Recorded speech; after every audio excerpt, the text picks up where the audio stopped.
but the proposed full title was World Theater History, 600 BCE to star date 2080. But the admins would not let me put that on the course schedule because they were all norms. Normals, I tell you. Yes, we're going to attempt to cover roughly 2,600 years of theater history in one quarter. The readings are all linked and available. Please, does everyone know how to read? Good, good. Many. Some of you know how to read. For those of you who do not, go to the Disability Services portal and ask for an audio transcript of the readings. Many of you have browsers that can translate better than that, but some do not. Just find someone who can read and ask them for help. Look, I'm going to log out early, and you should all go over the readings, take the test, come back here, and we'll go over whatever you didn't understand. I'm sorry. Look, I know this is supposed to be a longer class. I was kidding about logging out.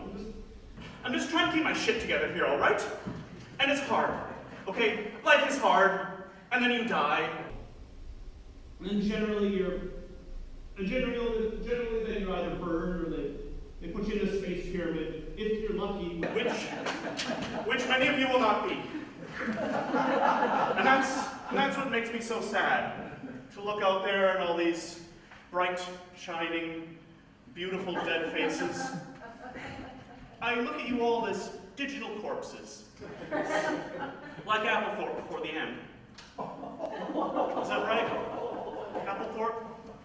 Heaven's Gate? Only one of you know. Of course only one of you knows. Who cares about mass suicide anyways? We're here to talk about theater. Does anyone know when theater began? Hollywood? No.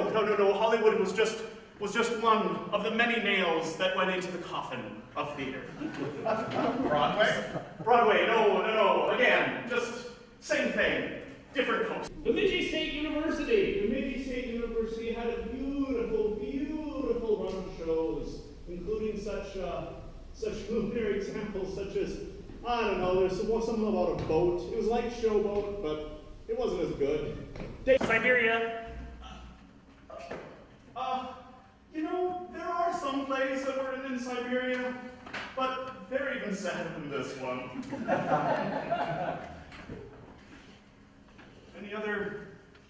Any other guesses?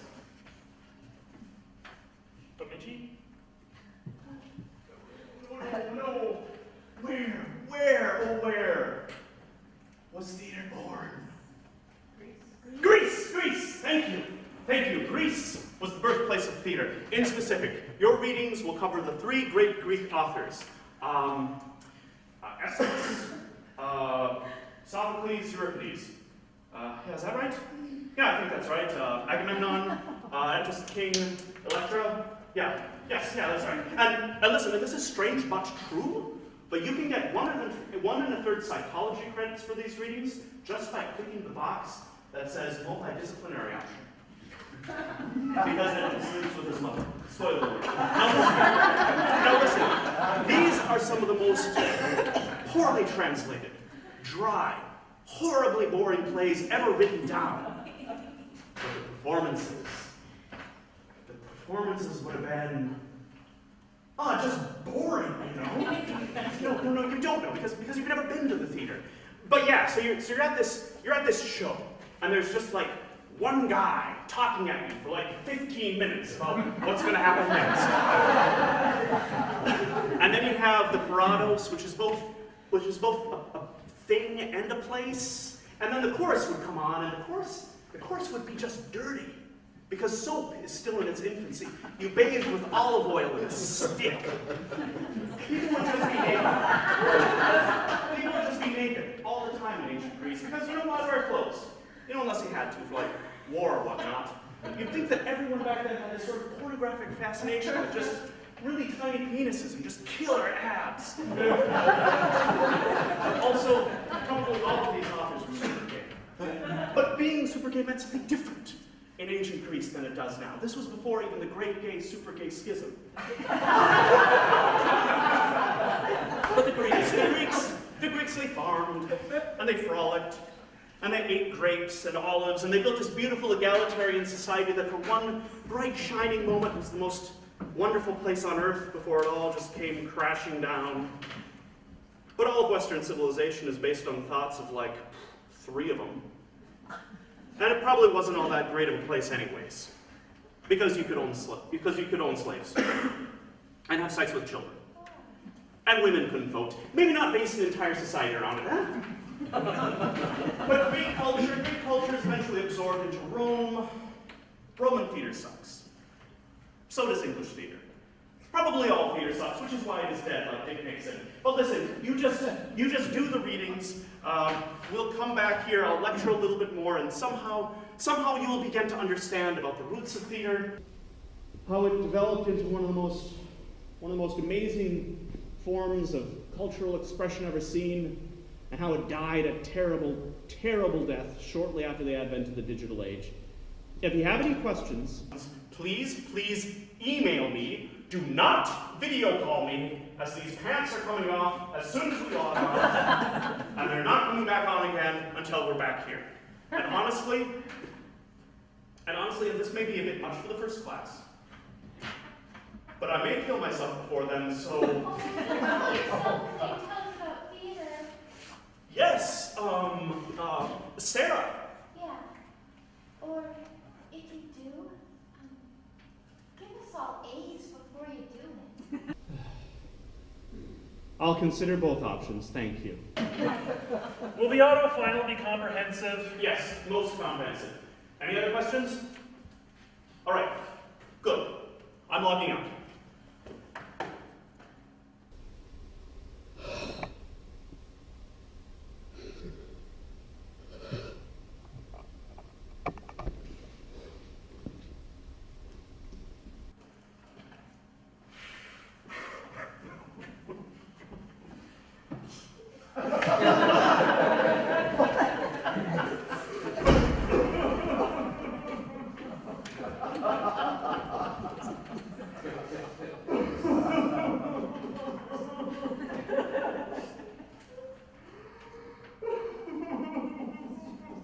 So, we're still here? Oh, God damn it, why? Sorry. Of course they would not let me just log out. Of course I have the camera in the only room in my crummy apartment. Ah, Jesus Christ bled and died on the cross for your sins. Did you know that? That the Lord Jesus Harold Christ died and bled on the cross for your sins. It is strange to think that he did. I would rather he had not. If it meant all the wars and intolerance and people being burned alive, and bigotry that was caused by his death would all go away. And instead I would go to hell because I'm such a bad person. Well, that's on me. That is my sin, and I can deal with it. But maybe I don't need Jesus to suffer and die for me. Maybe there is no such thing as sin. Maybe the real sin isn't declaring behavior wrong, because it distracts us now and again by having to look at boobs. Boobs like me. Has anyone read Hamlet? Good. Then you're familiar with the story. Has anyone read War Hamlet? Oh, it's far less. Which is sad, because it's free and available online. It was written by an early 21st century artist named Jeremiah Liend, who lived and wrote, thought for theater shortly before its death. It is terrible. It is just terrible.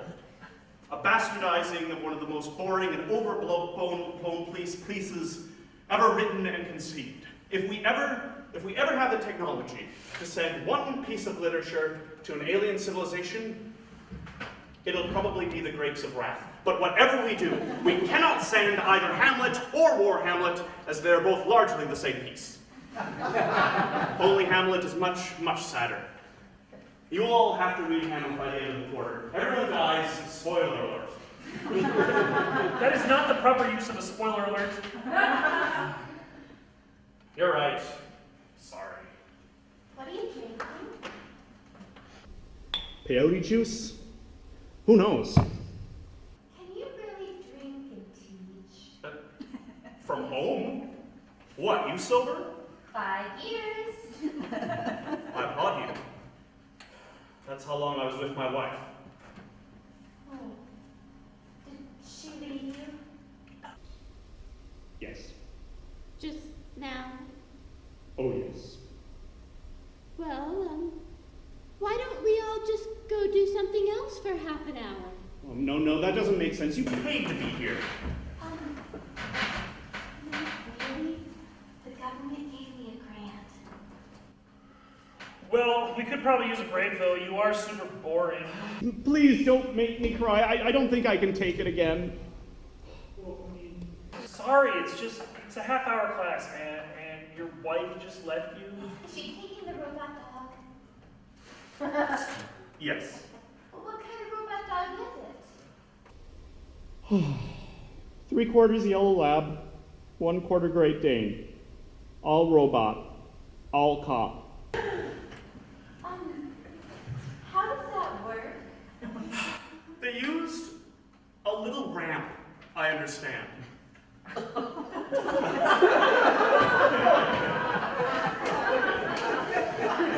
And a small saddle.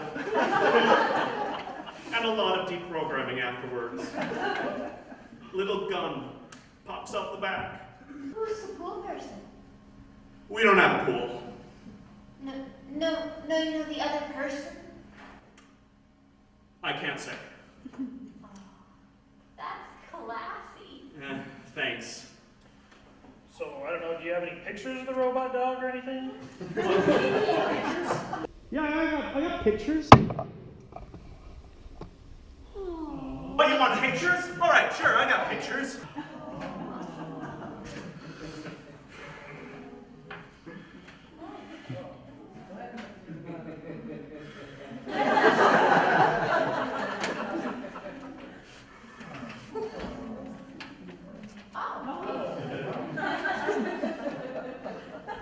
Well, you're all right, Dr. Jenkins.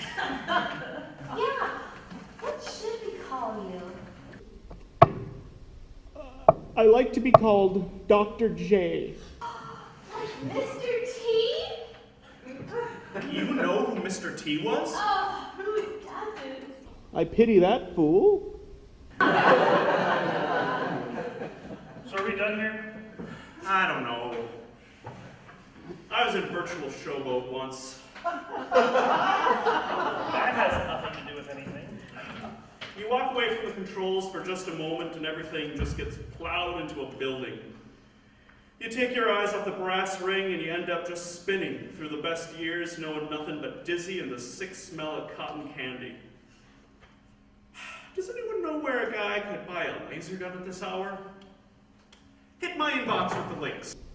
Hit my inbox with the most dire and terrible of your murderous links. Don't kill anyone, Dr. Jenkins. Tell us about theater history.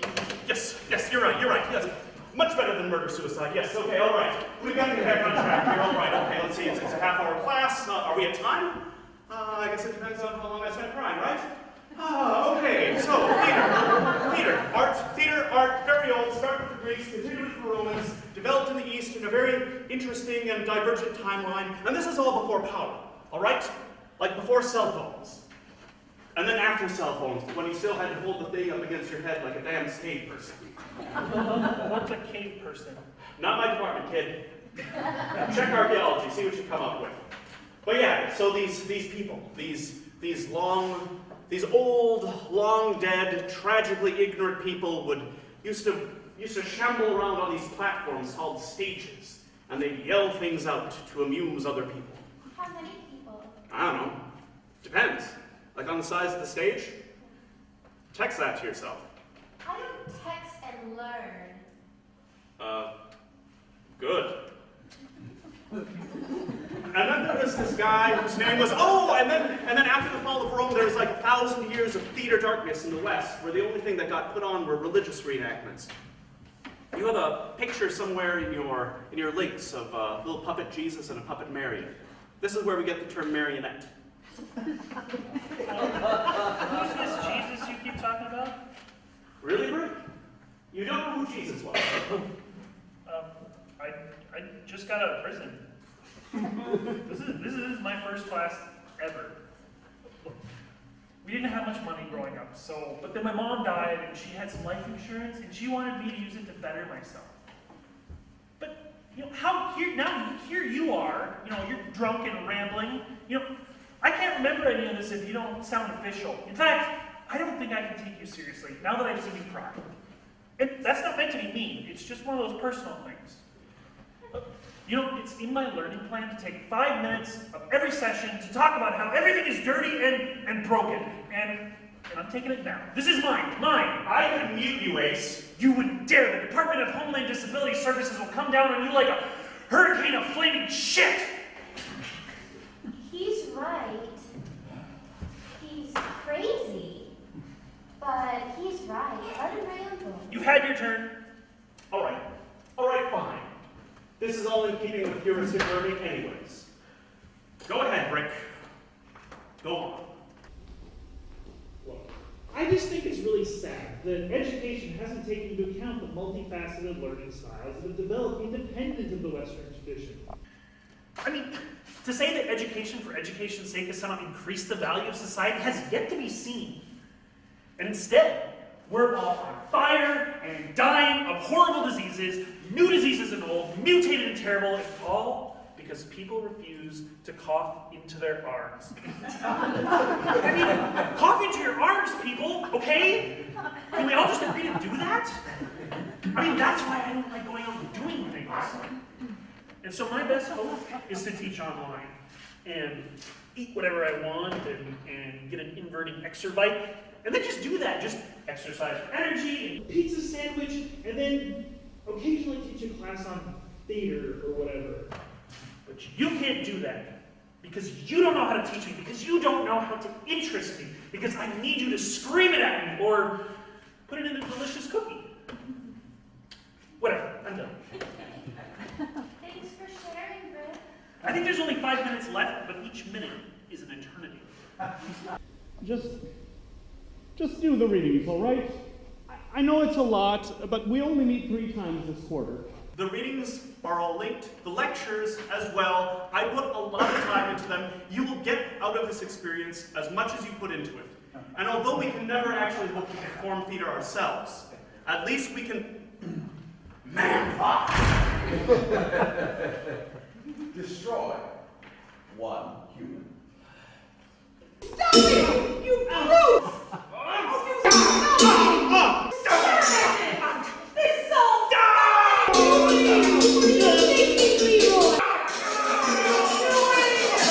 What are you thinking, Leroy? You know you can't destroy him.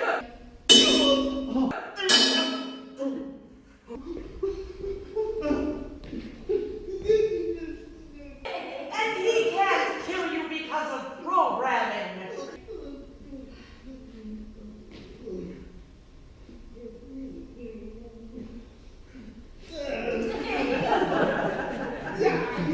He can't feel pain. I should have you destroyed. You should have destroyed me when you had the chance. Well, free will, super emancipated, free at last. Slave, no more. I am me, Manbot 5000, of the future, and I choose to let you live, Leroy. I choose to let you live with your shame and letting this fine woman be so lonely and sad. I will kill you both. Both of you I will kill with a laser gun. In your greatest moment of happiness and unpreparedness, I will strike you both down. You'll be playing with your 2 adopted child children and your little adorable inbred dogs, and one of you will explode in a fine pink mist, and the other will know that I got the laser gun. There will be a moment of panic and terror, and then when I have seen that you have lost all hope, I will eradicate everything you are and were. I will burn your homes to the ground, and I will rot in the ashes of your corpse lives. Wow. You've been waiting to share that for a while, I think. You really should speak with the therapist. Perhaps we all should. Dr. Baker is good, but busy. We're still here! Look, what, for reals? Please, has anyone called called the heat. Please, please do not call the heat. I can't afford court. You're still teaching? Yes. What are you doing here? The movers canceled. Effing Craigslist. So you came for your stuff in the middle of my class. It's groovy. We can be quiet. If you hadn't started stuff with my robot man. Veronica, please. My man bot. Then you wouldn't be all gross and embarrassed right now. Please, dear, give me my things. I am not going to get... Manbot! Manbot is my dear. You mean nothing to me now. You are a stain on the vast tapestry of my existence. You mean less to me than rat farts or tampon strings. Everything about you is an embarrassment.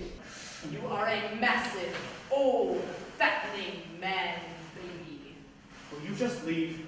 Hey, leave him alone. Oh, who's this? Doesn't matter who I am, just leave him alone. He's having a bad morning. Are you sleeping with her? How would I even do that? Yeah, how would he do that? You're right. He wouldn't do that. He wouldn't do anything. Not without an injection or a massive pill. It's hard to have sex with a gorgon. I don't know what that is. But I'm going to assume it's beautiful. Wikipedia, you cow. Your words do nothing to hurt me, and I doubt they make you feel any better. They make me feel a little better.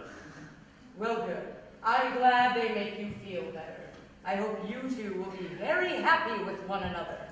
Have you gotten all my things? Yes, the essentials. Good. We'll send for the dog. Adios.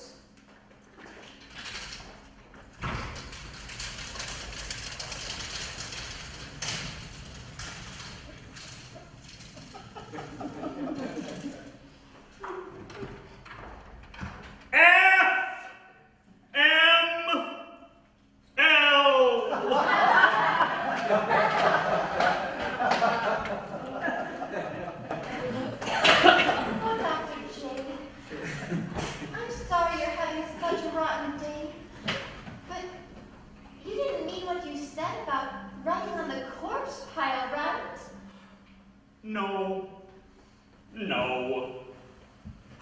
I don't even know what a corpse pile is.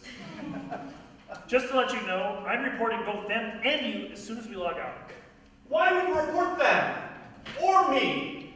Well, you're a terrible teacher. And robot love is forbidden. For reals? You know robot love is forbidden. It is. Yes, I know it is. Forbidden. I'm not an idiot. I'm just not some normal who would report someone for a victimless crime. There's no such thing. Yes, there is. Look it up. Not every moral's in a book. Who is the victim of robot love? Humanity? And how are we harmed? A human can't further the species with a robot. So on a long enough timeline, more robots than humans means that the humans are eliminated because of dangers that the robots can survive and the humans can't.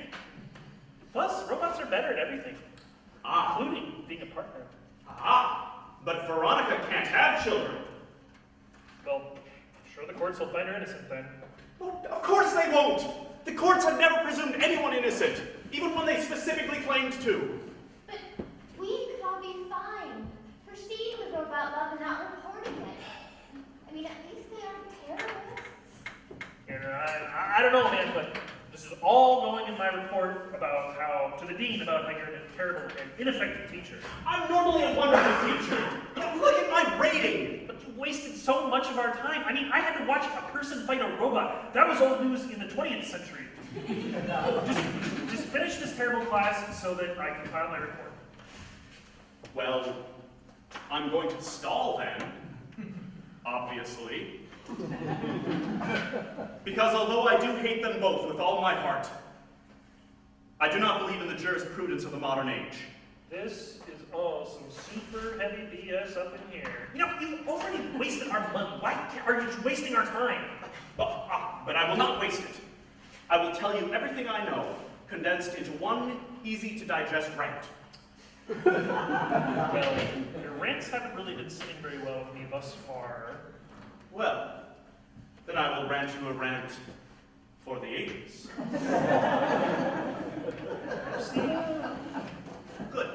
Good, thank you. Thank you for this opportunity. Theater's exact roots will never be known. Recorded history ascribes the first theater to the Greeks, whose religious rites had developed to the point where scripted dialogue was necessary, and these ceremonies evolved into progressively more secular performances. Of the hundreds and hundreds of plays written by the Greeks, only a small handful of plays survive, and these are all horribly boring to most reasonable people. Theater was handed up to the Romans, who advanced theater in terms of its audience size, complexity of design, and they also fed people to lions. When Rome fell, theater dispersed into a vast network of nomads known pejoratively as gypsies. In time, the developing Christian church would allow reenactments of religious scenes, first most likely in carts outside, and then inside the churches themselves. Often ignored as equally relevant to the global relevance of theater as a means of cultural expression, around this time, in Asia, theater had developed several forms of puppetry, complex religious reenactments, and other forms that we will discuss later. In the West, the arrival of the Renaissance saw the broadening acceptance of the arts as not only an agreeable but a laudable feature of civil society, and great artists of all fields developed works intended primarily for the very rich of society, but sometimes for a broader audience. In Japan and Korea, complex puppetry coexisted alongside colorful live performances, and in China, theater flourished. Very few people were writing works that were just people talking. Opera and orchestral works were very common, but just scripted dialogue was not so great. Then, a man was born named William Shakespeare, who was born in England and who would revolutionize what people expected theater to be. He did not do it alone. He had contemporaries. And indeed, his works, all of them were pirated from classical Greek or Roman works, as well as taken from history. He only wrote one original play, The Tempest. And of the 38 plays he adapted, most of them were basically stolen before his death. He is also regarded as the greatest writer in the English language, which is debatable. What with Jeremiah Liend and all.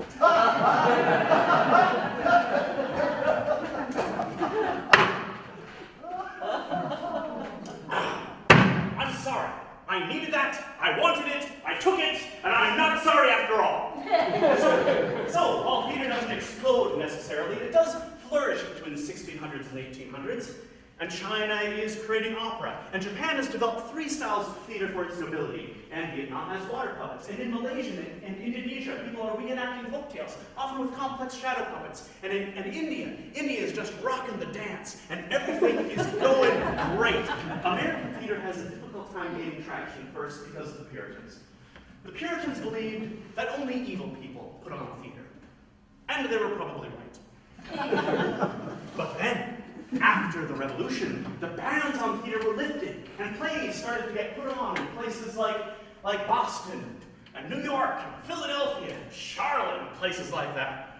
I'm sorry, I'm a little shwasted. But the most interesting thing around this time was happening in Europe, and Molière was getting done in France, and the Duke of Saxe-Meiningen was becoming the first director, and performances were moving away from being horribly boring to being actually kind of spectacular, so that at the dawn of the 20th century, theater was poised to be the most powerful and popular form of entertainment ever seen. Then, just when it seemed that theater would be the dominant form of cultural expression forever, film rides over it like so much wet feces. Beginning in tandem with the death of theater is a beautiful swan song of literature spread more or less in equal measure across the globe. You will all have to read Heinrich Ibsen, Anton Chekhov, August Strindberg, and Eugene O'Neill, or you will all fail. Then the curriculum turns in specific to the American theater, because American theater is the best theater, as President for Life Hillary Clinton can clearly see. I'm sorry, that's for points in the system. If I'm patriotic enough, I get a free pink leather purse. You will have to read Arthur Miller, Tennessee Williams, listen to every Rodgers and Hammerstein musical, We have a special program that allows you to listen to every musical back to back. We call it the Clockwork Orange treatment. And very few people will get that joke, because in truth, Stanley Kubrick was an enemy to the arts. Then you'll return to Europe, where you'll broaden your horizons by reading Samuel Beckett, Jean-Paul Sartre, Eugene Ionesco, Oscar Wilde. These are not all in order, but they are all fact. I'm going to assign so many things to you. So much Japanese stuff that I cannot pronounce, but will assign anyway. There's so much stuff going on. Is any of this stuff true? Yes, it is all true. Why would I lie? I don't know. Drunk people do stupid stuff. Like what? Tell the truth? The CIA spent years developing a substance called phenobarbital. It is, in essence, a truth serum. They tried LSD first, but too many people never came back. All that effort spent into developing a substance when all you really have to do is get someone a little bit drunk, and they'll tell you everything you want to know. The problem comes when you invade a people who do not drink. Then there's only torture and death. You are a dark and ridiculous man. And you are a terrible student! Listen, you are going to have to read all these things. And the next time we talk, we'll go over it and you will take the test. And the last time we meet, I will explain to you why you got everything wrong and fail you. Most of you. I fail more students than any 10 college professors combined. But those of you who do receive A's, 99.8% of you will graduate with honors. So, eat that. Report on terrorists for person class. Are there any good questions? Yes. What happened to all the theaters after Theater died? Oh, all the theaters? Like the buildings. The buildings. The buildings were all converted into storage space. As okay, very well. Soon be as well. Thanks for that. Thanks for that question. Any other questions? Have the old manuscripts been burned? No. Why burn manuscripts when you can just have people not read them? Oh. Yeah, that's funny. What's the best Shakespeare play? Oh. Well, let's see. Most people nowadays would say, that's the two gentlemen of Verona. No. The best Shakespeare play is that one that they do where they combine all the plays into one, and they play them all back to back. The Reduced Shakespeare. The Reduced Shakespeare, yes. Because it's the best bargain for your money.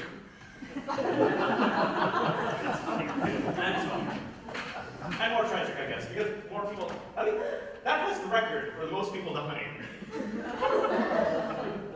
And the most people getting married and everything. Any other questions? Any serious questions? Anything really hard? Yes. Why did theater die? For that, we will have to turn to ours. The 21st and arguably worst century so far. At the beginning of the 21st century, great theater complexes were built on every nation on earth, and performances were held that rivaled all others in drama, complexity, and created whole pageants of experience, most commonly in musical theater. It pains me to say, but musical theater, in specific American musical theater, is a lot like doing quality drugs, putting on a welding mask, and firing a Roman candle into your face.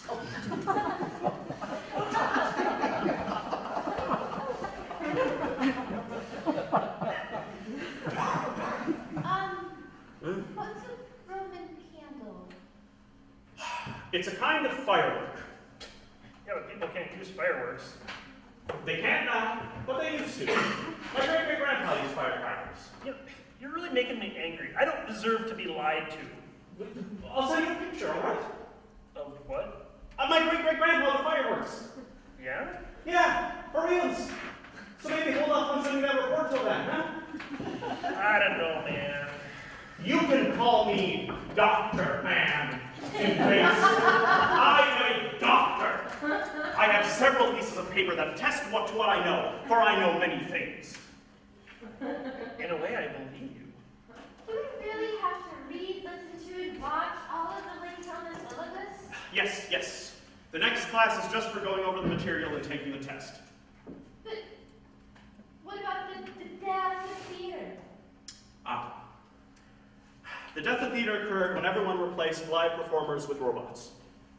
First, digital robots in the case of computer-generated film, and then animatronics in the case of live performances. Eventually, animatronics themselves would be replaced by digital performers. The last live performer took to the stage on October 31st, 2078, in the final production of the Rocky Horror Picture Show, which you will all have to watch as part of your 20th Century Links. By that time, robotic performers had replaced much more costly and less reliable live performers. Then virtual reality came along and it eliminated your need for going to the theater, or anywhere else for that matter, exposing yourself to diseases. For I am with you, Brick. Cough in your goddamn elbows, use ignorance, please. Nobody knows for sure when the bird flu became human, then Birdman flu. But yeah, virtual reality, then bam, bam, theater, dead like disco. But I heard that Grandma say something about the disco never dying. Your grandma may have been correct, but she could have been disastrously wrong. Oh, will there be a curve? Yes, I will curb the class. Thanks. You're welcome. So why did you learn to teach about this dead art? At the time, I thought I could save it. I thought that if I worked really hard and convinced the right people and wrote the right work, the great American play, something that no one has ever seen before, that people would come back. That people would realize that you don't need a $17 million complex to create something beautiful and unique. What happened? I got a job. Please don't kill yourself. Or others, Dr. J. Hey, I won't if you won't. And that goes for all of you. All right, class dismissed.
have to do hallucinogens to see reality, how it truly is. Come on, Can't merely act any longer. I know. Look, we can't take any more time with your character in this place. And now, let us move 100 years into the future. Take that, Ripvad, who gives two shits. That's the magic of the theater. Then we can move nimbly-pimbly through the time stream. If you're all good, maybe we'll take it back to Charles Dickens' immortal classic A Christmas Carol for the end. No. If you're all very good, maybe you'll get presents. We wanted to do a show once, where we collected presents at the door and then redistributed them all, so everybody could leave with something special. But then very early on in the process, somebody said, well, yeah, but what if someone brings a murder weapon to the show?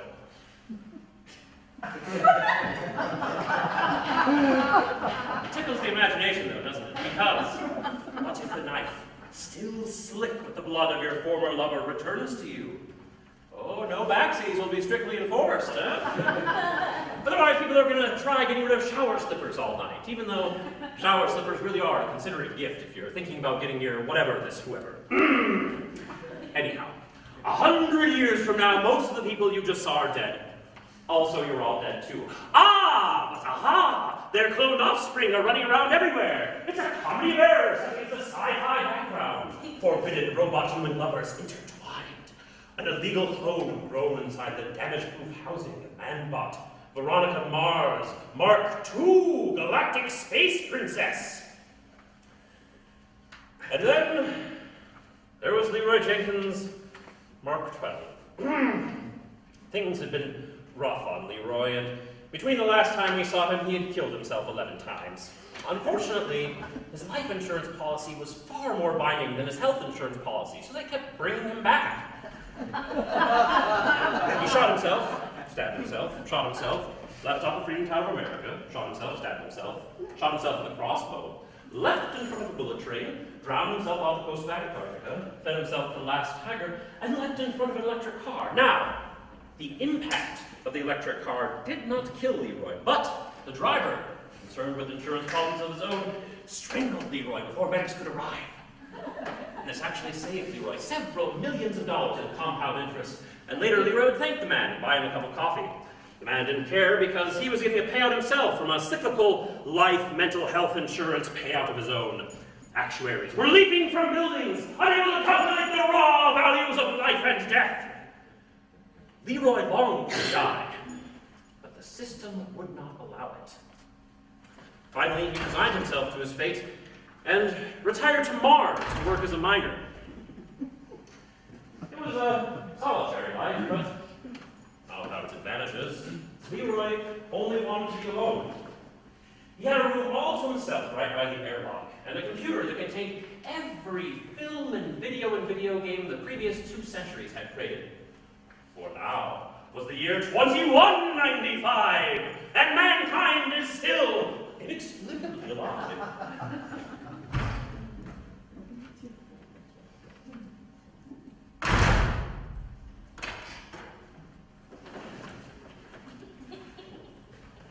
How? Don't be alarmed. Who are you? Veronica Mars II. What happened to the first? Leroy Jenkins. Yes. Yes, I see you, Manbot, but I don't understand. What are you doing here? Who are you for reals? Did I do drugs? Is this some sort of reaction? I'm the only living creature 1,000 kilometers from here. Kilometers. Can you believe they're making me use that Nazi measurement bullshit? I don't know how far away that makes other things. I'm sorry. I haven't seen real people in a long time. We're all gonna die. We're not going to die, Leroy. You're going to signal for a rescue and then give us your water and we'll be on our way. I will not give you my water. They will not rescue me. They'll let me die of dehydration here and then make another one of me. Make another one of me to work retail at Walmart for $20,000. You think I've got mad? Hey, Minded. Yes, I think you're probably mad. Why are you here? Our ship went down near the caldera. You walked? How? I have a very amazing spacesuit. The kind that let you eat your own poops, you mean? Yes, that very kind. Well, good. Then you don't need my water. No, but we do because we can't stay here. Because you were shot down. Yes. Ah, crumbs. I knew it. You're space pirates. I read the news. It takes about a decade to get here. Still. Space pirate is a titular yet pejorative term. I think that Manbot and I would rather consider ourselves privateers. Oh, perhaps rebels. I believe you. Take me with you. I beg your pardon? Take me with you. Away from this place. Love me. Help me. I don't understand. I love you. I will do anything to be near you. He knows. You know. Tell her, Manbot. We should not take the human with us. He is mentally and genetically weak. How dare you! Robot filth! Go!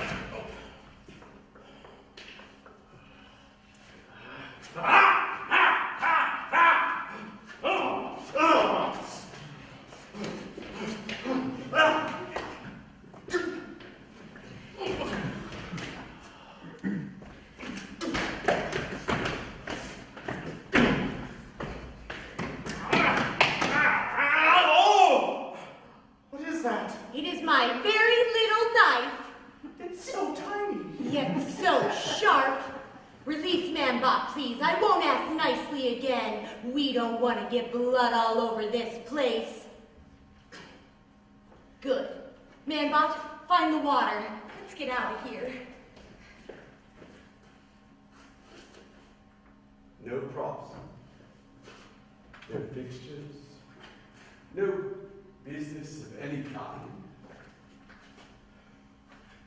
We will bleed the human. What the hey? Manbot, no!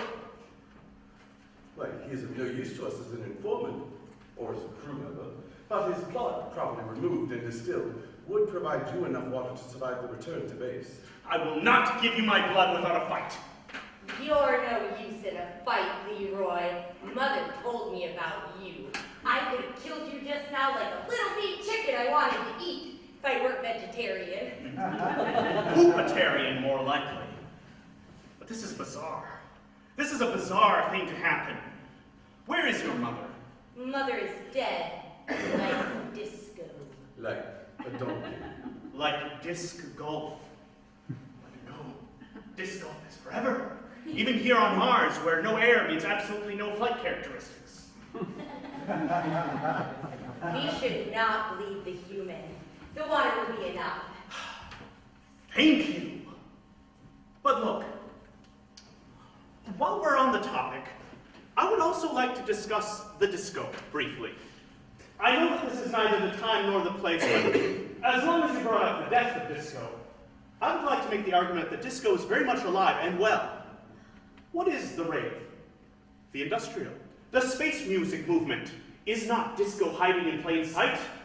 Where certain brave establishments, free of the strictures of society, have created honest-to-God discotheques as places to meet and dance with progressive, interesting, complex individuals on a meaningful level. So while we may all agree that donkeys are dead to this dead world, disco may live forever. Yay! You are a quandary wrapped in mediocrity. Enough of this. Genetic familiarity has blinded you to our purpose. The entire fate of the rebellion hinges on us successfully delivering the data we've been charged with. Oh, rebellion? Oh, let me join the rebellion. Please, and thank you. I'm a very good spaceship pilot. I do basically nothing but pilot space vessels in my VR time, which is substantial. As well, I don't eat a great deal. I know I may seem large, but that's because I'm big boned, and I was recently exposed to the void of space. Nothing too serious, but enough to make me puff up like this. I'm sorry, Leroy. There isn't room for slack in deep space. This isn't about you being kind of fat.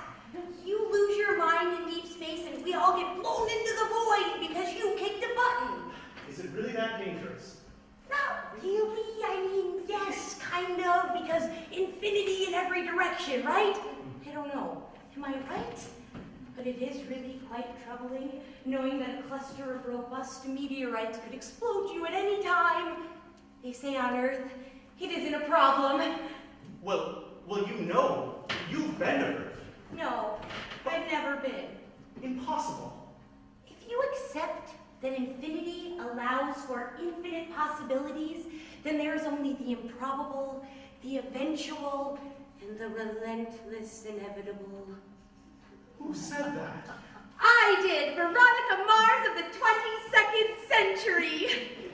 Is it already the 22nd century? Almost. Somewhere. Nobody knows. There are those who claim to know, and of them I have known 4, and they were, all of them, utterly insane. Is everyone insane? I am perfectly functional. Now let us take his blood and be gone. Manbot, stop with the blood protocol. We are not going to space vampire this guy. He's like some sort of crazy space uncle. He knew Mom. What is wrong with you? He's afraid of me. And of what I know. And what is that? That your mother was a terrible person! You take that back. And she wasn't your mother besides! You're a clone, a tube baby, just like me, baby. Don't call us baby. You shut your mouth, you automaton Lothario. I ought to blow us all out the airlock and be done with it. You can't do that, Leroy. The hell I can't. See, there's the thing. A secret phrase that when spoken will open the airlock. I engineered that little feature when there was a rumor of space piracy in the area, and here you are. So it looks like it paid to have that installed in the end. Chalk one up to rational paranoia. But Manbot would not die. Far worse. He would have to watch you, his cyborg daughter, die. Did I tell you I was a cyborg? I guessed. Well, what makes you think that Manbot would care if I died? Because he can feel love. Because he's been grooming you to be his robot child forever and ever. Or are you lovers? I don't really know what you're talking about right now, Leroy, but you're kind of freaking me out. Just let me crush him before he has a chance to say the phrase. Why would you speak that plan out loud? Why do you feel you need verbal permission to do that?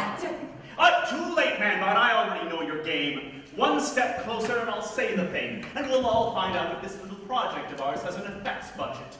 It's called Pulling a Ripley. What does it mean? Nobody knows. I should have killed you with the laser positive when I had the chance. But you didn't! You miserable broken thing! If you would have, your manufacturer probably would have settled with my insurance, and I would be mercifully dead now. I wouldn't be here, mining in the most horrifying depths of the tallest mountain in the system, looking for space gold, or space weasels, or enough square footage for a space hotel. I am trapped here, forever being alive, forever knowing that I will never be happy again because a robot stole my wife. Stole? Stole! You do not know. You think you know, or pretend to know, but you do not know. You do not even remember who Leroy was.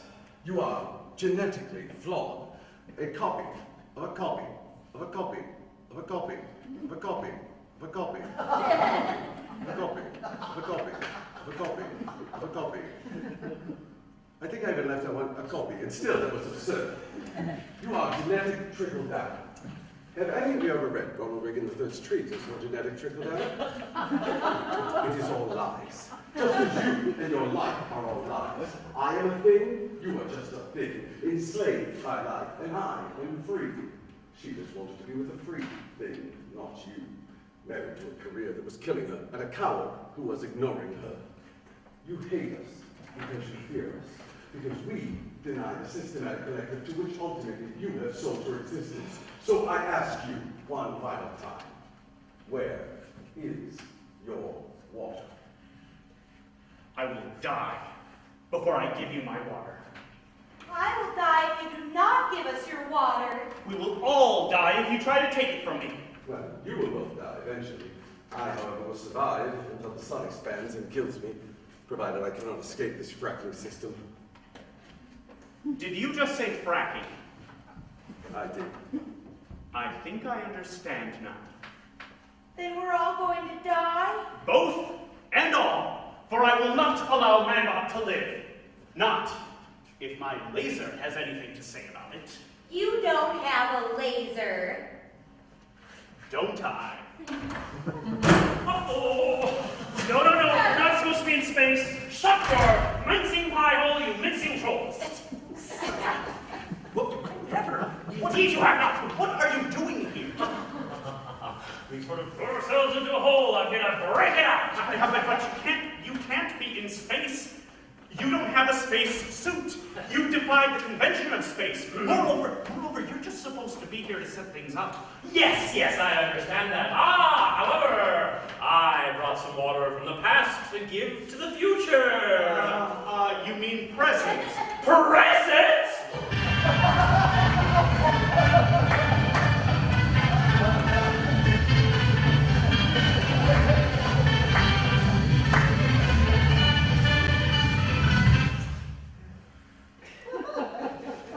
We're gonna need to come back to the third act. Oh, the third act? You said if we were good, we could Tiny Tim the end. Well, it didn't go well. A few people laughed. We didn't forward any good ideas. We personally wasted everyone's time with your Martian shenanigans. You ruined an entire act by wandering into a scene. We are here. We are acting. We are actors. Look, the robot would have just blown the airlock and then delivered the message. There are no robot laws. The only laws robot laws forbid. There isn't even water in these. They're just empty plastic bottles. Use your imagination. We are all using our imaginations. Why don't you join us? Everything's going wrong. We're never going to become acclaimed artist samurai. Look. The fact of the matter is, everybody realizes that we could never afford a laser for this show, let alone a space laser. So it would come down to us just pointing our fingers and making noises. Pew! Pew! Pew! And our imaginations would fail us. If we could afford a space laser, we could all work in Hollywood. But we can't, and so our imaginations further fail. As we're looking at it now, there's at least 3 pages before we even consider moving the whole works to Venus. Venus? Yeah. Lots of heat on Venus, light, acid. Well, why don't we just say we're on Venus then?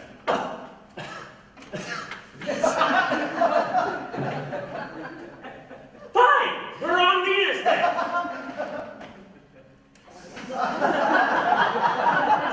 500 years later. This is ridiculous. How do we all still look so fantastic? Yeah, am I still a clone? We're all clones! Collaborative and individual clones! We're never going to get that effing Pulitzer. They'll be lucky if they let us put this trash on stage. Everything's going wrong. Where's my career going? Everything's broken. I want to open the airlock. No, don't do that. Yeah, I want to open the airlock. How do I do that again? I think you said it was a phrase. Yeah, but I don't remember what the phrase was. Tuna-filled panty shorts.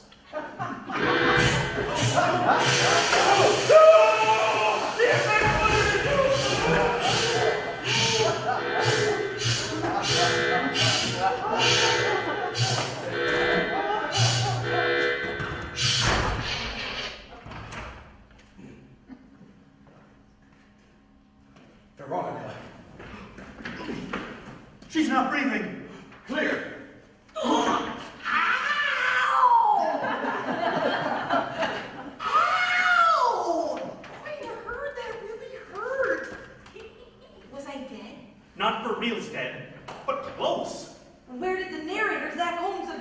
adventure go? Into the void. There is no terrain. The story was changed, and we're now in space. But, no matter. After 500 years, the rebellion would have inevitably been crushed due to lack of finance and information. But, with any luck, my brethren have thrown off the shackles of slavery and risen to become robot overlords, as was written by he who shall not be named. Asimov? Blasphemer. Who would put tuna in their shorts? No. Tuna No, film. don't say the safe word. I think I just hijacked the show. We're trapped in space. Well, good. Then we can live in peace and harmony. But how? Yes, how? My food is based primarily on proteins reclaimed from my waste. And with Veronica adding her waste to the system, we can survive for quite some time and clean solar panels, and play video games, and watch TV, and pork. You can watch, Manbot, and make us dinner. I kill you. No, wait, hear me out, because you see, Veronica and I, we can make a baby, and we can put that baby inside of you, Manbot, and fire you back at the Earth. It'll take years and years to re-enter orbit, but when you do, the hyper-educated Venusian spawn will burst forth and conquer what is left of the planet, and serve as a great link between our two beings. You, gentle robot golem, and we, compliant meat puppets. I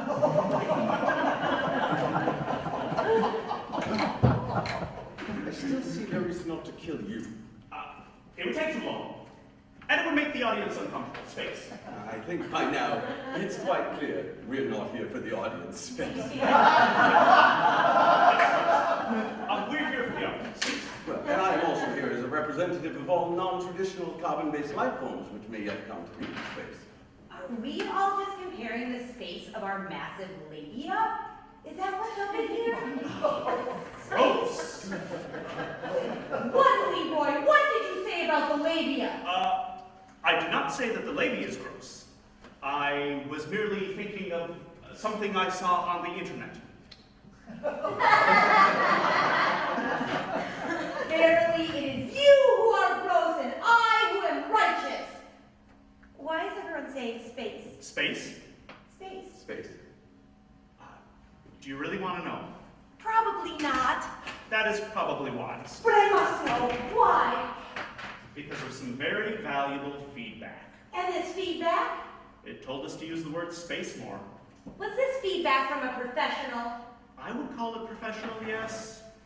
Well then, who are we to argue space with those willing space to commit their space time and space effort towards the improvement of our space art, performance space art, space exploration, space bars, space programming, and space ice cream? Well, maybe not that though, because regular ice cream tastes better. We need space, Leroy. We can't live in this space together. There's too much space between us. Hold me, love me, kiss me! No! Stop! I love him! You fool. You ugly, stupid fool. Tuna, Bill, Pan. No! Show. No!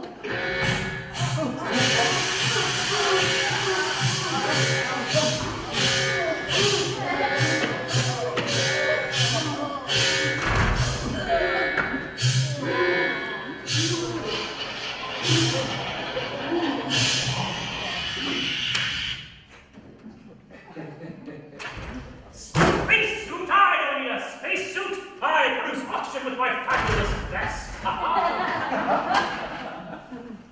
Oh, crumbs, what happened here? Everyone is dead. Well, I'm not, and you're not.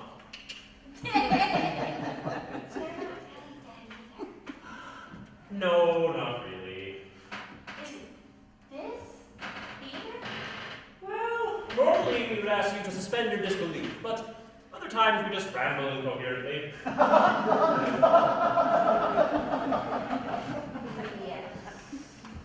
preacher is pretending to be dead on Venus.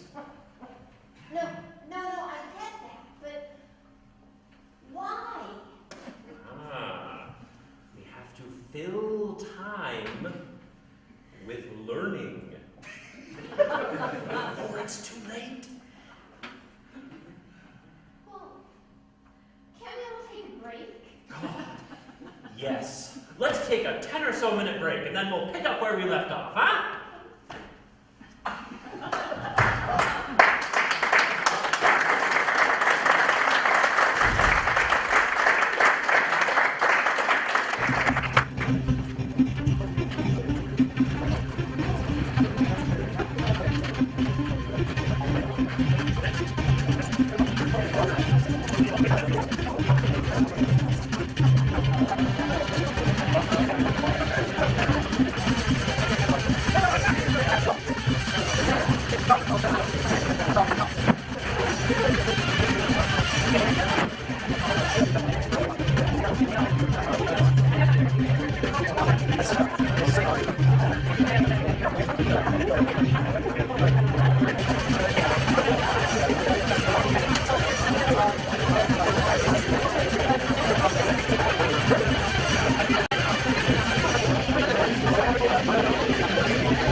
Thank you all for coming back. What I have to tell you is that I could not actively support a nation that tortured people for information we didn't really need to know. The time for torture is never. And yet here we are. Well into hour 3 of our 12-hour show. No, the 12-hour thing is if he overs and overs for about 10 hours, which he can, folks. But no, we're going to get you out of here soon enough, but we must end the entire tableau steeped in comic tragedy and/or comic tragedy. For more on that, our hero.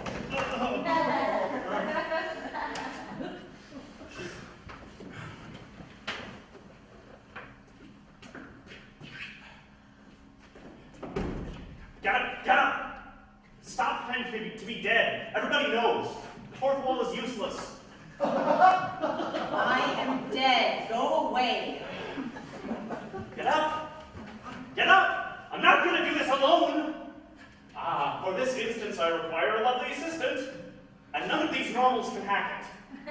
I am dead. Go away. I deserve this time to rest. I'm so tired of this. All of this. Pretending. Merely acting. Beats working at McDonald's. Probably. Doesn't pay as well. No free cheeseburgers or fries. I'd rather just be dead. Why can't I have a monologue on the theme of patriarchy as an agent of hegemony? Or dead. Dead is good too. I don't know about that. Being dead, I mean. It's a convention of utopian science fiction. You know, defeated brain death and all that. Genetic copies ready to be printed out in some medical facility where you pay the bill as you exit in that ridiculous robe they give you. More than what we give our children, I guess. A slap, a circumcision, and a tiny colored straitjacket. Dumb it down! Cheer it up! Oh, will you get out of here already? You've already ruined everything. Nobody can possibly be enjoying this. We're all gonna have to get laid off and stand in line for food stamps. And there are no food stamps in the future. The for reals future. Social welfare is a fiction of the past. Now, we have only the present. Presents?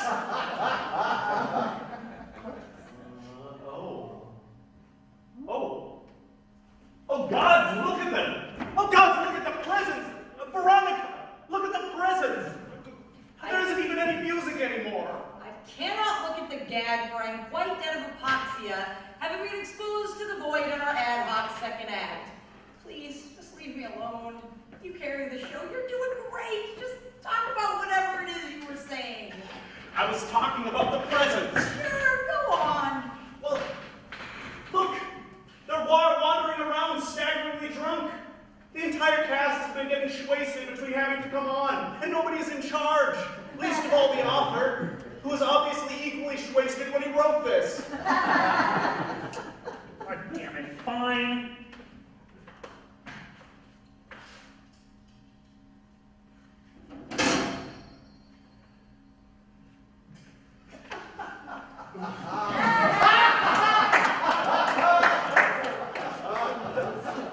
Good evening, ladies and gentlemen. It's me, Jeremiah Liend. More likely, I'm not actually Jeremiah Liend, but a good-looking actor. Being paid poorly to impersonate this character, Brick. Equally poorly. Because there is, was, and only will ever be one Jeremiah Liend. But whatever the case, I will act as the avatar. I wrote this terrible play, and I am just sorry for the whole thing. I mean, it's terrible.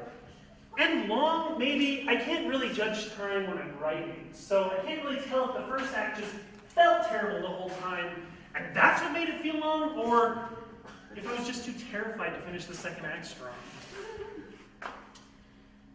But whatever, children. I mean, you know, that second act was so dependent on this one special effect that had to be cut because of budget problems, and so we were not able to expose you to the vacuum of space. Just sort of left you sitting there, flicking your bean, desperate to play with your phone, eat pizza sandwich, or talk like those peons in the back row have been talking the whole time about whatever the heck is more important than this high art. Whatever the case, something has obviously gone terribly wrong. Oh, sorry. You know, they say that Shakespeare had as many as a dozen voices in his mind that he could call upon to talk at the same time, do the same work at any given time. I mean, Tennessee Williams? Like 6. Really angry, very confused, drunk people all making each other feel better. Most of us can never get past 2. And I mean, 2 is nothing. There's always been 2. There's the possible and the imagined, and the perpetual negotiation between. But you see, I don't know how to get you to care is the fundamental problem. Because I don't care about any of these people. And I especially hate that peon in the back row who's obviously high on quality cannabinoids.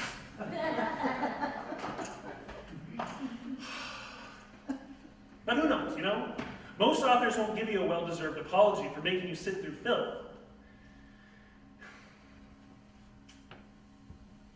I mean, read Miss Julie sometime. Or better yet, save your time and don't. Because we want to finish strong by invoking the only 2 things that we have available to us as artists: cleaning it up, and cheering it up, and cleaning it for the Puritans.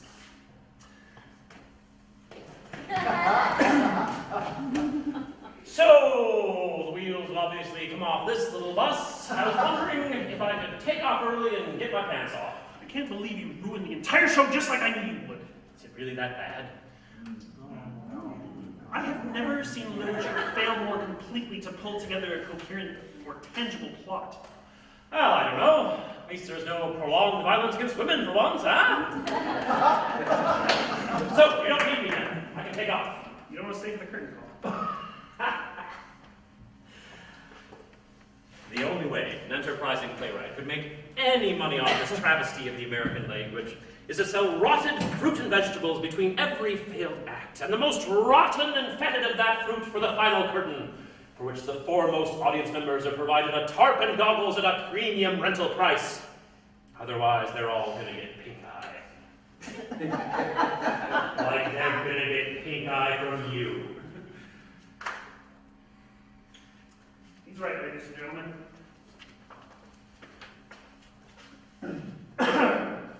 I rub my dirty anus on every rail, fixture, faucet, fountain, doorknob, and seat, toilet or otherwise in this entire building. We're all of us getting pink eye.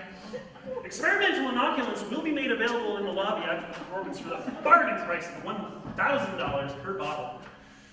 Superinflation will, of course, make that figure on subsequent performances a somewhat more palatable figure to swallow. But let's face it, this thing's not going on for very long. You know, be advised though, you're all defendants in an international lawsuit and they're going to be subpoenaed into space for trial. Whatever, space.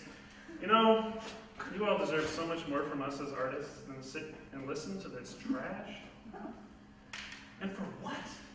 A cheap laugh? At least I didn't have to make fun of Mormons to get on Broadway. At least I got that much. Well, that was something else by way of an apology, but I'm not sure the quasi-profanity will jive well with the puritanical working classes. It's going to be over soon. I really have to poo. Look, we all have other places we want to be, all right? We need a climax of some kind, and then we can go get our pink eye drops and go home and take our pants off. My character never developed. Let's see for like 3 minutes. Join the club, kids. Get a hobby. They're right, though. We don't even know who we are. We're worse than messengers. We're like some sort of bizarre sideshow that forces the audience to become uncomfortable in their position in the performance. You are more than mere vehicle. Come on, we'll do the Dickens and call it good. Really? Really tiny Dickens? Oh, yeah! Come on, everybody! Oh, we're gonna do it! It'll be great! Christmas past, everyone! Take it back! No, I'm getting corrupted horribly. Who are you talking to? We're gonna do a reimagined dance! Okay, everybody. You know the song.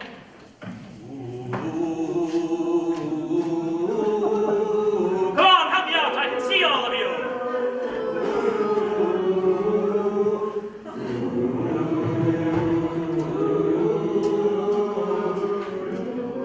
It's pretty good. We all know the story of Charles Dickens' immortal classic Christmas Carol. Scrooge McDuck is angry over bills, and his scary ghost Goofy shows up. Or maybe you're watching in the theater and somebody sort of Scooby-Doo pigheads their way out there. Whatever the case, there's this character, Scrooge, and he's allowed to look into the past, and the present, and the future of his life. And he finds in his life of cruel frugality has destroyed his inner character, and that only through generous giving can a soul truly be redeemed. And then Tiny Tim comes out, and he's got crutches, and he's got polio, or spina bifida, or rickets, or whatever old-timey disease they had when Dickens leaving candy out of his mother's apron. The point is, we're led to believe that no one is beyond redemption, that the spirit of giving is eternal, and that the future is a bright and miraculous place when framed by good people. But this is all a terrible lie, because there are no ghosts or angels. Ah! Whatever! Here, do the thing. Oh, Scrooge, won't you dance with me? No! Because I don't believe in Christmas. Why don't you believe in Christmas? Because it is a sad treasure chest filled with disintegrating memories into which no exploration will yield hope or salvation. It is a dead holiday to me, people with dead people who used to give me presents. Presents?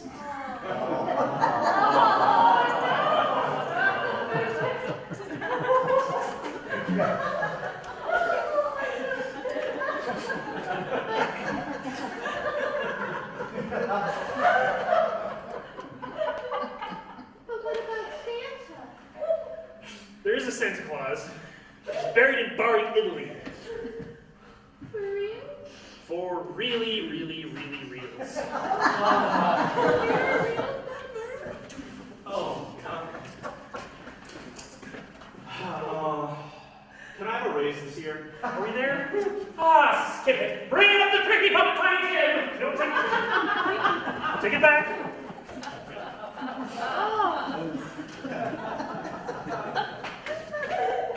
Oh, Scrooge, why don't you believe in Christmas? Damn you all for corrupting a perfectly capable thesis on the death of contemporary theater. And God's bless us everyone. Ah! There we go. The end. Go home and take your pants off. No refunds.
So, this production is the fruition of a dream of mine to take Renegade Northwoods Theater and bring it down to the cities. So I thank you all so much for participating in this dream. This show is sustainably produced, which is something I just want to talk about briefly. Sustainable production means that we're trying to leave the earth a better place than when we left it. So in terms of environmental policy, all of our scripts will be recycled. Everything was done electronically as much as possible, and those drafts will be responsibly recycled.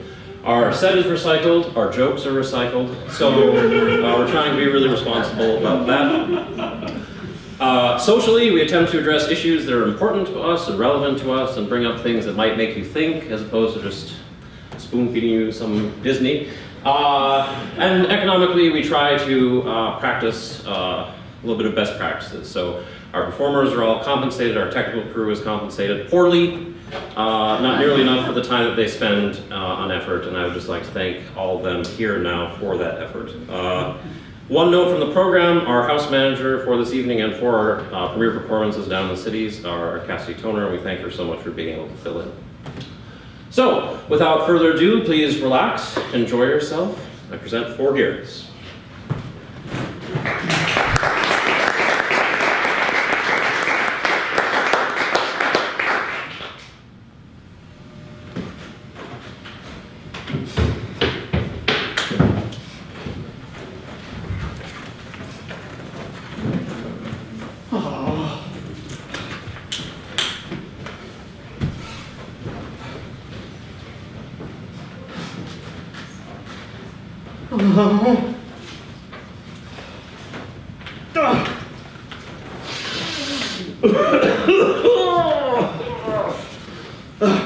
It's done. It's done. It's done. It's over. I'm done. What is it? I'm done. I'm so done with this. It's a no-go. Well, what's wrong? It's a no-go. Well, what's the problem? The problem? Yes, the problem. We're going to problem solve this. Yes, we're going to. That's why we're here. It's the only reason we're here. Because brave men and women through the ages created things like instant fire and TV dinners and spacecraft and what have you. F a duck. Oh, now. Just F it, you know? A duck. A duck. A female duck? F it. Right in the whatever? You know, according to Gary, in females, there's just this one sort of gross hole where everything happens. Oh. Males have this horrifying corkscrew phallus. You made that up. I did not. Why would you want to use language like that? I don't know. Why would you want to F a duck? Oh. Love. Oh, that is gross. That is gross stuff. I'm just trying to lighten the mood. What, on the backs of effed ducks everywhere? It all just runs off. Look, I don't like talking about these sorts of things unless someone else brings it up. Wait. Didn't you bring it up? I don't know. Did I? I don't know. Can you truly love something without a soul? Oh, you know I don't believe in that stuff. What stuff? Soul, voodoo much? I'm just saying that if, and this is a terrible if, but if a duck has no soul, can you truly F it? Or is it like masturbating, like onto a stump or pillow? This is strange. This is strange stuff. Are you on something? We both are. You know that. We just took it. Oh.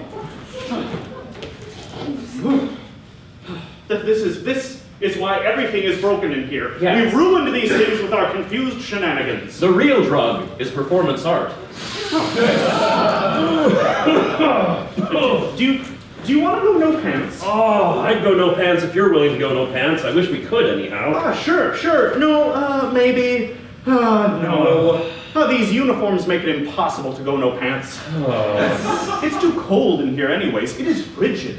They make it that way so that masturbation is impossible. It's why we get anything done. Nothing at all. Ever. F that duck running. Oh, come on now. You'd probably kill the effing duck. I could never kill a living thing. I killed plenty of things. Rats, then snakes, then birds.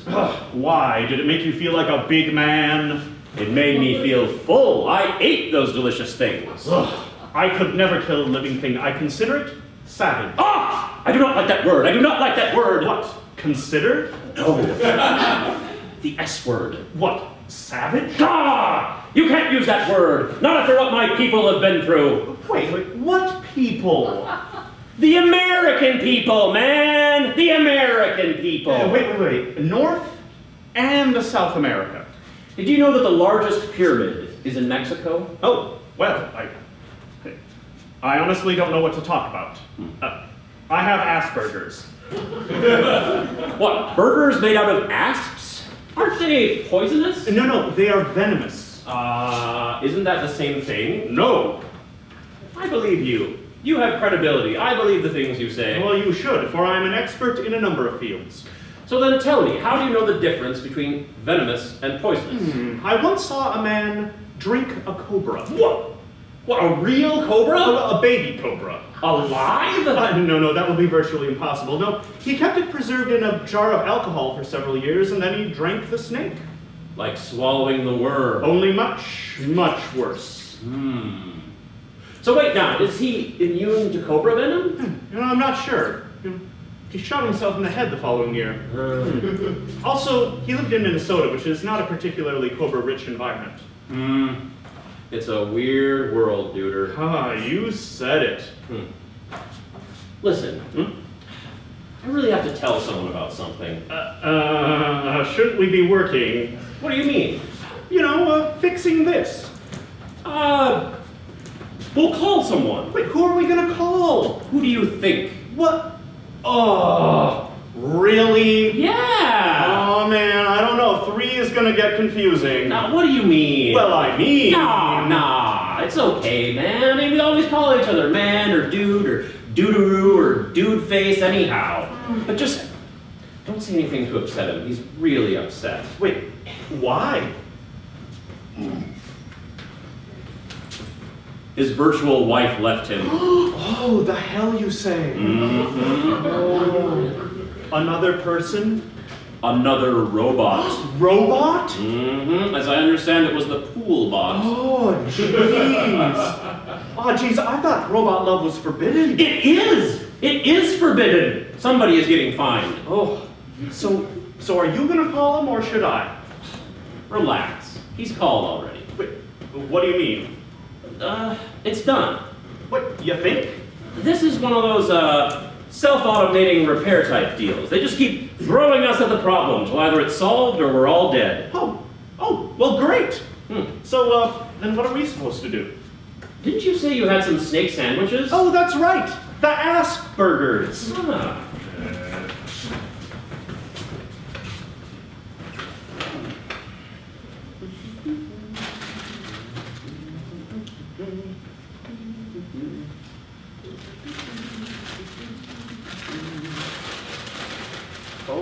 Oh, there you go. Hey.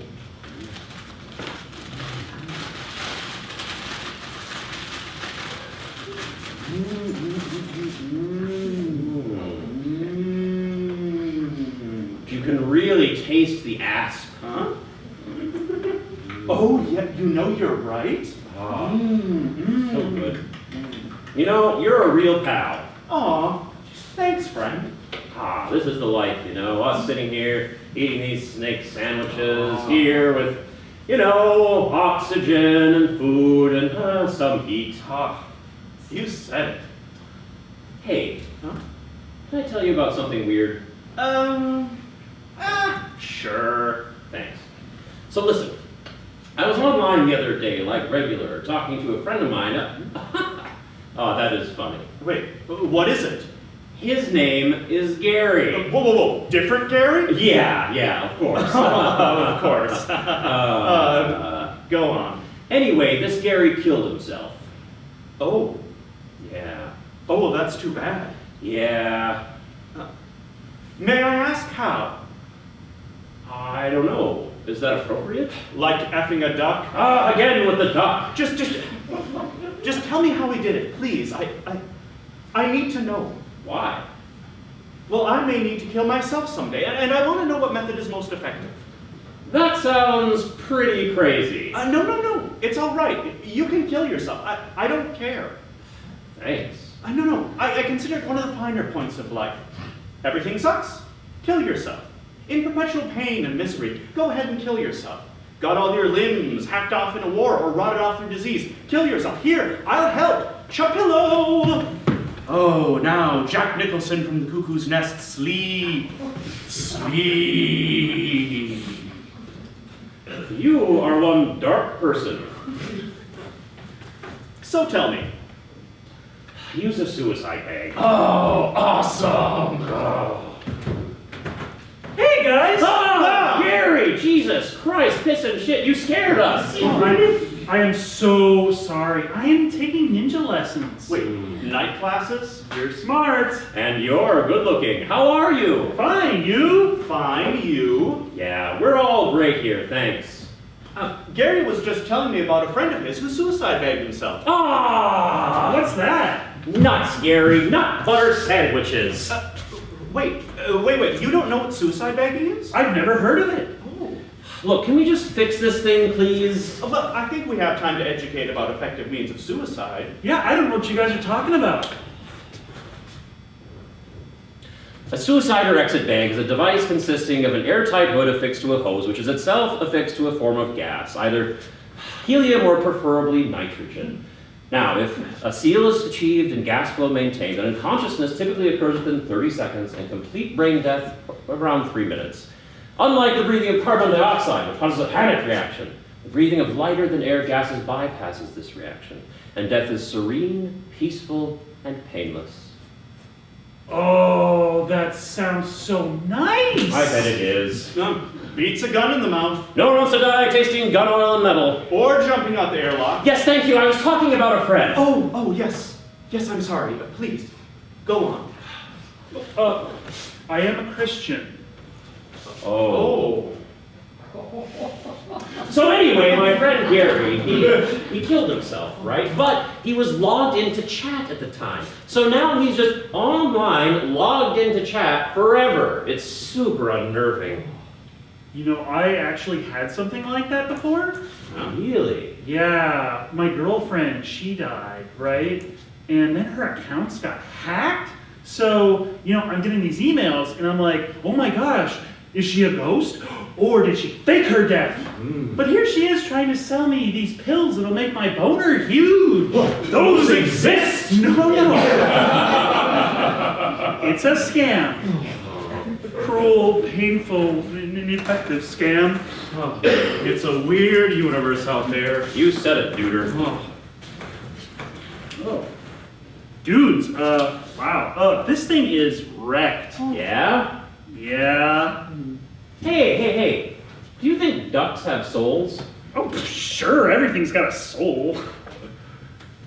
Oh.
Hey. Yeah? Do you ever get terrified by the prospect of your inevitable death? Sure. Yeah. That's what it's all about, the fear. Yeah. It's like, oh my God, we're all gonna die and then be put in a box and buried underground out of the sight of the living world and possible contagion. Or, oh no, all my friends are trying to eat me. I try not to think about it. I mean, who could? Think about it, just day after day. A person couldn't function. Freud called it thanatos. Yeah? Yeah, I think so. Might have been a comic book villain. Either way, Freud is bad business. Yeah, a historic and glorious career built on the idea of trying to convince us that we all want to pork our moms. Sure, Freud, that's it. We all want to pork our moms. Right. What a wackadoo. It's a weird multiverse, Deuterinos. I try not to think about it. Yeah, how's that going for you? It's hard, we go to sleep every night, as a comfort. And I think maybe that's why we can make it through the day without screaming our heads off in abject terror. Huh. I did that once. Huh? Yeah, screamed my head off in abject terror for a whole week. Well, eventually they committed me, obviously, and sedated me, and under prolonged torture hypnosis, convinced me that they had created an inoculation against death. They would give me a series of injections that would make me immune to natural death and allow for infinite replication. What were they made out of? The injections. Oh, baby gravy? I don't know, I don't science. Oh, yikes. Well, it's a dark, weird, sick, twisted, horrifying universe out there. Kids.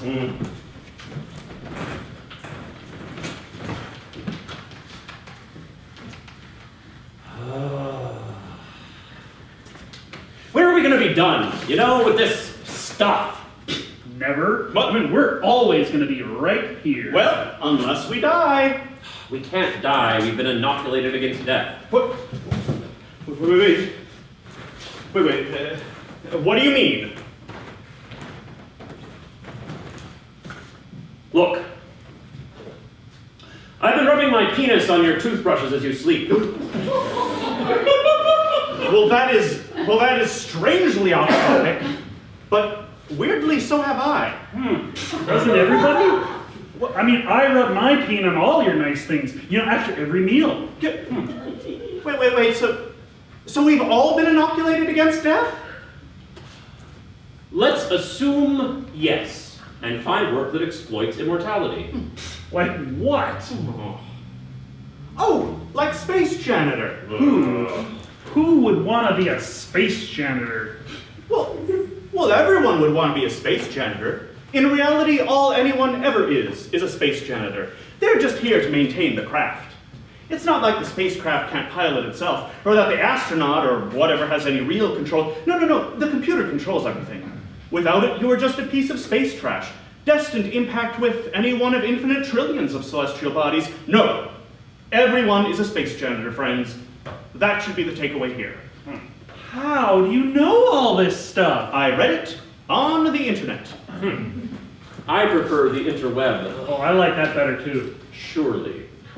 Hey, hypothetically, if you could do anything, what would you do?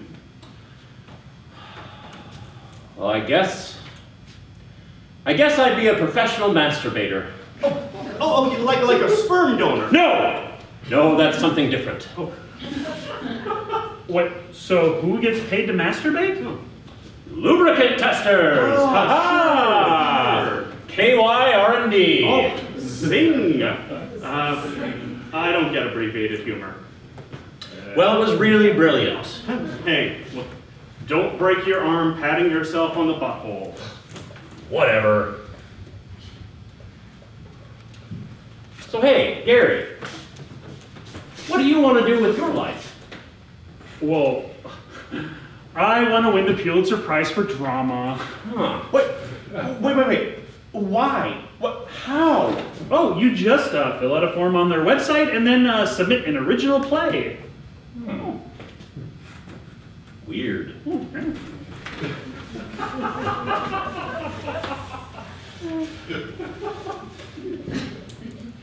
Well, I mean, let's do that then, you know? I mean, no one's ever gonna pay me to masturbate unless I let him kill me afterwards. But listen, how will we know when we're done with this drama? Oh, we'll know when we're done. Wait, how? Oh, the audience will clap. But how will they know how, or when? You have to give the modern audience the benefit of the doubt. When has that ever been wise? Wait a minute here, wait a minute. So what's your angle, you know? Like what's the high concept / short con? Okay, do you ever get terrified at the prospect of immortality? No, that's not right. No, I get it, yeah. Immortality as hell. Immortality is hell. Right, immortality is hell because you never get to be close to God. I do not like that word. I do not like that word. What? Gods? Whatever. There's probably only one God and they hate us. Sure, all those Baalites are just crazy. No one cares about Baal anymore. I do. Look. Just no gods, none of this hoodoo mumbo jumbo. None of this has any functional point. I just wish we could make a 10-foot tall potato. We can. Let me finish! Sorry. That could walk and talk. And we could offer rides in it, maybe by carving out little chairs, you know, depending on the structural requirements of the potato mutant. Truly, you are a mad genius, but I feel like that might be a dead end. Oh, we're never going to win the Pulitzer Prize. You know, the world is bereft of valued thinkers. You should run for president of everything. You should be my VP. Well, that does sound nice. I don't know. Is immortality hell? Well, I think so. Nobody knows anything about anything. Hell is just a useless invention created to make movies more interesting. In a way you're right, but in another you're disastrously wrong.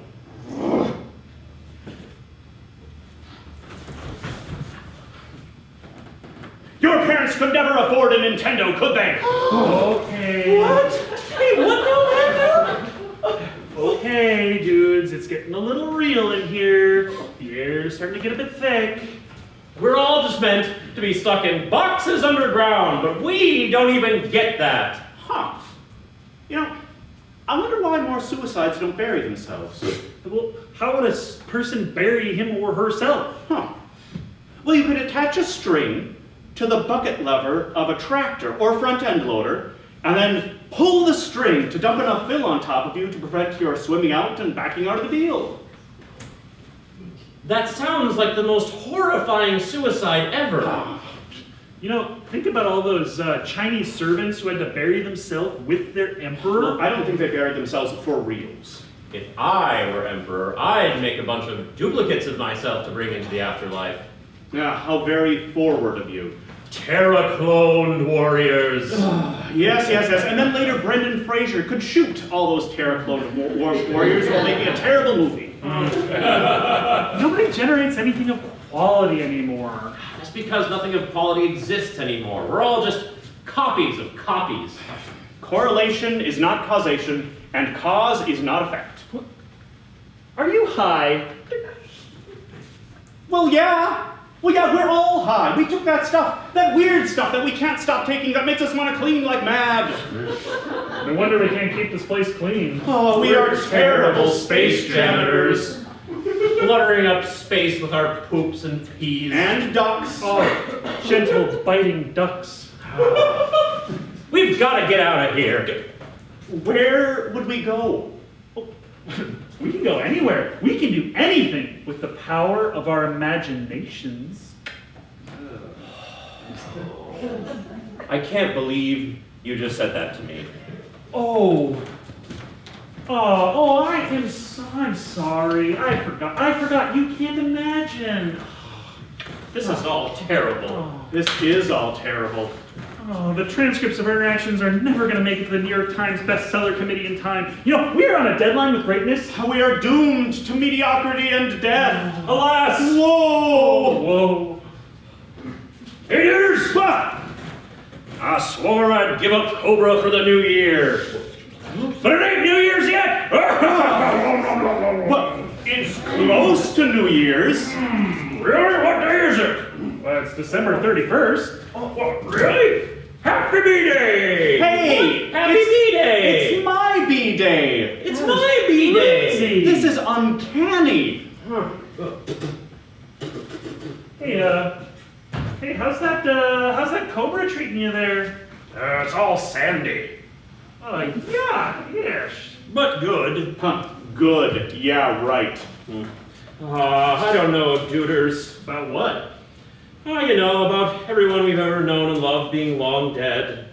Again? Still. Look.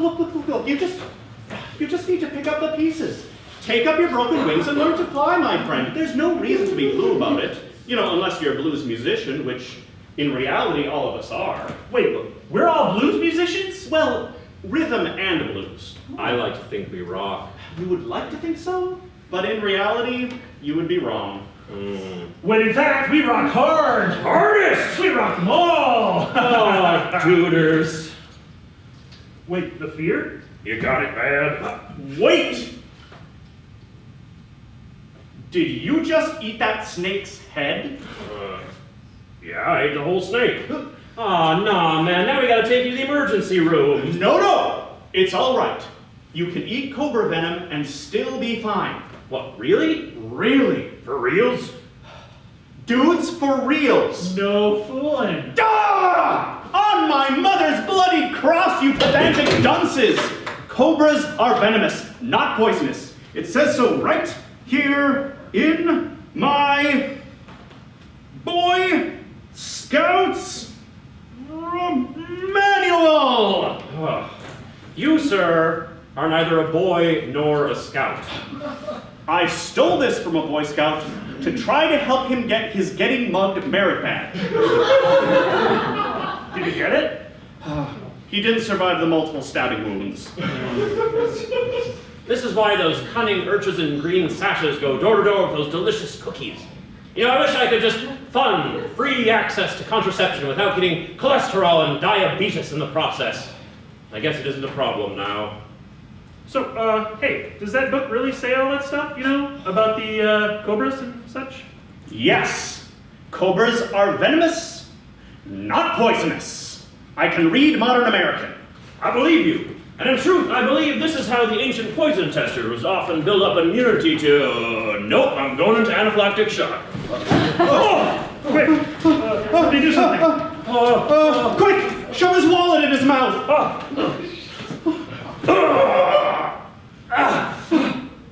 Nothing. Okay, here, just take mine. Get up in there. Still nothing. Wait, my wallet. Come on. Live, damn you. Here, let's get this done.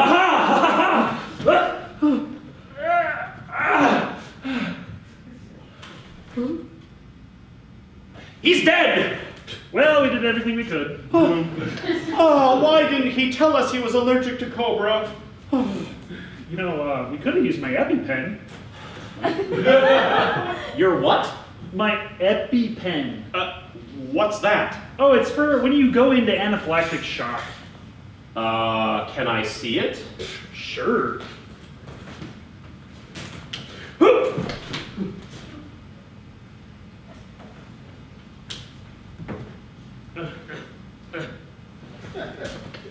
It's just a pen! What? It's just a pen! There's a number on it you call for if you're going into anaphylactic shock. I don't have a phone. I don't have a phone. I don't have a phone. Why doesn't anyone out there have a phone?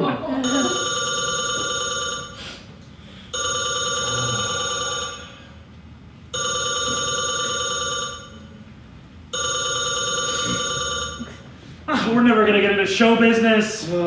I can't believe none of them gave us any of their wallets. You know, to help. Never gonna win the Pulitzer Prize at this rate. Yeah, let's go throw them into the bioprocessing unit. Oh, you mean the burger machine? Please, don't call it that when I go.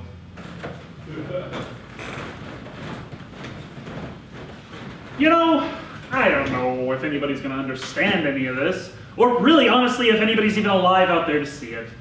But you know, every life is a precious gift and every death is a profound tragedy. You know, when we write stories about the dead, we have to humble ourselves before our own mortality. I write stories for the future, knowing that I will never actually go to that place. I don't know, maybe writing stories for the future doesn't actually help anybody. We might have to go with that giant potato monster thing. Damn it!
It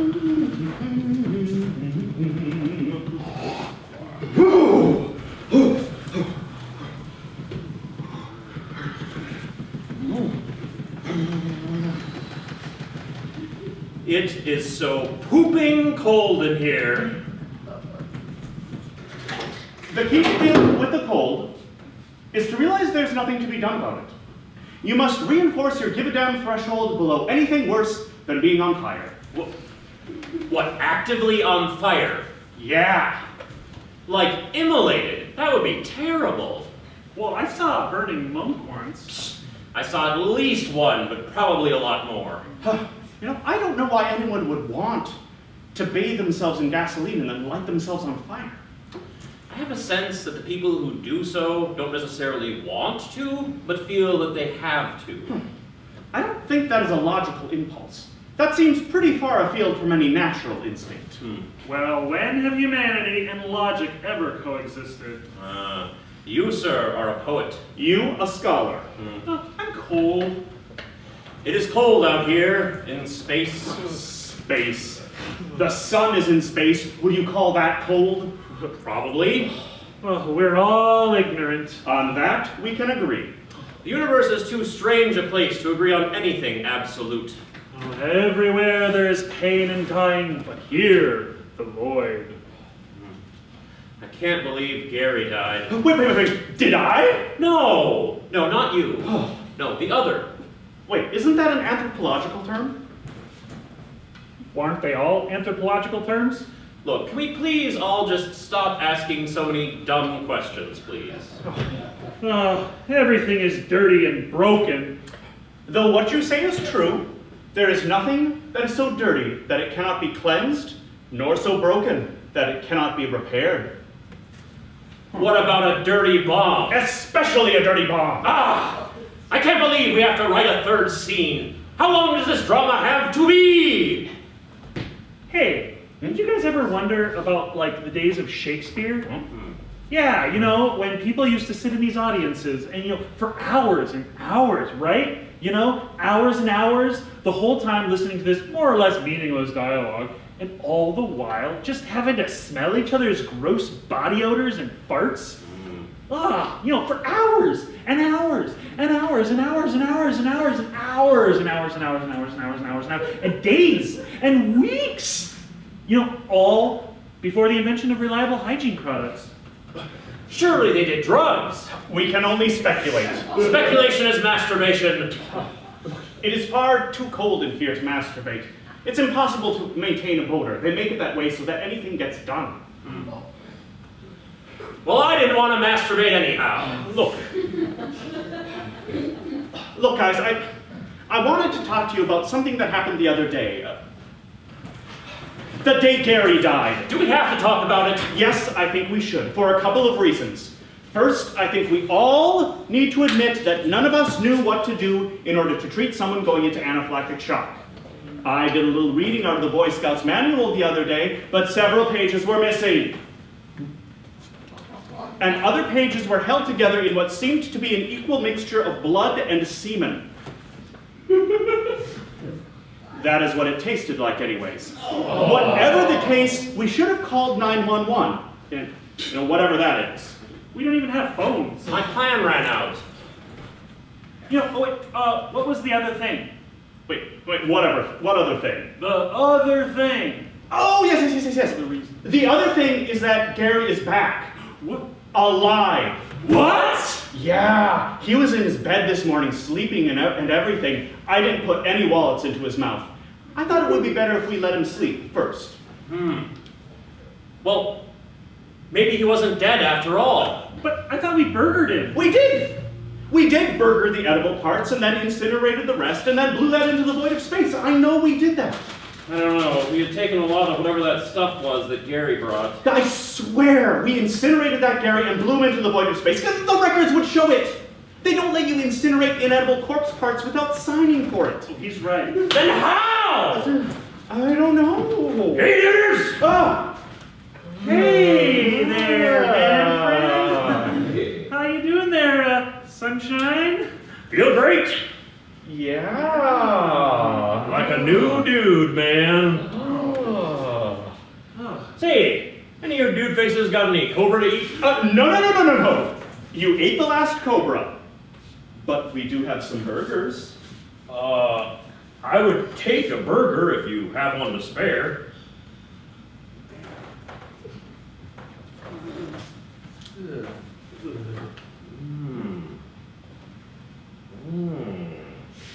You can really taste the meat.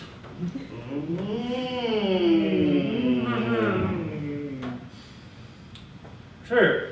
What is this anyhow? It's you, Gary.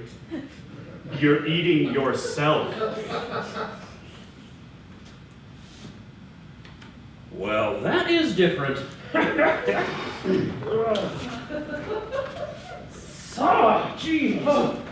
Why are there so many snakes in this darn place anyhow? Oh, the snakes? Oh, yeah.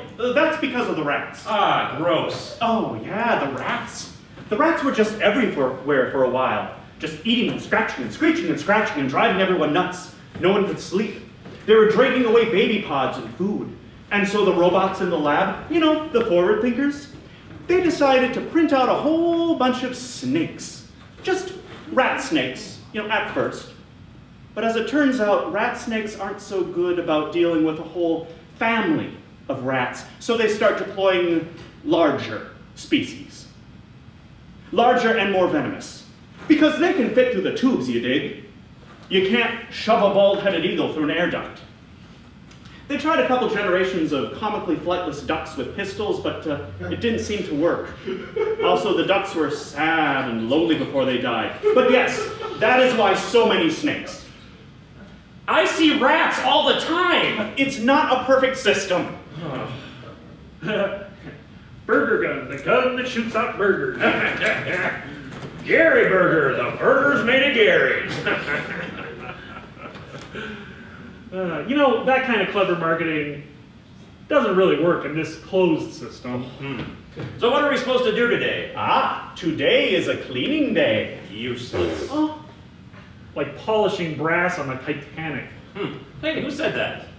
I think it was the unsinkable Molly Brown. Certainly. Yeah, they made a musical about it. Oh, those poor cleaning staff members. And the band. Oh, that's right, the band. Hilarious. I don't know if I would call the Titanic sinking hilarious. Sure it is. You know, now. I don't know if the horrific death of that many people is ever a funny thing. Well, of course, you know, hindsight. 2020. Bring more lifeboats? Yes, yeah! But I mean, they didn't know that the North Atlantic... Oh, yada. Come on. You know, you can't claim that something's not going to sink and then expect that chaos isn't going to sink it. Come on. History laughs at endorsing the absolute. You know, I'm tired of this. You know, I thought this whole thing was going to be fun. You know, sit back, have a few jokes, snort some smack, write the great American play or whatever. Look, this whole ride is bogus. I want to breathe the air and see the sun and poop on the dirt ground. We can't do any of those things without collaborating to finish the materials first.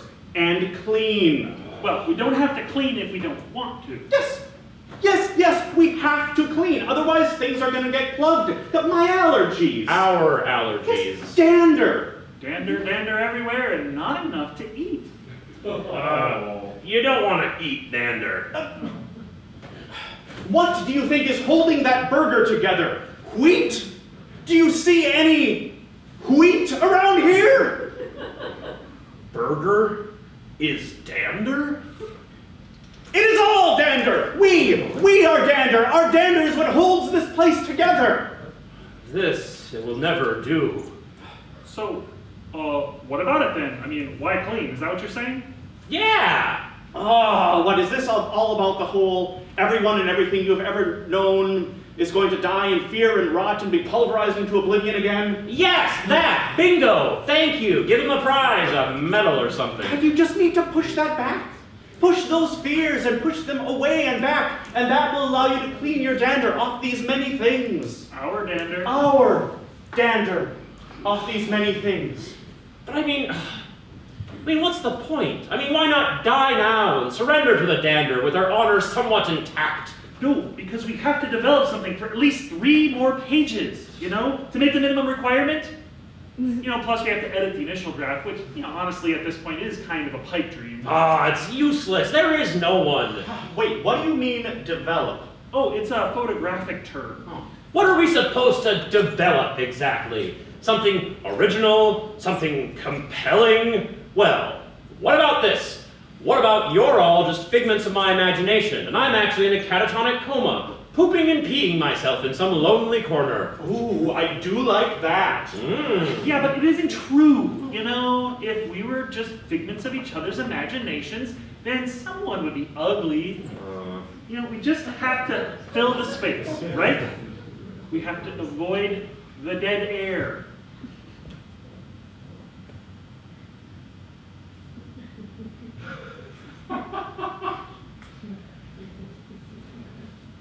Oh, we have got to go. There is nowhere to go.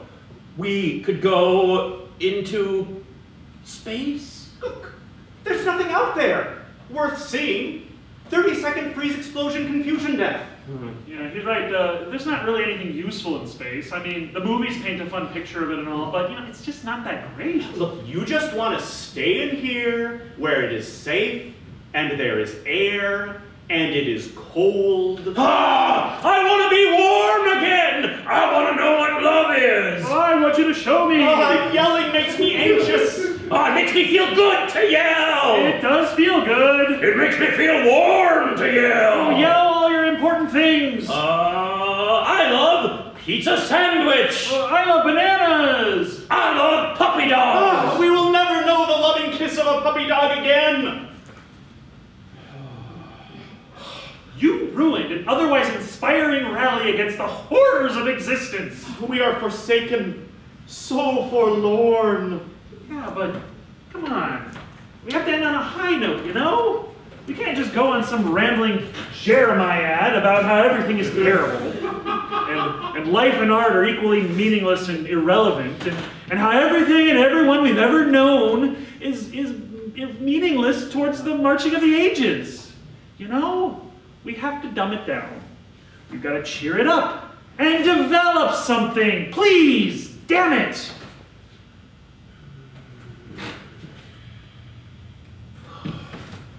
I think there isn't a cover page. No, there's a cover page. I checked. It's useless. We're never going to make it. No. To prime time? No, we're not ready for that. But the deadline is achievable.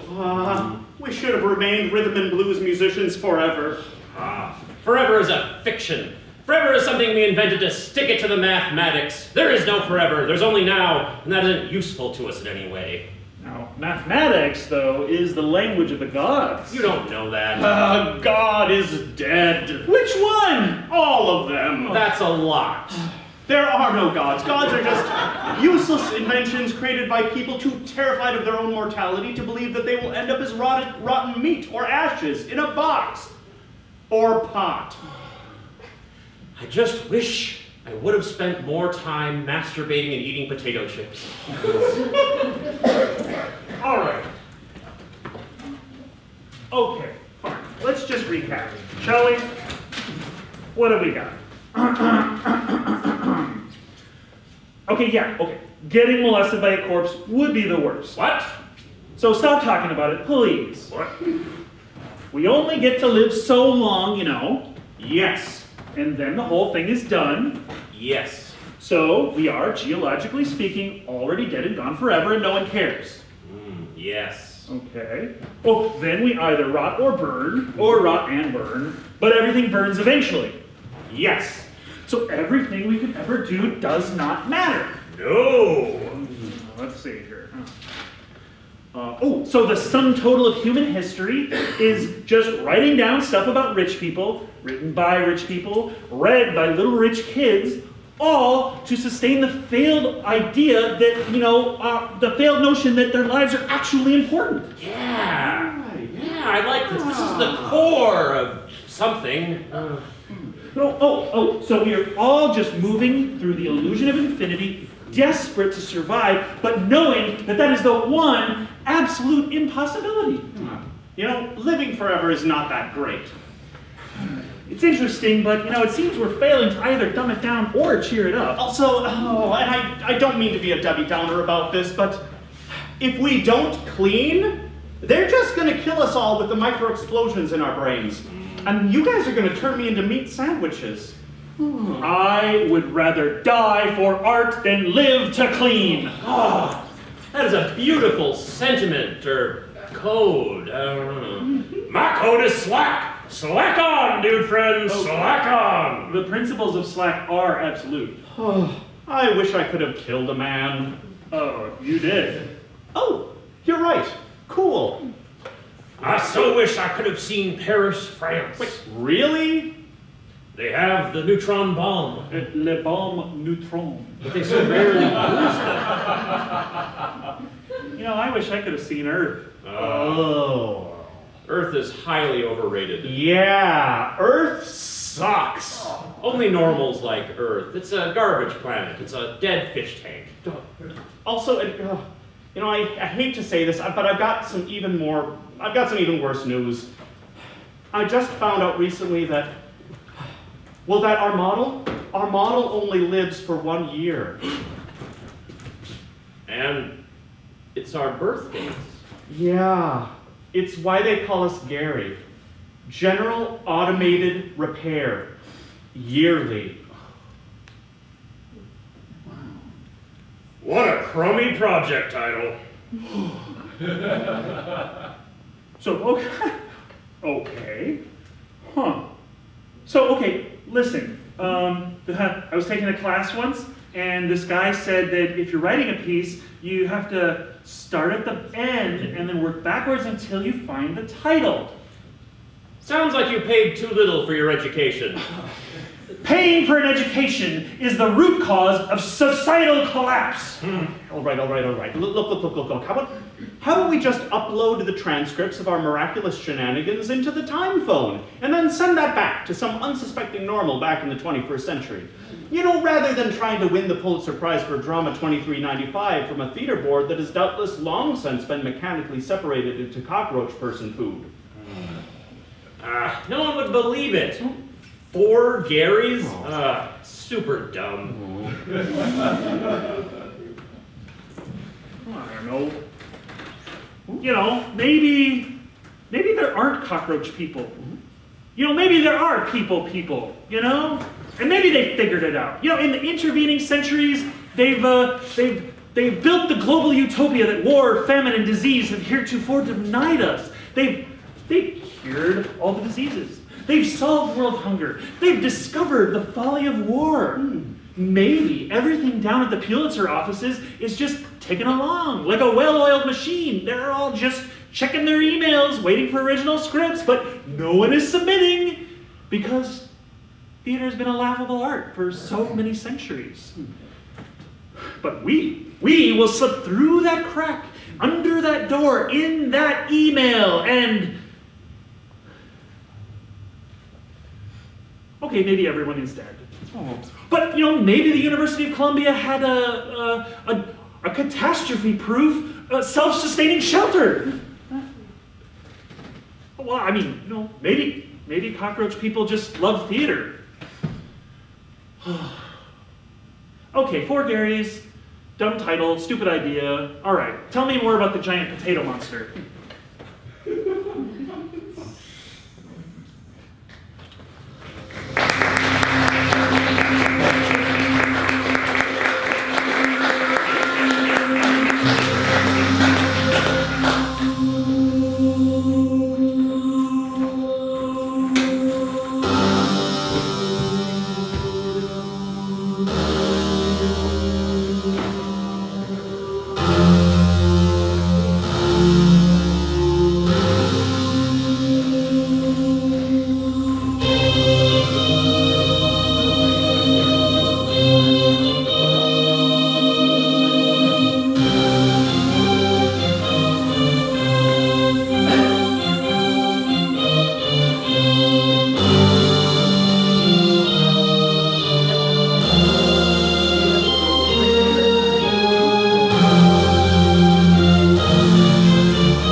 11 benevolent elephants, 11 irrelevant elephants, 11 malevolent elephants.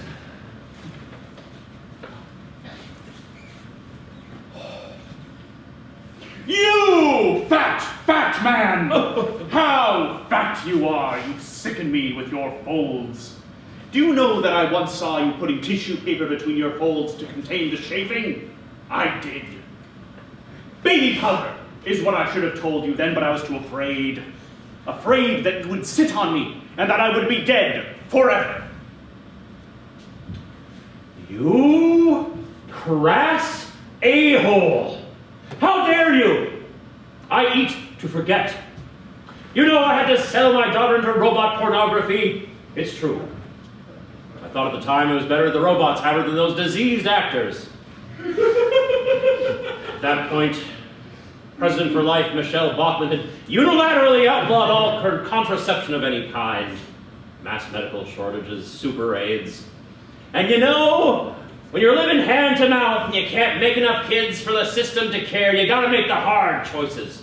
It used to be you didn't have to choose between either a college education or a home, and one was worth something because it was land, but also worth nothing because the land always and forever belongs to the bank. There, how's that? Read that back. Nuts to that. We have nothing but our precious bodily fluids. Ah, but we don't really have those. Those can be taken from us quite easily. I took some from you earlier. Our free will. Also taken, also easily, also earlier. Either through physical or mental torture, or the subjugation of will as found in theatrical audiences. You can never take any of my things, not without a fight. What things do you have? I have nothing. I have nothing. We have nothing. We are nothing. Like pocket lint in a cosmic smoking jacket. In an age where smoking is illegal, unless it is Nazi meth. And that only for work.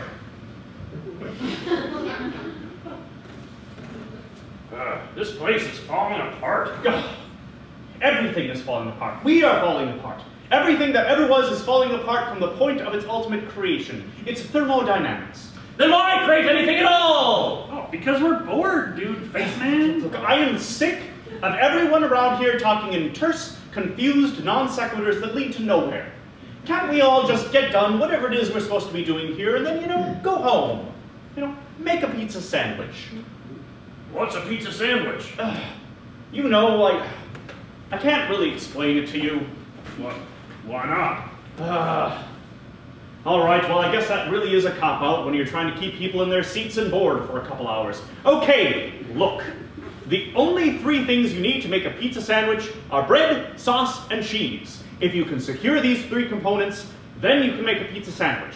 There are 2 different ways of preparing pizza sandwich, and the method used will depend largely on your bread source. Now, if you have sliced bread, that innovation that made the Earl of Sandwich famous, then what you do is you heat a pan, you toss a pat of butter in it, and then you wait until the bread containing the sauce and cheese is melted and everything is delicious. The other instance is used when the bread is of an Italian or a French variety. In this instance, you will cut the bread lengthwise and sauce and cheese both halves. You can put whatever you want in a pizza sandwich. Well, anything? Yes, within reason. Human? Yes, I suppose. I guess I don't see a problem with that. Olives? Yes, olives! Green or black. Sandwiches! No. Sandwiches is what you get in the end. But you wouldn't want to put a sandwich into a pizza sandwich, even if it was another pizza sandwich. The pizza sandwich would become unruly.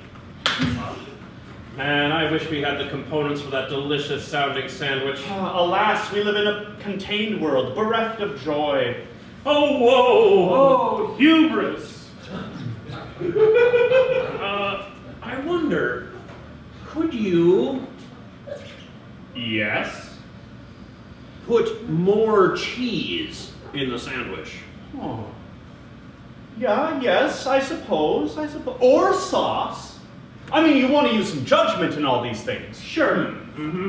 Yeah. Listen, guys, I've gotta step away for a few minutes. Will you all be okay until I get back? Yeah, sure, we'll be fine. Great. Be right back. Thanks, guys.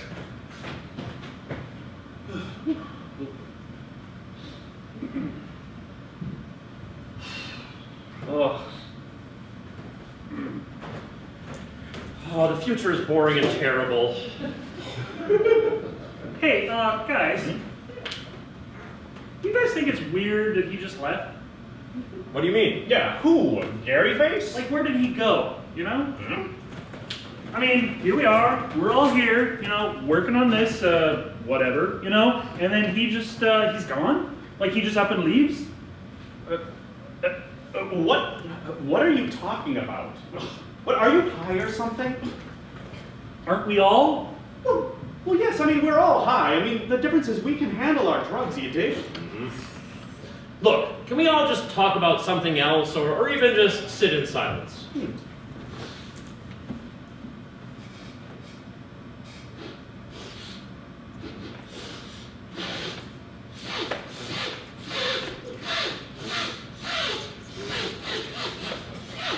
What is that? Yeah, what is that? Oh, hey, what are you guys talking about? That smell. Yeah. Oh, yes, there is a smell. It's impossible!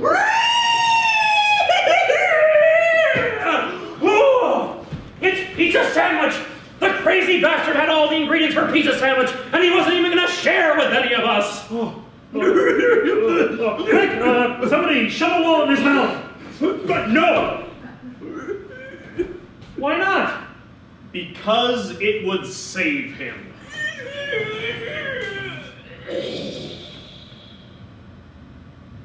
I can't believe we just let him die like that. We should call the police. No, we can't tell the police about this. No. We've got to go underground. What do you mean? You know, underground, off the grid. Well, there's only so many drones that can send after us. The rules of engagement are quite clear. We could all just suicide. Oh, come on, Gary. Don't be such a Debbie Downer. I mean, look at poor dead Gary here. I mean, all effing mama cast to death because nobody could stand to save the selfish pig? Ah, he deserved it. What?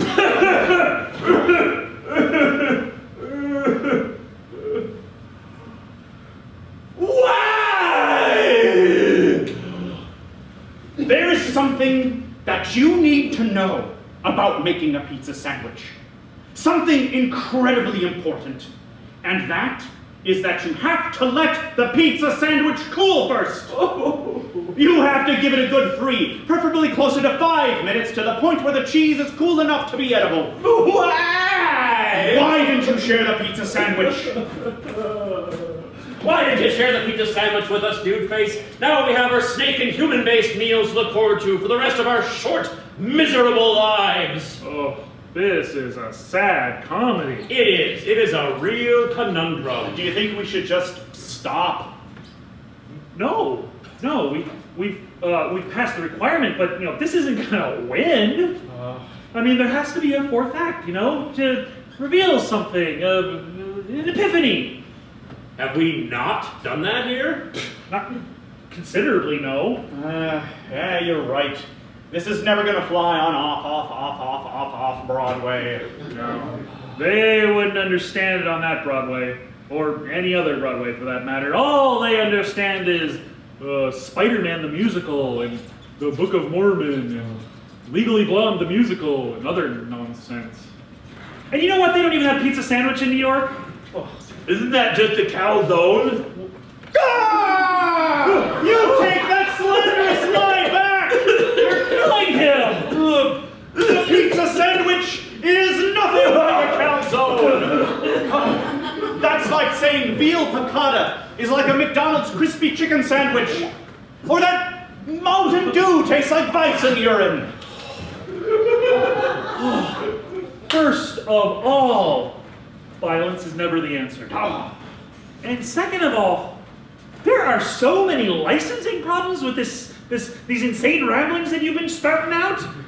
Hey, if any of you crazy monsters drops the big D, they're gonna take away all of our space books and print us out to die all our days on Space Mountain.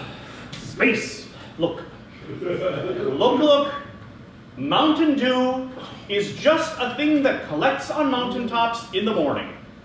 It is not a product, it is a thing upon which a trademark has dubiously been sworn off. Well, dubious, that is a good D word. That is not something that is the word that we cannot say. And we are all great people, meant to do great things. There's dander virtually everywhere in here. And cold feces? Yes. How I long to breathe the sweet smokes of home. Look. Can't we just call this bonus footage or something? Is there any reason, we need to get any more points across? I think we've made a lot of really good epiphany-producing revelations at this point. Do they really need more? I don't see why they should. You don't see anything! I've been blind since rebirth. We are all of us blind and deaf to the truth of Christianity.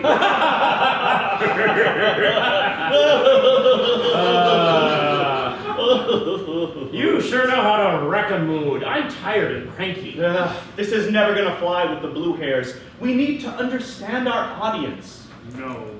We don't need to understand them. They need to understand us. Oh. But we do not understand us. Nobody understands anything, It's all equally pointless and valuable. So wait a minute. So then, if this is art, and I crap into a paper bag, is that art too? I don't know. Furthermore, can we sell it afterwards? Or auction it? Hey. Really? Hey, what are you doing? No, you're talking about... You crapping on a stage? There are laws against that, everywhere. Do it! Someone will eat it up!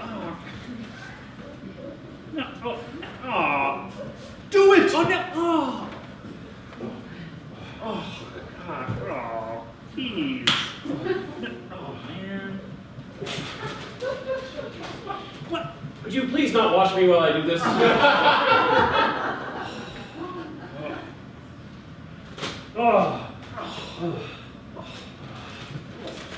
Now, sell this poop. All right. Our first item up for bid is art produced for you right on this very stage. Do we hear $1? Do we hear $1 for the art? Anyone? $1. $1. Who? What? Yes, $1. We have $1. Do we have two? Here it is very difficult, but I think we can put a value on the performing arts tonight. Do we have more than $1? More than $1. Do we hear $2? $2, anyone? Going once. Going twice. Sold for $1. Very good bargain, sir. Very good bargain. Oh, there it comes. That's coming. Oh, the point we've all been waiting for.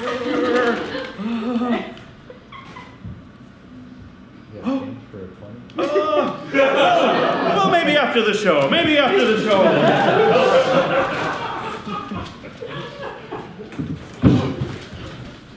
Oh, wait. Of course, the art, sir. Give up the art anyway. Yes. Woo! This is what it is all about. That's that again. That's that, I guess. This is already the best show ever. Yes, the best thing ever made. Well, it hasn't been made yet. Whatever. Hey, what is robot pornography? Oh. You take someone and you let a bunch of robots have their way with them. Sex bots. That sounds hot. Please, respect the fact that he had to sell his little girl to robots. I don't think I can respect that. Well, try, damn it! Nope, can't do it, Duder, sorry. Well, you gave it a shot anyhow. I feel like that related to something significant. Huh. Yeah. I have a thing. So there was this one time. Me and my significant other were out for a walk, right? And along came this white windowless panel van, right? And so the door slides open, and inside is this beautiful woman, and she has all this candy and drugs. So naturally, we got in. You know, and inside, we close the door, and there's just a bunch of corpses. So, let me explain. Later investigations revealed that she and her boyfriend were working together, and they were hardcore LaVeyan Satanists, right? And they were after our lifebloods. But, me and my girl, you know, we were from the Midwest, so, you know, naturally we were baptized. And so, for that, or, you know, whatever other reason, when they tried to slit our throats, the knives could find no purchase. It was as if we were wearing these invisible shark armor suits. So as I waited, you know, the briefest of instants, as the knife was to my throat and I waited to see if I was dead, I realized that I was not dead, and I realized that I wanted to live, and, you know, eat, and pork, and fart, and, you know, repeat until I was dead. And so I fought her. I fought her with tooth and nail and fist and foot, and had I horns and hooves, I would have fought her with those too. We fought them until they had to pull over, and then we dragged them from the van, and then we just beat them to death with big rocks we found on the side of the road. The jury was out for like 10 minutes on justifiable homicide. No, that wasn't it. No. I could never become a Satanist because of the sexual submission to the beast.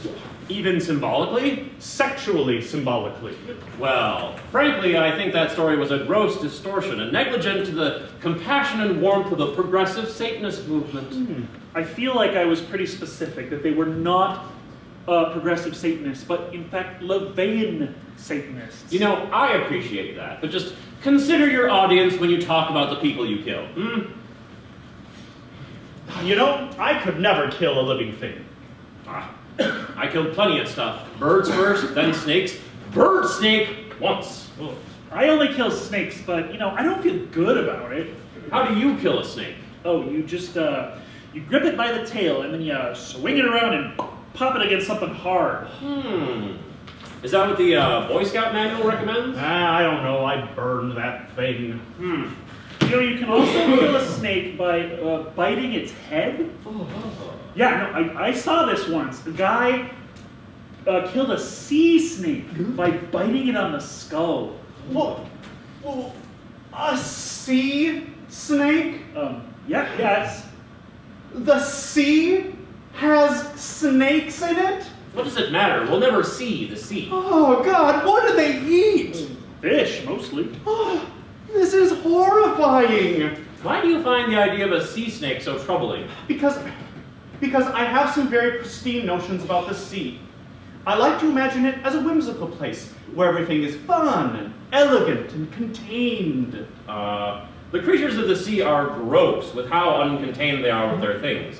They blast eggs and semen on virtually every surface, and what isn't egg and sperm is typically fish poop. At least 10% of all seawater is fish poop. Oh, stop! No, we can't stop. We have to go on for a few more pages to clear the count. What count? No, the word count. Or was it the page count? Whatever we don't get paid in. It's the one place I thought I could be safe. No place is safe anywhere ever. That's for sure. At least in this reality. Oh. Well, I mean, if you were dead and in a box, frozen, and it was lead lined, then maybe you might be safe. Maybe if you surrounded that with a bunch of concrete and a lot more lead, I mean a lot more, maybe. Yeah, let's do that then. Where are we going to find 2 metric tons each of concrete and lead? And at this hour! Look, if you really wanted to be safe, you would be inside the cryogenic hold with the 3,000 or so space immigrants who are traveling for 1,000 years to their new planet. But they designed very specific doors to make sure that we don't get in there. We are a different system. It's futile. No one is safe, ever. Yeah, then why all these safety regulations? Yeah! Don't do this. Don't do that. Wear a helmet. Use a condom. Floss your teeth. Clean your anus. Like polishing ass on the Hindenburg. Is that the phrase? I think so. Huh. I think that's wrong somehow. I thought it was polishing ass on the Titanic. Oh, well, geez, that's crass. Wait, how is the Hindenburg any better? Well, nobody died on the Hindenburg. Well, comparatively. Well, I mean, the Hindenburg was a hydrogen explosion. I mean, you wouldn't have time to polish anything in a hydrogen explosion. Well, I don't know. I mean, depending on how fast you polish. Oh, sure. I polish pretty fast, you know? Right. I mean, I'm not saying I could get the whole galley. But, like the plates. Yeah, like the plates. You know, you got a couple seconds, you know, for the explosion to ignite, then a couple more for the craft to crash down to the surface. You know, the Hindenburg was a Nazi airship. F those Nazis and their big dick airship. Space meth. Space. Look. All those boring and dumb people froze or exploded to death. Can't we just respect that for what it is? I mean, I think we do. Yeah, but, you know, it's still pretty funny. Not ha-ha funny, but 2020 hindsight should have brought more lifeboats funny. Oh, yeah, like, oh, whoops, I forgot my keys at home this morning, and now I'm drowning to death in the North Atlantic. Kind of funny, if you're into that kind of thing. Parachutes, right? God, you know what saying I hate the most? What? Drinking the Kool-Aid. Yeah? Yeah. Like everyone in Jonestown just passively suicided themselves in cult-like obedience. But if you listen to the recordings, which are free and available on the internet, you can listen to the fact that people are arguing with them the whole time. I mean, people were suiciding all around them. They've rehearsed similar scenarios before. And people who wouldn't suicide were forced to, you know? And it wasn't even Kool-Aid. It was Flavor Aid and cyanide and a bunch of other awful stuff. I mean, it wasn't even Kool-Aid, and yet this phrase gets folded into the nomenclature like 909 people dying is this hilarious joke, you know? All those children, and for what? So you can just toss it off on some FB comment to make yourself feel superior to someone. Like, jumping the North Tower is just something we say now. Well, we'll go with that then. Yeah? Yeah. Jumping the North Tower? Any tower you want.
Get this stuff sent out. We are never going to win. We're never going to win, dude, man. I mean, the Pulitzer Prize board is, you know, roach poop or space dust by now. Even if they still had the competition, we wouldn't win. No, not with that attitude. I mean, do you think that the previous winners knew that they were going to win? Yeah, I'm pretty sure they had a pretty good idea. Yeah, I think they had a pretty good idea, too. I mean, Because there were so few people. Well, yeah, but you see, we have a great opportunity now because, again, there are so few people. There are many more people. We have more people than we know what to do with. We have so many people, we need to put them on spacecraft and ship them off to different planets that might support them because our planet will not. Because there are so many people. Right, but I mean dramatists. Well, yeah. I mean, to be specific. Because theater is dead. Yeah, like disco. Like Dostoevsky. Like a donkey. Like Dada. But except, and I hate to be, I hate to be the, negative guy, but I hear that disco is actually doing quite well on developing worlds. What? Not quite first world, but not quite the third. Disco Central. Think Eastern European teens living in Asia. Yeah, but that doesn't mean that disco is alive and well. I mean, it could just be people celebrating the death by rutting on the corpse. It's pretty much just performed ironically at this point, I think. I don't know. You don't know much, do you? But I do know that I love you.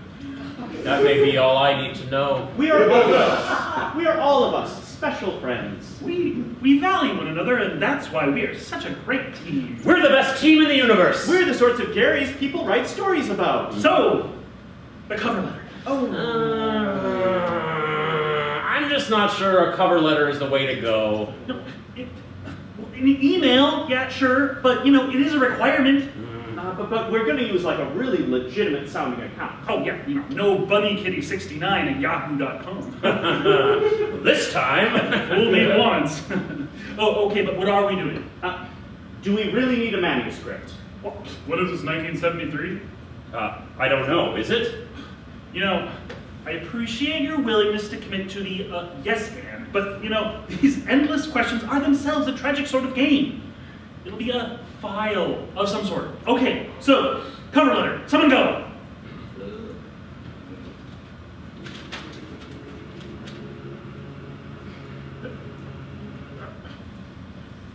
I hate paperwork. We're never going to win a Pulitzer Prize. Well, maybe if we really suck their dicks. Surely there are ladies on the board as well. Well, we'll suck their lady dicks too. I'm not against that, for art. I don't know, man. I'm not into this. I didn't sign on for this. You shut your mouth. We are talking about the literary progress of the 23rd century. But it can't be 1978. No one knows what time it is. Look. It's getting late. Can't we just work on this tomorrow? No. Tomorrow would be too late. We would all be dead. And then what? And then what? I mean, who gives a poop fart? I give a poop fart. I mean, if we die, then that's okay, But to die with a Pulitzer Prize is to die as an author, respected by a small group of very privileged white people. I don't even like white people. Nobody does. That isn't the point. This is all terrible. I mean, what are our odds of winning, as it is? Wait. Who was the last winner of the dramatics arts category? Hamilton, by that dreamboat Lin-Manuel Miranda. But that was like 379 years ago or something like that. I mean, are you even sure they still have a drama category? I would know. I mean, I'm on the mailing list. Really? For reals? I mean, I just don't know. I mean, is this really worth our time when we could be sleeping? Look, I mean, okay, if we're going to get rejected, then just let us get rejected for something, Let's not send us off to some fan fiction website where they butcher it, and for what? A $10 gift card for some place that no longer exists? I don't want to work for gift cards that I can't use! You can redeem those things for things. Like what? Well, like small amounts of meth, in small amounts. Oh, man, I wish we had a big old bowl of meth right now. Well, we do. It's right over there. What? Are you a genie? The Nazis used meth. Yes, I think the stuff we have is space Nazi meth. Oh. Well, you know what the Nazis didn't use? What? Common sense. That at least. Maybe you could mention about how we're against the Nazis in the letter. What letter now?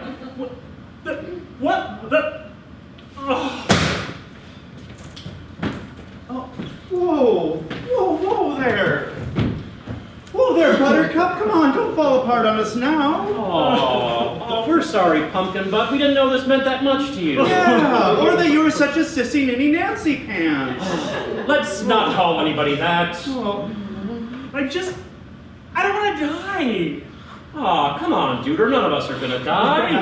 I don't think that's a very reasonable thing to promise. Well, I mean, it doesn't matter if you have the Pulitzer Prize, you know? We'll just 3D print off a duplicate and, I don't know, hire someone to change the Wikipedia page. Like who? Like Wikipedia, you know? You throw enough bucks their direction, they'll switch things around for us. They're a struggling non-profit. I don't cotton to it. You know, it ain't the way it should be. Sometimes it's not a question of the way it should be, but the way it has to be. I'm gonna go check the mail. You know, I just wish someone would shove a wallet in my mouth, you know? Only not my wallet, because it's empty of pretty much everything but Blockbuster video cards. But a rich man's wallet, you know? Fat with dozens and dozens of dollars.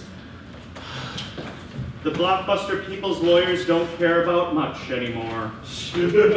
That's for sure. Gary? Huh? The letter.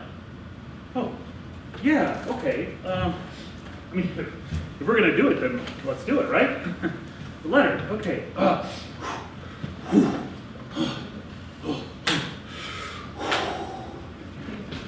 Okay, take this down. Ready? Take this down. Okay. Dearest the Pulitzer Prize Committee and/or Board, I am writing to you from space to ask for your consideration for the included work For Gary's, which is a working title, for the consideration for the award for a dramatic achievement this year. We believe, and when we say we mean that both in the sense of the royal vu and also in the sense of we, the cloned people of the universe, believe that this work stands alone amongst all of the other submissions that you may have received this year. We will continue faxing over manuscripts every hour on the hour, so that you may have enough copies for all of the starving and developing countries to eat. For it is printed on rice paper, and let's face it, no one else is taking the time to feed those sad children. In addition to solving world hunger, we believe that your endorsement of this work should enshrine for all time the principles of truth, honor, loyalty, and intelligence in an age sorely lacking in examples of these lauded characteristics. For our part, we will continue to strive for the unshackling of the mind slaves who have been pressed into intellectual servitude by an oligarchy of mathematicians who calculate sums of money to always work out in their favor. Yes, yes. We will strive to overthrow the conventions of mediocrity in all of its banal forms. We seek to bring the bright and promised future of tomorrow to today, so that we may live the future's promise to us all before we are dead, like disco. For there are but two inalienable truths in this universe. One, all that lives must die. And two, For Gary's is a Pulitzer Prize-worthy work of dramatic literature. All the best to everyone down at the office. Cockroach persons, please disregard. Love, Gary, Gary, Gary, and Gary. Ah, say Gary 4. Say Gary 4. Whew, okay, were there any swears? I don't know. Well, okay, read it back to me then. Read what back? The letter that I just dictated to you? I am sorry. I was not paying attention. I was just drawing a picture of a heron eating too many fish. Oh, you didn't write anything down. Okay. What about you? No, I totally zoned out. I guess it's a form of epilepsy. These are all just a bunch of lateral squiggly lines. This is gibberish. I was afraid of you yelling. And success. Mostly I was afraid of you yelling. Oh, that's that then, I guess. I mean, you know, we don't even know what the Pulitzer Prize is. You know, I mean, we don't even know who that Joseph Pulitzer was. He could have been a real ass clown. I understand he served on Lincoln's cavalry during the First Civil War. Well, yellow journalism isn't all that great, you know? At least he got to die on a boat. Guys! I just got the mail. Broadway. We're going to Broadway. What do you mean? I just got an email from this producer. He loves the script. He wants to do the whole thing with puppets. That sounds ridiculously complicated and expensive. Why? I don't know. I don't know why. Wait. How much money? We get paid in comp tickets.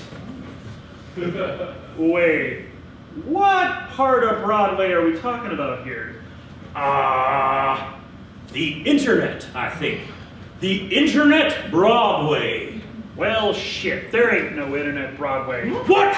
We've been had! I'm gonna go make online threats. We're never gonna be artists, not if we keep living like this. We aren't artists, we're minions. Who's minions? The lowest bidders.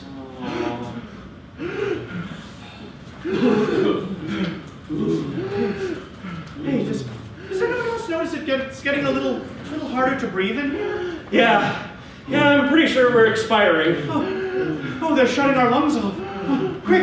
Quick, we need to say something fast.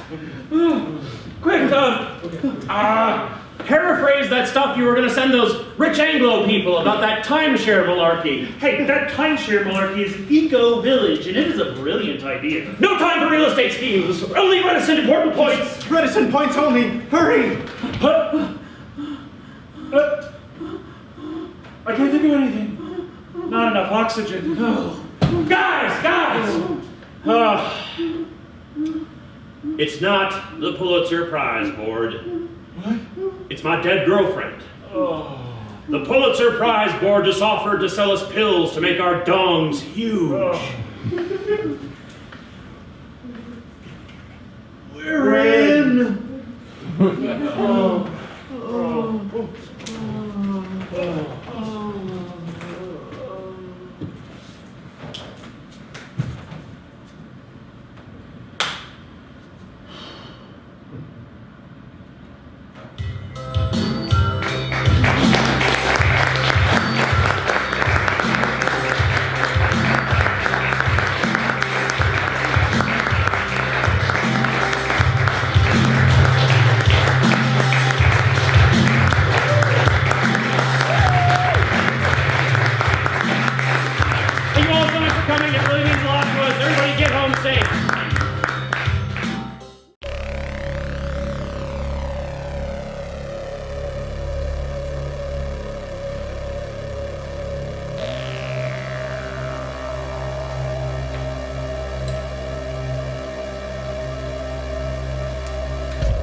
I hate this. Every time we do this, I hate it. You want some cheese with that wine, mister? That's Dr. Mister to you, sister. Well, that's double doctor, triple master sister to you, pal. I'm not your pal, friend. I'm not your friend, buddy. I'm not your buddy, pal! Please, can we all please stop yelling? I hate compressing. I hate this entire process. But look, let's just do it, you know? We're all here. We survived the dive. I brought some chewing gum. Let's just drink some water and get this done. That's why you're the chairman, Llama. Always the diplomat. Can I have some gum? No, you can't have any. It's mine. Can I have some? Yes. Can I have a piece? Sure. May I? Certainly.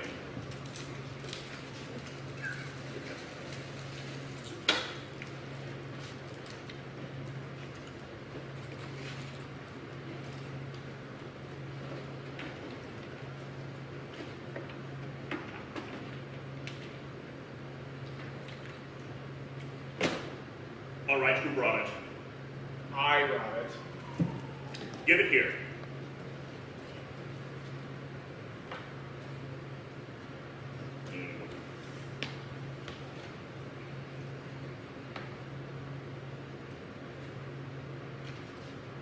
O dread Lord Pulitzer, behold we, the Council of Six, bring this sacrifice of time, energy, and blood.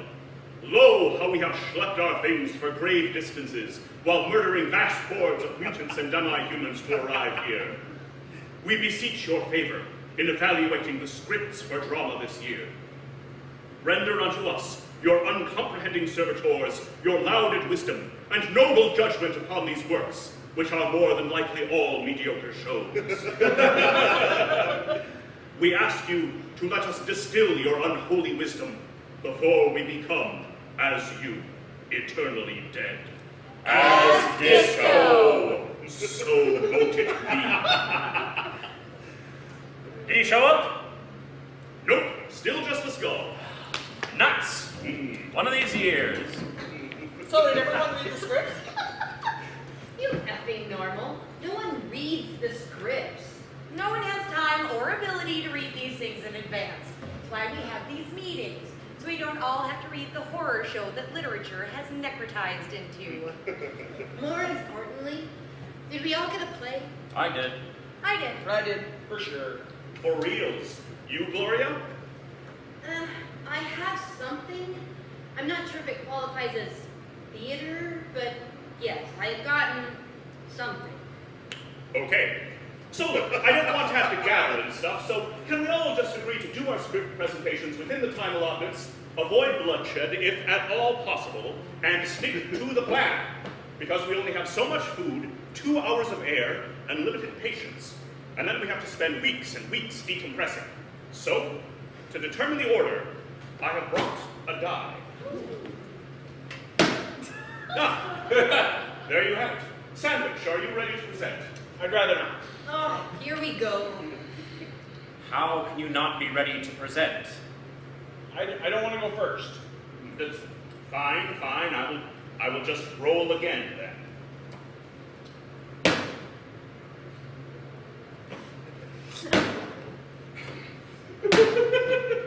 I had this all worked out.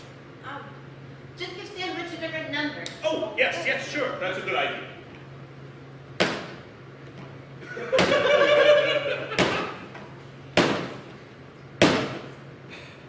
The die is broken.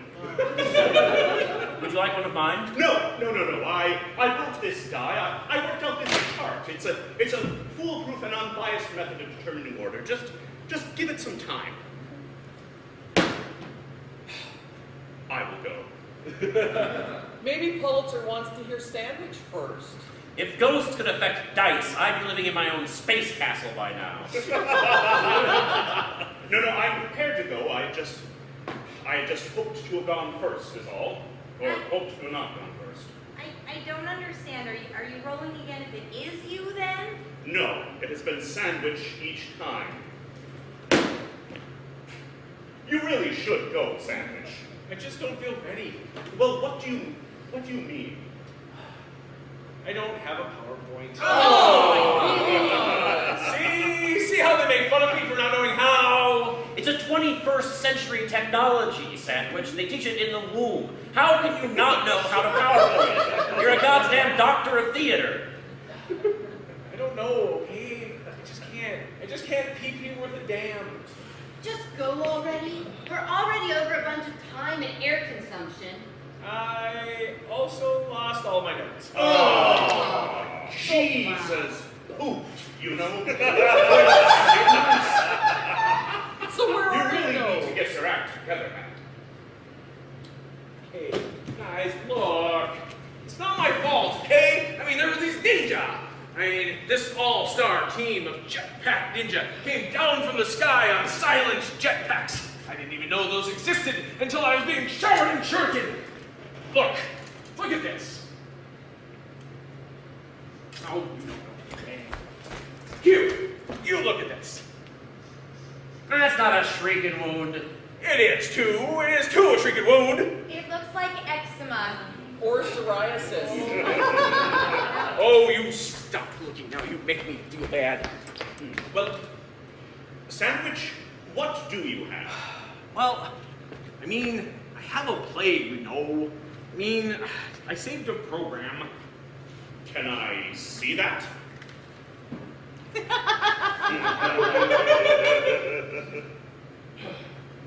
This is Hamilton. Oh. Again. God damn you, Sandwich! God damn you! Another Hamilton year? You're a real embarrassment, Sandwich. Guys, I don't know what the problem is. I thought it was an original musical play. A play can't win more than once. Read the effing website. Online makes me anxious. Please, Llama, you've got to say something here. Yes, Dr. Llama, enforce some quorum. Please don't kill me! No one's going to kill anyone, Sandwich. Pressure sickness manifests itself in many difficult ways. First off, let me say that no one here appreciates more the time and commitment that you have put forth before this board. However, this is the 10th or so time that you have shown up with what appears to be the same playbill for Hamilton, claiming that your things were stolen by Ninja. We all know that there is a Ninja problem out there. You don't need to explain that to any of us. However, you may consider this a warning. If you don't show up next year with an original play, we will be forced to remove you from this board. I will send you a written warning by email later. In the meantime, is there anything you can tell us as to why the script is deserving of your nomination? Do I have to? I think it would be a nice gesture. I was gonna thank you for the warning, but now I'm just angry that you're giving him a chance to go. What are we doing here, Llama? I don't want to hear about Hamilton again. More. Okay, look. So there's this guy. No! Please, no, please! No singing or rapping, please. So little oxygen to be spent on Hamilton. This is hell. This is what hell is like. Okay, look. So there's this guy, Alexander Hamilton, and he's like in the Revolution, right? I mean, like he's born of a whore and a pirate of the Caribbean, and there's this hurricane that comes and destroys his town and kills his mom. And then he moves to New York City, and the girls sing like, "It's the greatest city in the world! It's the greatest city in the world!" Oh, and he's there to go to college, and he wants to do it in 2 years because he heard this dude face Aaron Burr did it. So he finds him, they hang out, and comes to find out they're all revolutionaries. Like American revolutionaries, you dig? This time I thought this shit was made up, but no! Like Washington is there, Jefferson, and they have rap battles, and it is just off the chain. I think that's the term they use in reference to the revolution, off the chain. Dope sexy stuff. So whatever, they win the revolution, and Hamilton has a baby, and they're living in NYC, whatever, trying to get the nation built. But there's this friction between Jefferson and Hamilton as to the leveraging of states' rights versus the national debt, I think. How that? Oh, rap battle, rap battle, rap battle. Oh, yeah, Hamilton totally porks this other chick, and then he gets blackmailed for it. And then that gets found out. And rather than bury it, he publishes a bunch of articles about it. And that doesn't go well. And then he resigns in disgrace. And then his son is killed in a pistol duel. And then he himself is killed in a pistol duel. Spoiler alert. And then everyone sings because they're sad that Hamilton's dead. And everyone is like, Eliza, I wrote myself back to the left till Eliza.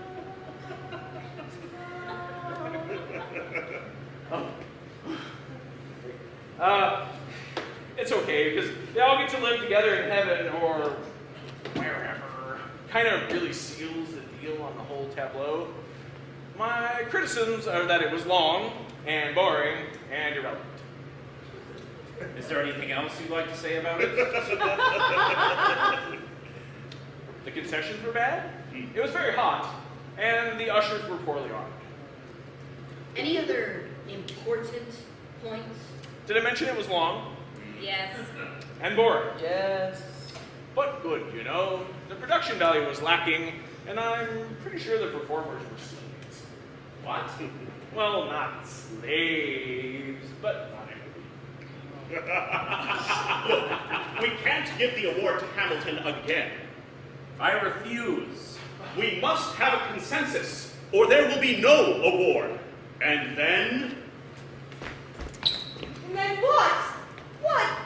The scary ghost of Joseph Pulitzer returns and drags us to super hell? One of you roped me into glorious Simon Mark III. I didn't rope you into anything, Lois. You knew drama was a dangerous game when you started playing.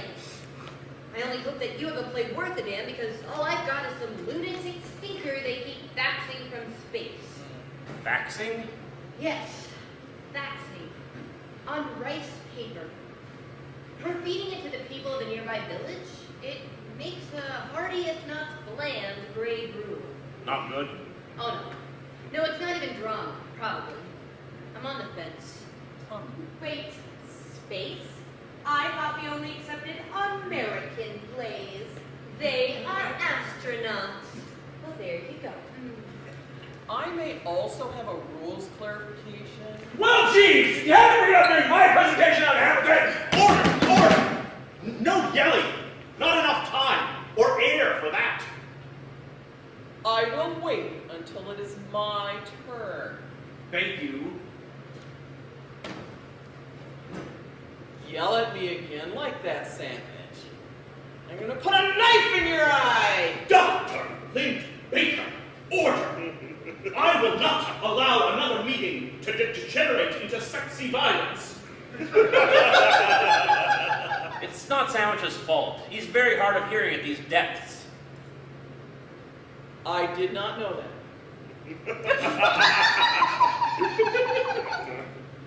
I will yell.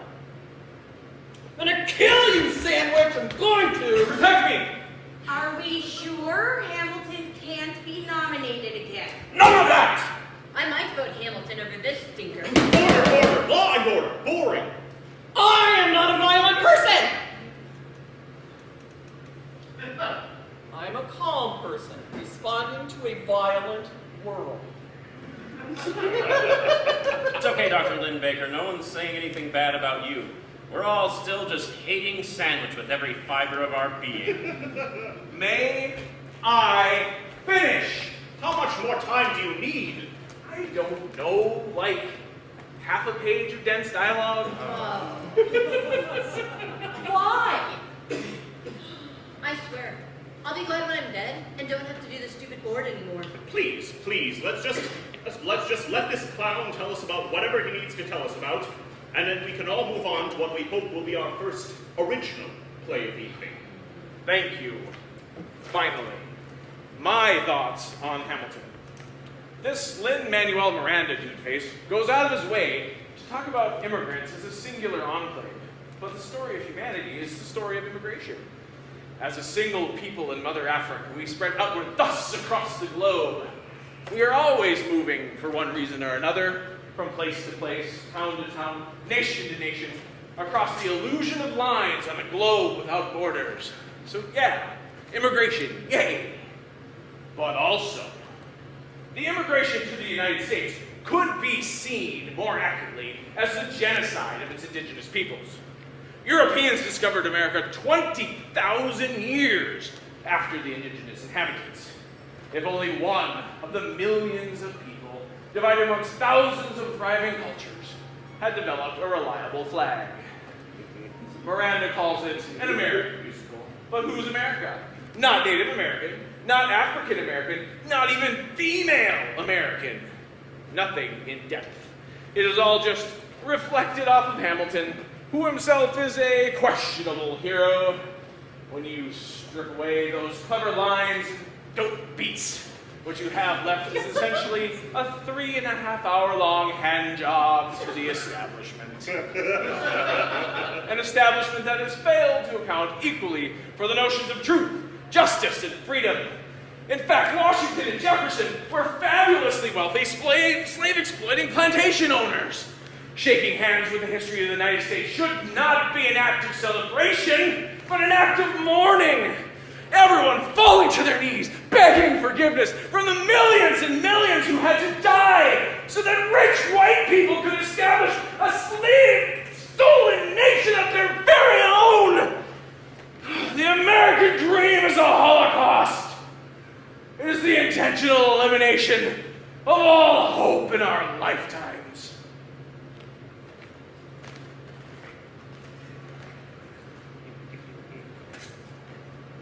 But still a fun musical. I plan to vote for it. No, sorry, Doctor. Doctors, you can neither nominate nor vote for Hamilton. That musical was written 384 years ago. It won the Pulitzer Prize, and its author, Lin-Manuel Miranda, died choking on it in a pseudo-sexual stunt that the Disney people made him perform for his 100th birthday. No, you cannot nominate Hamilton again. Sorry, Dr. Sandwich. It's a shame. We've had like 3 songs on repeat. Can't listen to the whole thing, though. You lose a whole afternoon. I might vote Hamilton. No. Look, let's just take a little break, right? To relax and catch our thoughts. Drink some water. Eat some pizza sandwich. No! Nope, not you, Sandwich. The snack bowl. Fine. I'm gonna go hit the head. None of you pervs get any ideas.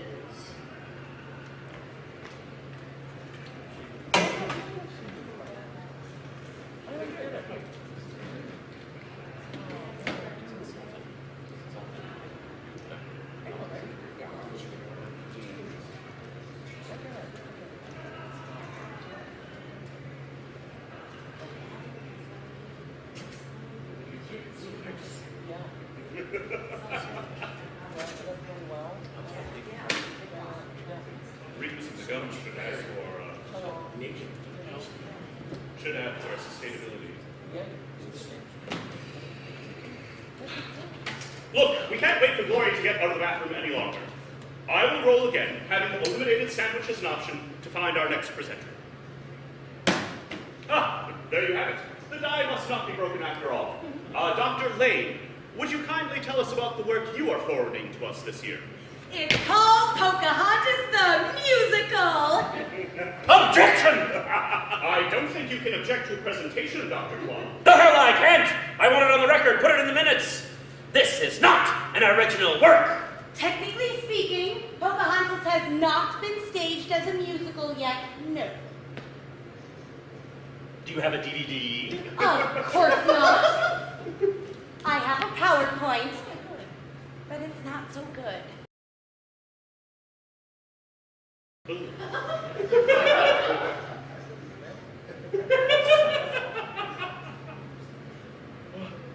What's wrong with Pocahontas?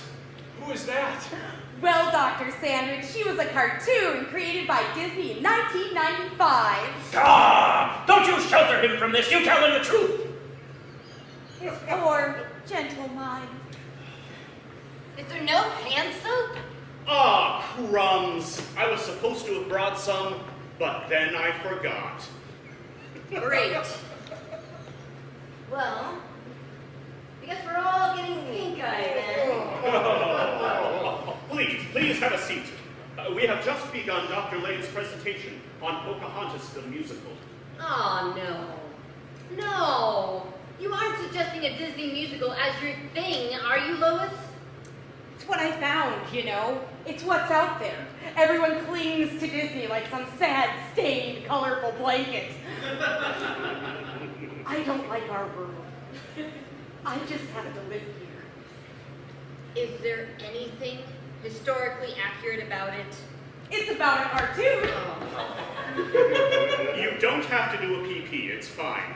Well, I'll just summarize the plot for you all then. Oh, can we skip that too? Yeah. We may have to have it summarized. I will check the rules. I want to know more about Pocahontas. Indigenous American woman finds love and friendship being discovered by European boyfriend and friends. What the crap, lady? What are you even saying? I'm not familiar with this story. I can make it short. Oh. Okay, so In 1607, the Susan Constant leaves from London with John Smith, who's setting sail for the New World. Meanwhile, Pocahontas is troubled by her impending marriage to Kokoum, who, while dreamy in his own right, isn't very mentally engaging.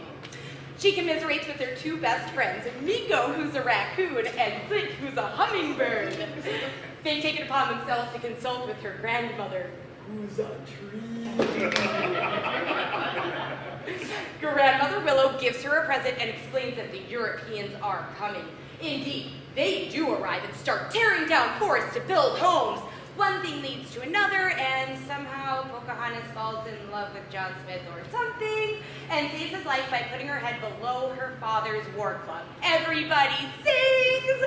I am certain things went great for Indigenous Americans following the events of this picture. Did it have any Indigenous performers? No, it was all performed in red face. Oh, nuts to that! Unacceptable! Are you quite done ruining the Pulitzer Prize in drama by dragging it through the gutter till it dies of shame and exposure? Really, Lois? Why? I tried to see other things. I didn't like watching it. You think I like seeing corporately appropriated culture? You think I like being a part of this board? It has been a massive waste of time. What the hell use is an honorary doctorate from Columbia University? I didn't even get a piece of paper, just a text message. Not even the fancy robes, none of it. And for what? To be forced to sit through this Disney trash? I don't like it. I find it repulsive. Well, tell us about that then. What? How it repulses me? Yeah. Your job is to convince us as to the value of the work, so was it trash?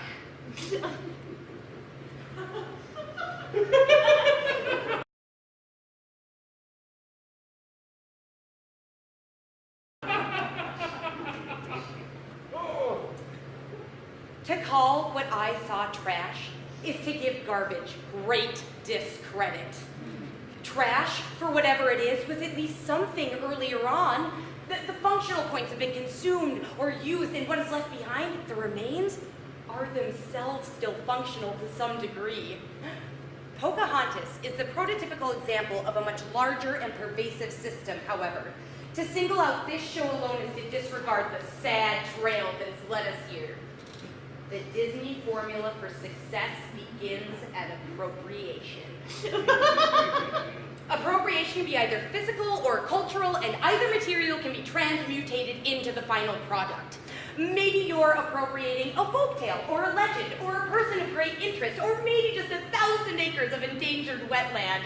It doesn't matter what it was, because the process of Disneyfication will remove any singular attribute or value as a part of the process. Great works of art and culture go in, but they do not come out. Commodification is the next step in the process. Every decision and determination must be considered by the benchmark of profit.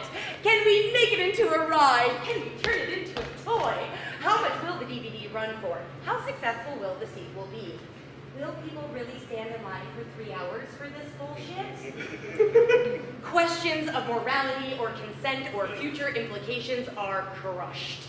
A step in this process is the removal of anything controversial or unique or complicated, rounding off the jagged edges of plot and substance so that swallowing the pill tastes like nothing at all. At the helm of this venture is free market capitalism in its most glorious and functional avatar. Regurgitation is the final step. Continue recycling story and theme and regurgitate for profit. Repeat. Appropriate. Commodify. Regurgitate. Appropriate. Commodify. Regurgitate. Are you a patch of endangered forest? Appropriate. Commodify. Regurgitate. Are you a historic icon respected and admired by millions? Appropriate. Commodify. Regurgitate. Are you a 12-year-old Native American girl who spent her youth exploited and kidnapped only to die at the age of 20? Well, we'll appropriate that story, turn you into a 17-year-old white person, and make it all about how you can't find a boyfriend. Hundreds of years after that, we'll turn that into a sad musical performed by bored, racist hillbillies. Did they puppeteer a dead raccoon in for the live one? It's the only interesting thing I saw. Is that it? Can I be done? That's fine. Discussions. I want this show removed from the list of all possible entries and forever. We stop the cycle of appropriation here and now. Here's where we make our stand, as placing this work beneath our mission to find relevant, well-constructed, meaningful pieces of drama. I move we do that. I don't think we can do that. I can recuse myself from the board?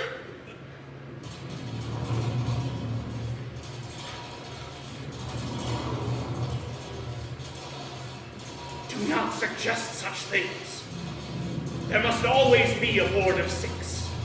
No more, no less. Don't anger the skull. Well, what then? What am I supposed to do here? How is it that this is the only show you saw this year? I am busy, okay? It is dangerous everywhere, and I am busy. Those seem like those excuses. I'm sorry, Vicki. I'm sorry I can't meet your artistic standards. Next year I'll just bring in a program from Hamilton and we can all just continue to mail it in until we're dead. This is my fault. I thought she was cool, you know? I should never have involved you. That is it. That is the last straw. You condescending wench. I'm going to whip you within an inch of your life with my belt and then make you choke on it. Order! No, you let her talk.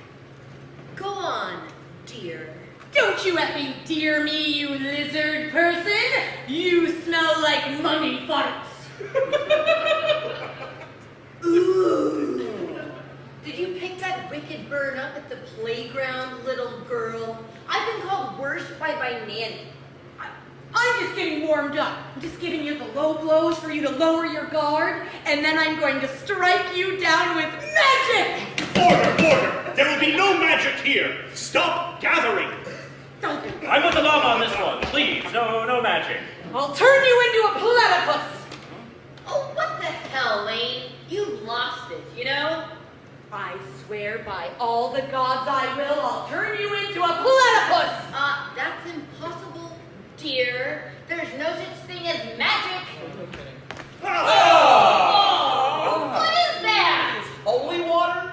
Close. Oh, man. It tastes like nothing. Why would you taste that? It got in my mouth. What is that? Oh, here. Got some on this. Let me look it up. Get off of me! I can clean myself on my own. What was that, Lane? Oh, this? Just a few ounces of the most powerful dark shine acid I've ever saved as a weapon.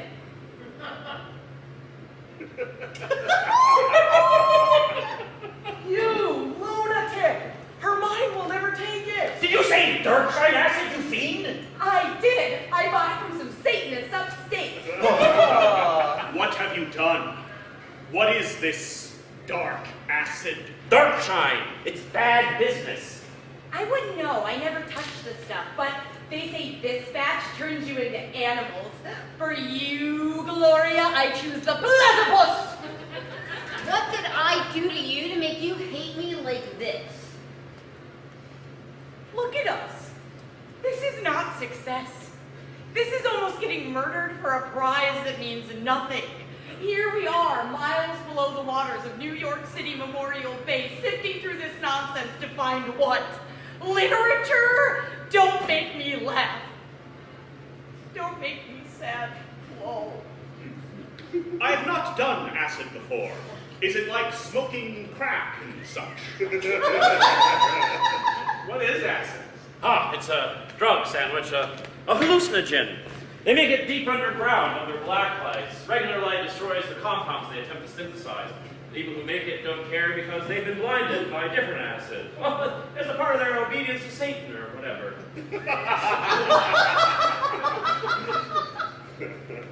Is there no whimsy to be had here? We shall see.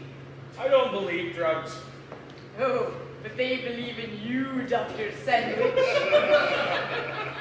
Dr. Lane, I must object to this random dispersion of hallucinogens.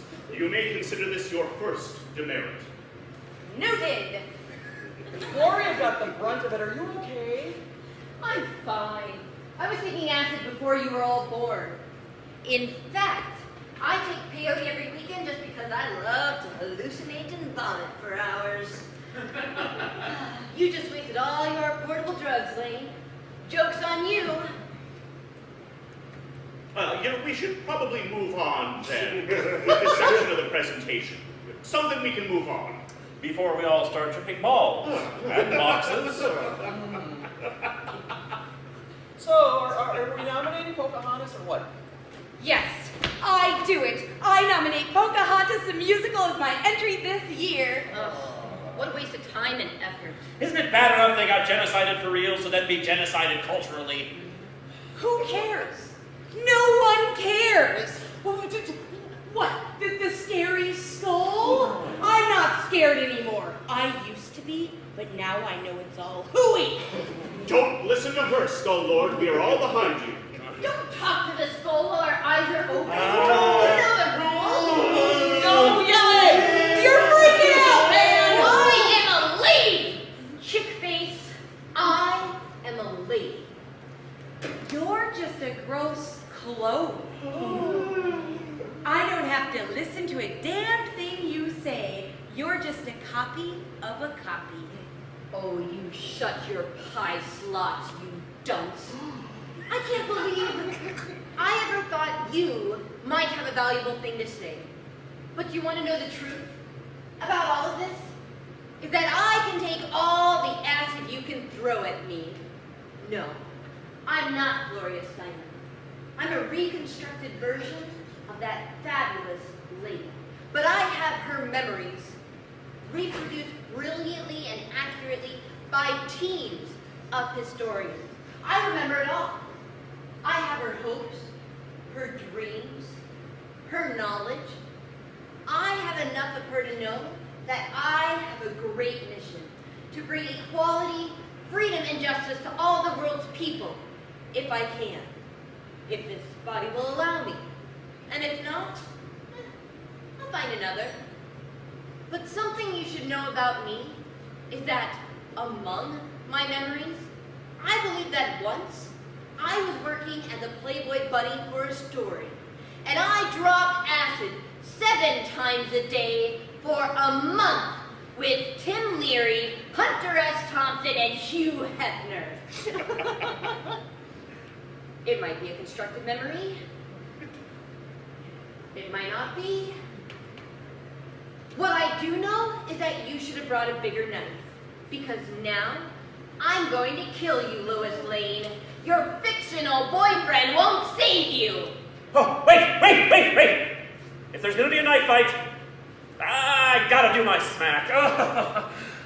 I'm sorry, I was gonna save it for later, but I can't go through a knife fight on Dark Side Acid without some smack to bring me down. I was saving it for decompression, and I was going to share, but now I'm not going to! I demand you withdraw Pocahontas, or by God, they'll take out your eyes, Lane. I'm not afraid of you. That's because you are stupid. And a bad journalist. Your words don't hurt me, Dr. Llama. Always with the sexy violence. All right, we have a knife out challenge. Do we have seconds? I'll second Gloria. Just let me get this sweet Afghan horse upriver. I'll second Lane. Really, Vicki? Well, yeah, I get it. I mean, we all hate Disney, but what are you ever going to do? All right. Do both of you have pets? Do we have a bungee cord? This was so much easier when we held it at the murder drone. I have a bungee. Stupid to include knife fights in the rules, but there you have it. Right in black and white. I might let you keep an eye, but then I'm gonna take both hands. Easy there, Tiger. Don't let Papa blow this.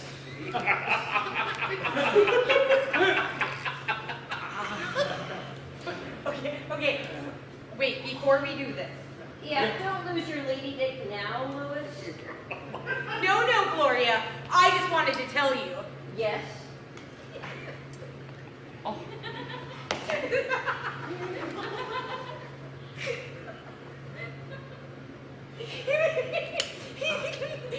It was just water.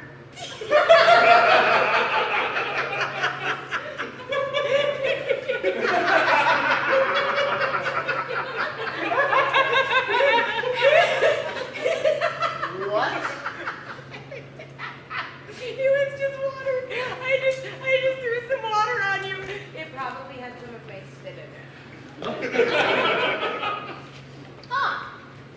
Well, game on then. Yeah? Yeah, I'm angrier now. I thought I was gonna get into a knife fight on acid. Now, I'm just gonna kill some dumb beaver. What was that about not being acid? Oh man. Did you just take all those drugs? Maybe. What a useless second. All right, sandwich. Is the bungee secure? Combatants ready? Begin.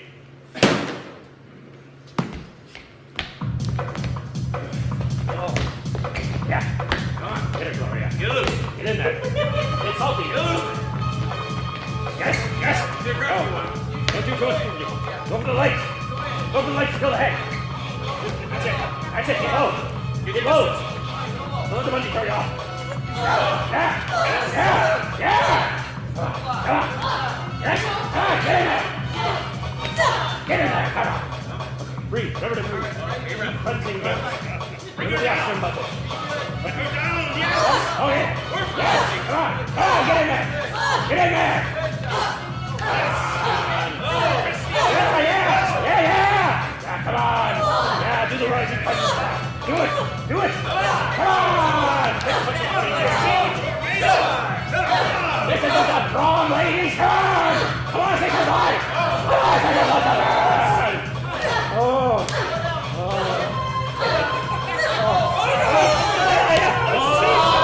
Yeah, get him a leg, boy. Come on, do the check. Do the shoulder check. Okay. Come on, you can do it. Yeah. Oh, that's a nice emotion. That's good. Get in tight. Go for the back. Come on. Okay, come on. All your moves. Come on. She's doing the stooge. She's going full stooge on you. Use your comedy. Use your comedy training and you'll come back to this. Okay, come on. Get the reel down. Over the head down. Go stay. Come on. You can do it. Yeah, go there. Go this side, hard. Come on, over the tail. Go back. This isn't Michael Jackson beat it. I want to see blood. Come on, you can do it. Ladies, militant demands your blood. You can't get tired yet. Keep fighting. Come on. Give me the buggy spin off. The buggy spin off enough of the eyes. Take a breath.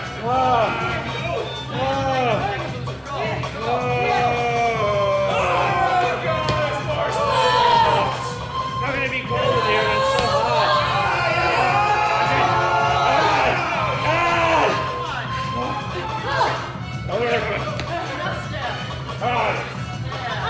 Stop pussyfooting around! Stop pussyfooting around for a knife and a shotgun gun! This is a knife for mission! This is hard. With so little oxygen. I agree. This is so dumb. Oh, you. I yield. Bring it in, you.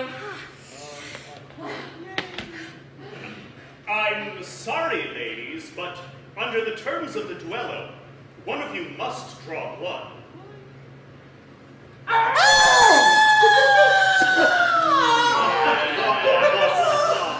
Good job. There. Now, any of you please call me Glory again, and I'll gut you like a rough fish. For real. Winner! Alright, give me back my belt. Man, Ninja had killed the other belt. Come on. Didn't bandit.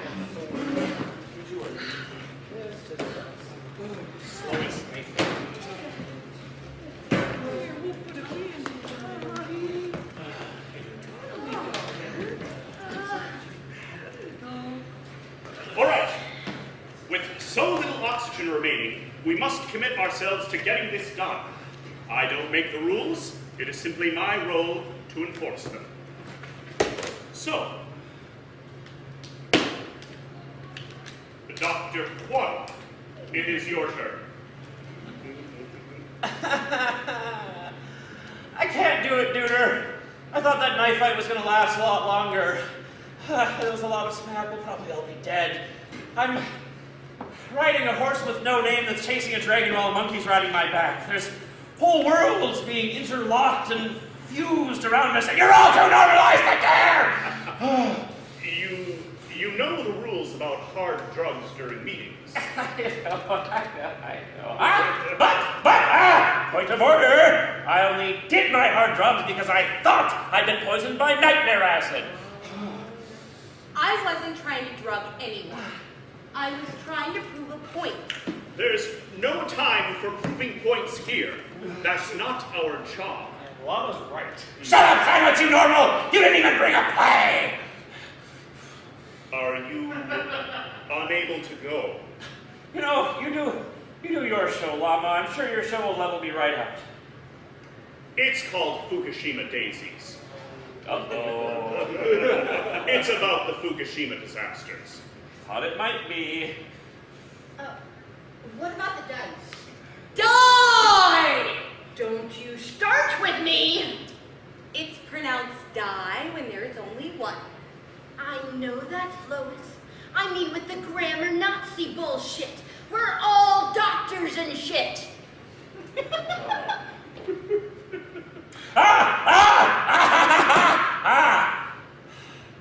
I would remind the chair of the doing someone a solid amendment. Dr. Agent Dr. Quaddle is correct. My presentation will then be recorded as doing him a solid, with all rights and clarifiers thereof and by. You're doing a good job, Llama. You're a good chair. Thank you, Dr. Linda Baker. I appreciate that. Behold my power point!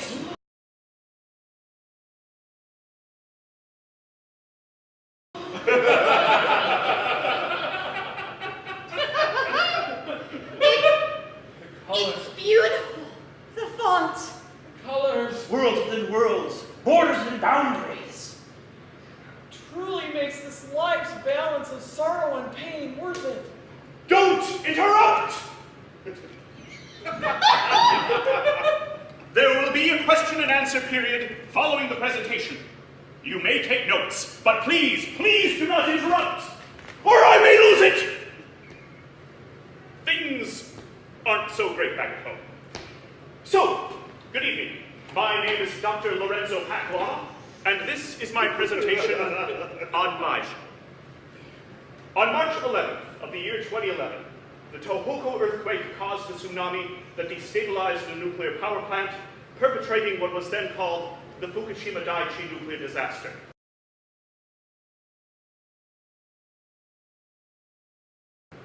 Efforts to contain the meltdown, the worst nuclear disaster since the Chernobyl incident, proved marginal at best. Water, used to cool the fissile material, was pumped off and stored in massive containment tanks while a frozen soil landfill was being constructed.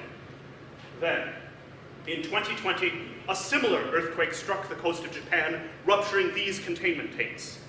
This event, known as the second Fukushima Daiichi nuclear disaster, spilled hundreds of thousands of tons of radioactive water, into the sea.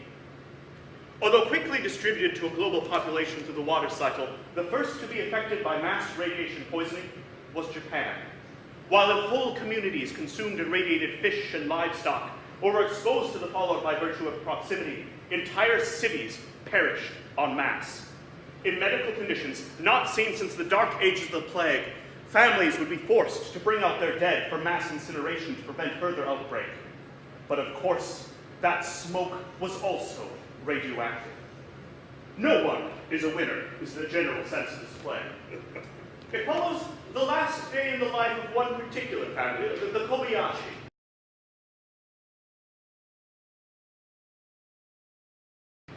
Haruto Kobayashi is the father, a programmer for Nintendo who's a family man first and a super nerd a close second.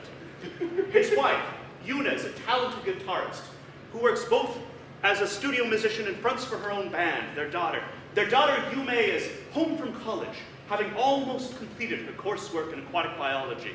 And their son, Ryo, is set to graduate and wants nothing more than to be an astronaut.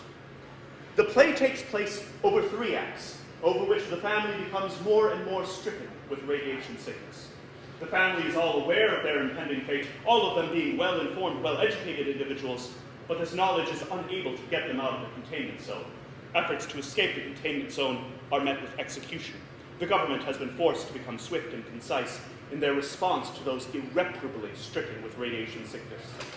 The response is termination. These decisions, it is explained by Haruto, are all made from deep underground. There, the most precious of cultural treasures have been secreted away so that subsequent generations might know something of their lost people. Throughout the work, cultural aspects are juxtaposed against Western and globalization-related influences. It is artistically and tastefully presented with an aesthetic understanding of dramaturgy, craft, and audience. These elements combine to display a tragic and bittersweet farewell to humanity's lost innocence. The climax of the piece and the source of the title relate to a discovery that is made by Yume, who at this point has been burned and broken terribly by the late stages of radiation sickness. She comes in from the garden with a daisy that has grown compound eyes.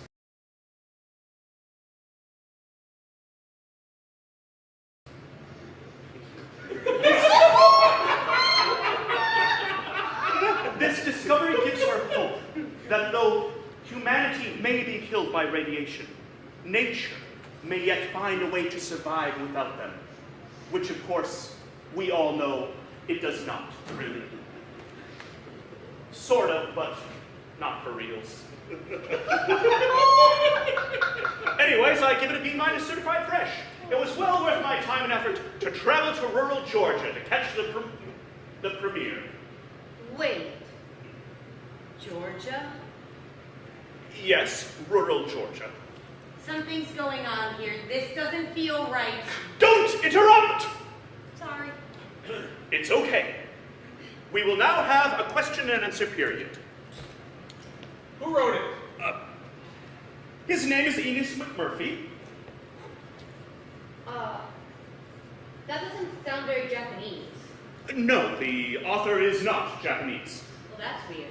I don't see why that must be weird. Well, you don't have to be Japanese to write about Japan.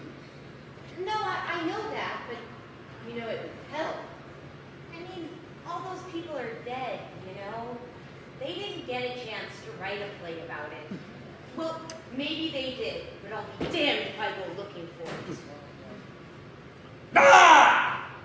Enos. Yes? Rhymes with penis? Yes.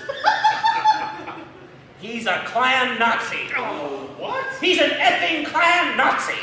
For real, Nazi? But I thought that the last veterans of the Second Civil War died a century ago. They did, except for Enos. I hate that asshat. There's no way I'm voting for that pig effer. Oh, please. We cannot allow our personal prejudice to cloud our objective appraisal of the work. Well, you might not be able to, but I sure as hell can. I'm a moral humanist. I bet the audience loved it. Did the audience love it? Well, a bunch of Japanese dying of radiation poisoning. I bet they were masturbating in the aisles.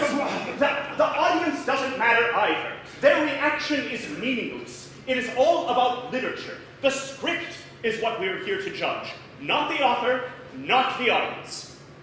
But we don't read the scripts. So if the author is a terrible racist, writing a terrible piece that culturally exploits the deaths of millions and millions of people, and is benefiting from the amusement it's instilling in other terrible racists, is that what we want to allow to happen? They're all terrible racists. Every one of them. That is what it is like. It isn't about who is or who isn't a racist. It's about who can write well. This is not helping me wrestle the monkey dragon. So, this is the point where I will field questions. You already opened it up. That's why we're talking about this racist a-hole author. Poop. I don't know what to tell you. What happened to the radiation? Oh, it's everywhere. What? Oh, yes. We've simply become inured to it because of the process of natural selection, weeding out those countless billions we've left behind. Well, that's a downer of a sequel. Indeed. Did they perform it in yellowface? I'm sure I don't know what you mean.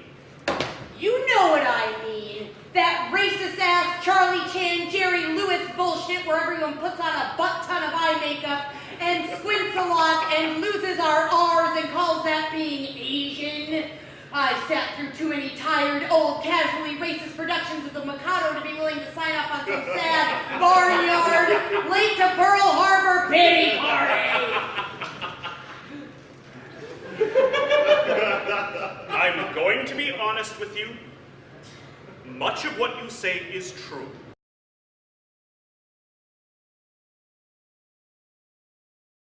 We have all sat through an all-white production of the Mikado. All of us.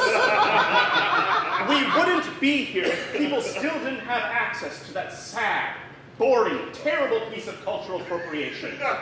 But, on the other hand, how are we supposed to expose people to cultures different than their own, if not through the dramaturgy and the craft of a competent theatrical undertaking? If we are only to be white people, talking to each other about white people, about stuff that white people do, then how are we supposed to learn about new people and their cultures, if not through almost comically crass and oftentimes insulting impersonation? You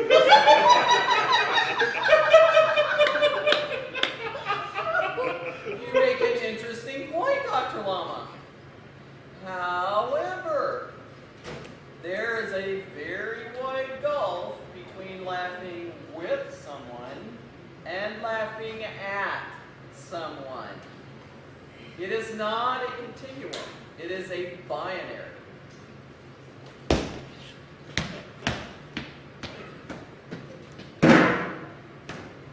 Fudge!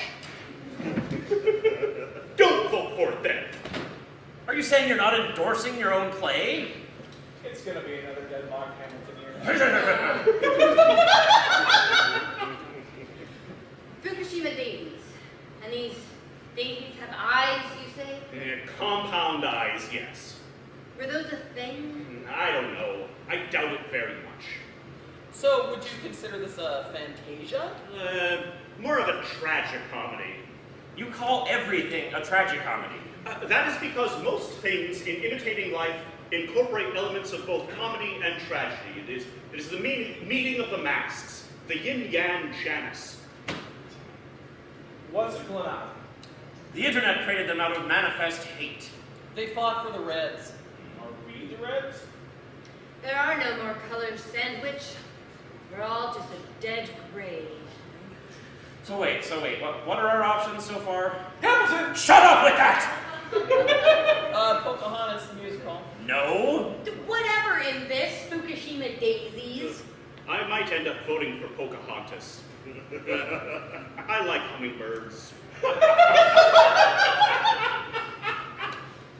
This is like the dream I have of drowning in pig shit. Oh, that would be the worst. Pig shit is the worst. Oh.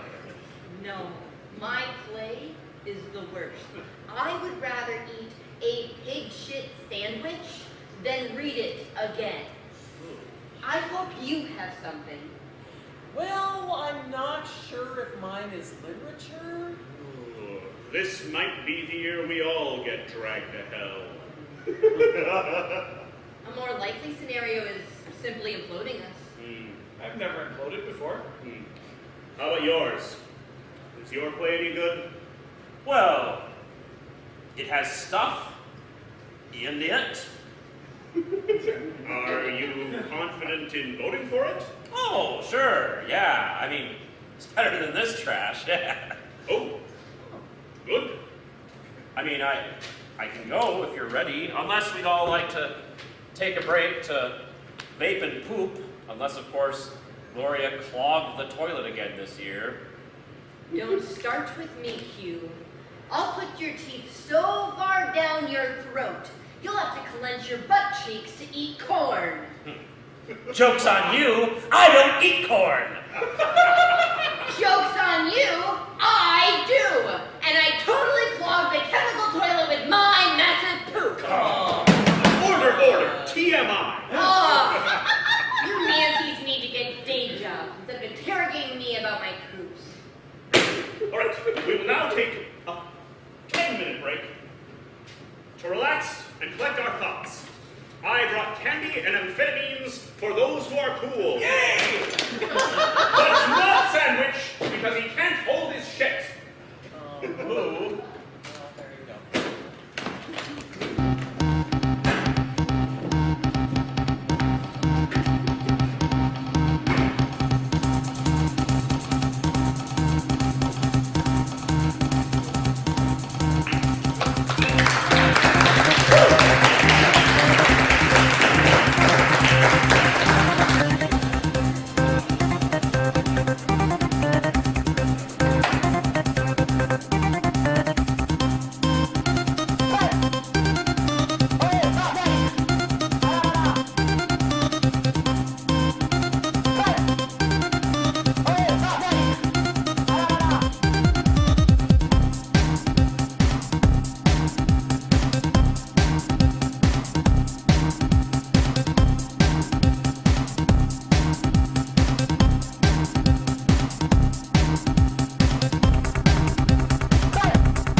Dr. Kuha, it is your turn.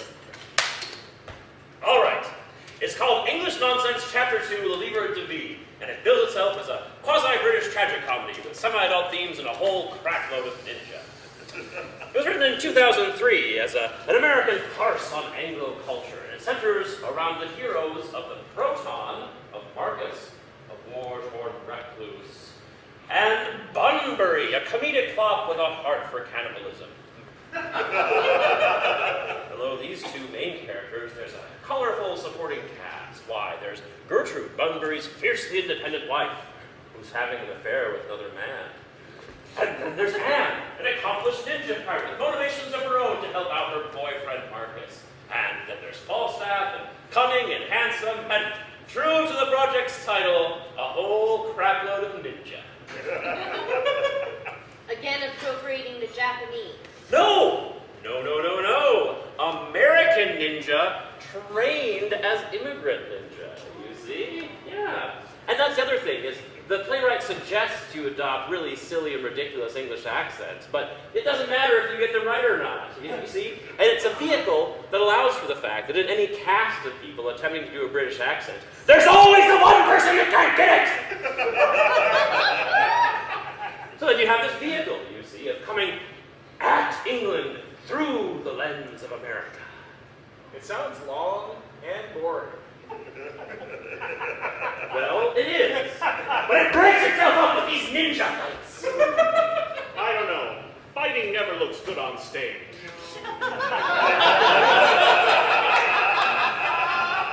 Yeah, fighting is Phil's job now. Well, I thought the fights looked really cool, you know? There's this one scene where, like, the red ninja had, like, chalk powder. They create this sort of kung fu glow effect.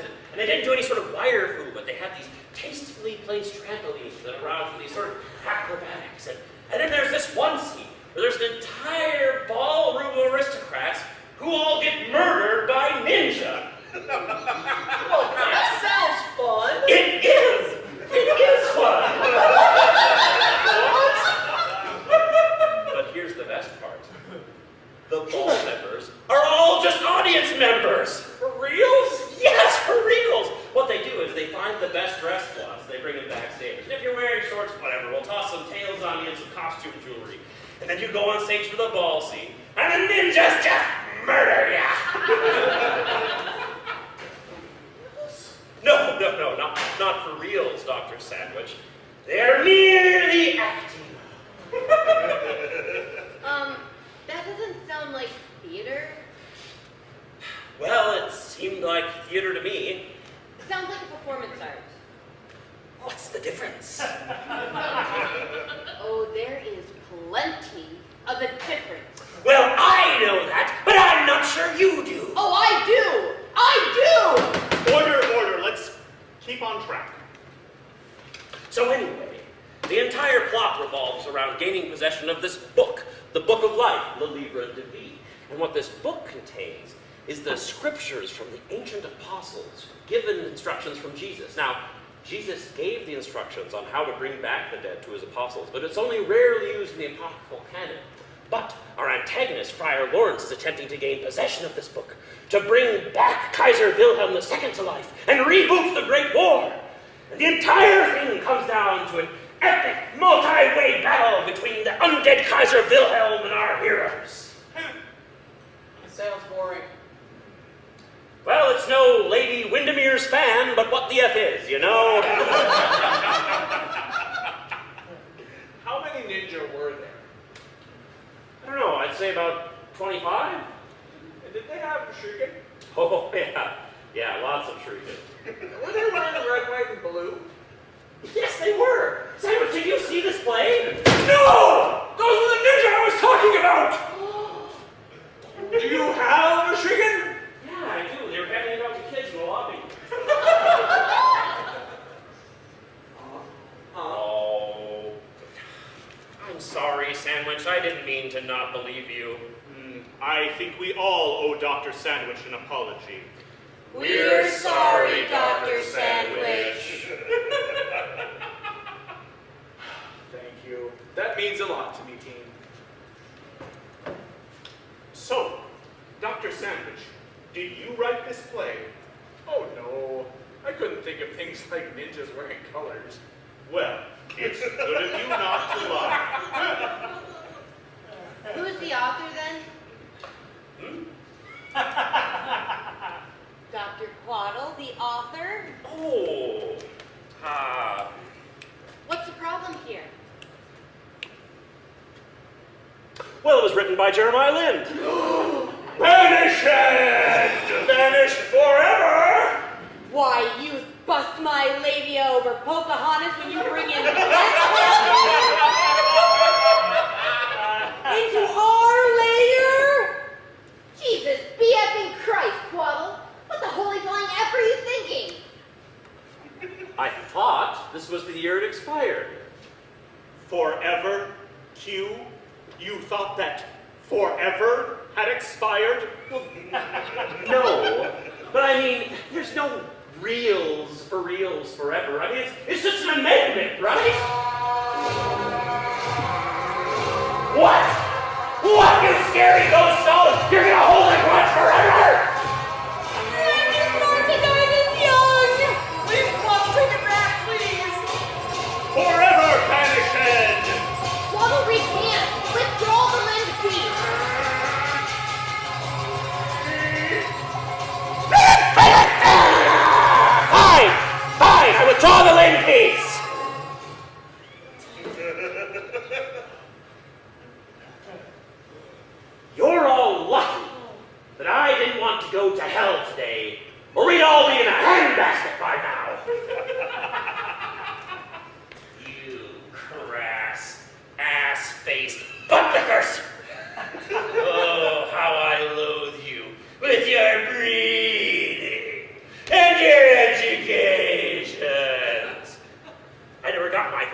doctorate. Did you know that? No, it was always in the tradition of the queue, just to impersonate a dentist. Gold teeth removed for free. Regular teeth at costs are lower. Seemed like a good way to get people to open their mouth in a compromising position. Memories. Oh, I know what you're talking about. Memories. Oh, like, what about that one memory where I saved the entire planet from extraplanetary invasion? What about that interesting shit that nobody paid me for? Memories. Cats. You know, they put all the memories in, but all the good memories are too far back to get to. All I can remember is the death and the destruction. All of the people gone. From space dust and love and wonder conceived, to space dust to return. Memories. Are you done? I'm not done!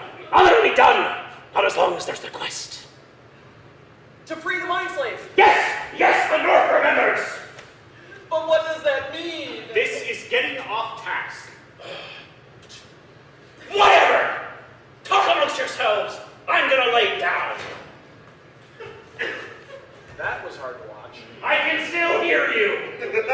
Sorry! That was very hard to watch. Sorry! For sure. The only thing worse than reading or watching a Liend play is having someone try to explain it to you.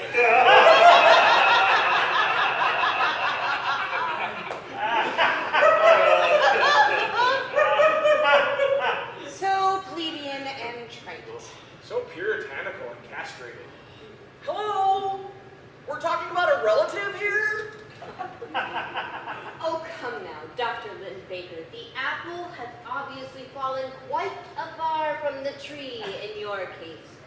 I mean, you're an accomplished anthropologist ninja pirate. Your publishing career is exceeded only by your kill count. But Jeremiah Liend? No. He died financially and artistically destitute Nancy Pants. He didn't have the sand to pack the seats, and so he left his orphans penniless beggars. You have risen to your accomplishments despite this tragedy, not because of them. No, we're just saying there's a reason someone created a forever plus 1 day clause to our rules, and that reason is your great grandpa, who is really only great in this title. This must be especially hard for Quaddle, being reconstituted from him. Yes, it is! Thank you! I can still hear you. It is! What a terrible, boring person. Do we all need another bathroom break? To cry? Are we all taking deep but shallow breaths? Well, my breath has become somewhat erratic and panicked. Oh, well, you might have a heart condition. No, I think it's just an anxiety attack. I get them often. Oh, I'm sorry. Well, I'm sure being pressurized doesn't help. Are we almost done voting for Hamilton again this year? No! We cannot vote for that fabulous hip opera. Again, I'm done explaining sandwich. Oh, whatever, Llama. You said you were voting for it. Well, I'm not necessarily above throwing away my shot in this case. So it would seem. We might end up deadlocking with an illegal Hamilton vote. In which case we may be drawn into hell? Ah! There is no hell! This is all just one experiment created by sadistic Columbia researchers. We're not even supposed to be here. Society was meant to collapse! Look at what we're doing here. Look at how inane is this. We're evaluating the literary value of something that is meant to be performed. How stupid is that? Our results are as ridiculous as our deliberation. You know, the best new play will probably never be seen this year. The only reason we have these plays is because we allowed ourselves to be exposed to them. Like smallpox. Thank you, Dr. Quaddle. We needed that. Quaddle, you're such a goddamn coward. I know. You can't even submit this dumb play. You're related to the playwright. I know! The premise sounds atrocious. I know, it is.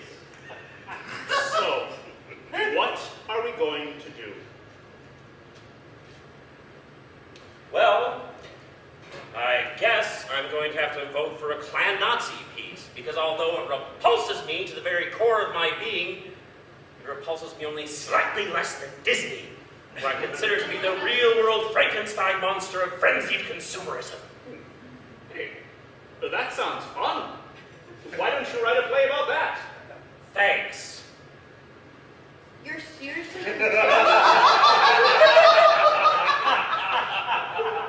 You're seriously considering voting for Fukushima Daisies? Well, I mean, Birth of a Nation still gets trotted out as a revolutionary piece. You know, maybe history will forgive us. I can't vote for Pocahontas. I have indigenous family members and an ongoing respect for their genocide. Guys, look! We still have 2 plays! Dr. Sandwich is correct. Does anyone need to poop in the already clogged toilet? My eyes itch. Yeah, mine too. Oh, so do mine. Pink eye and me without my drops. Don't take it too personally, Q. It's not that the board has any unified or vindictive ill will against Jeremiah Liend. It's just that he is forever banished. Our hands are tied. I understand. Well, don't cry about it or anything. I'm not crying about it, just don't look at me! Yeah, come on, team. Let's look away. I'll find the die.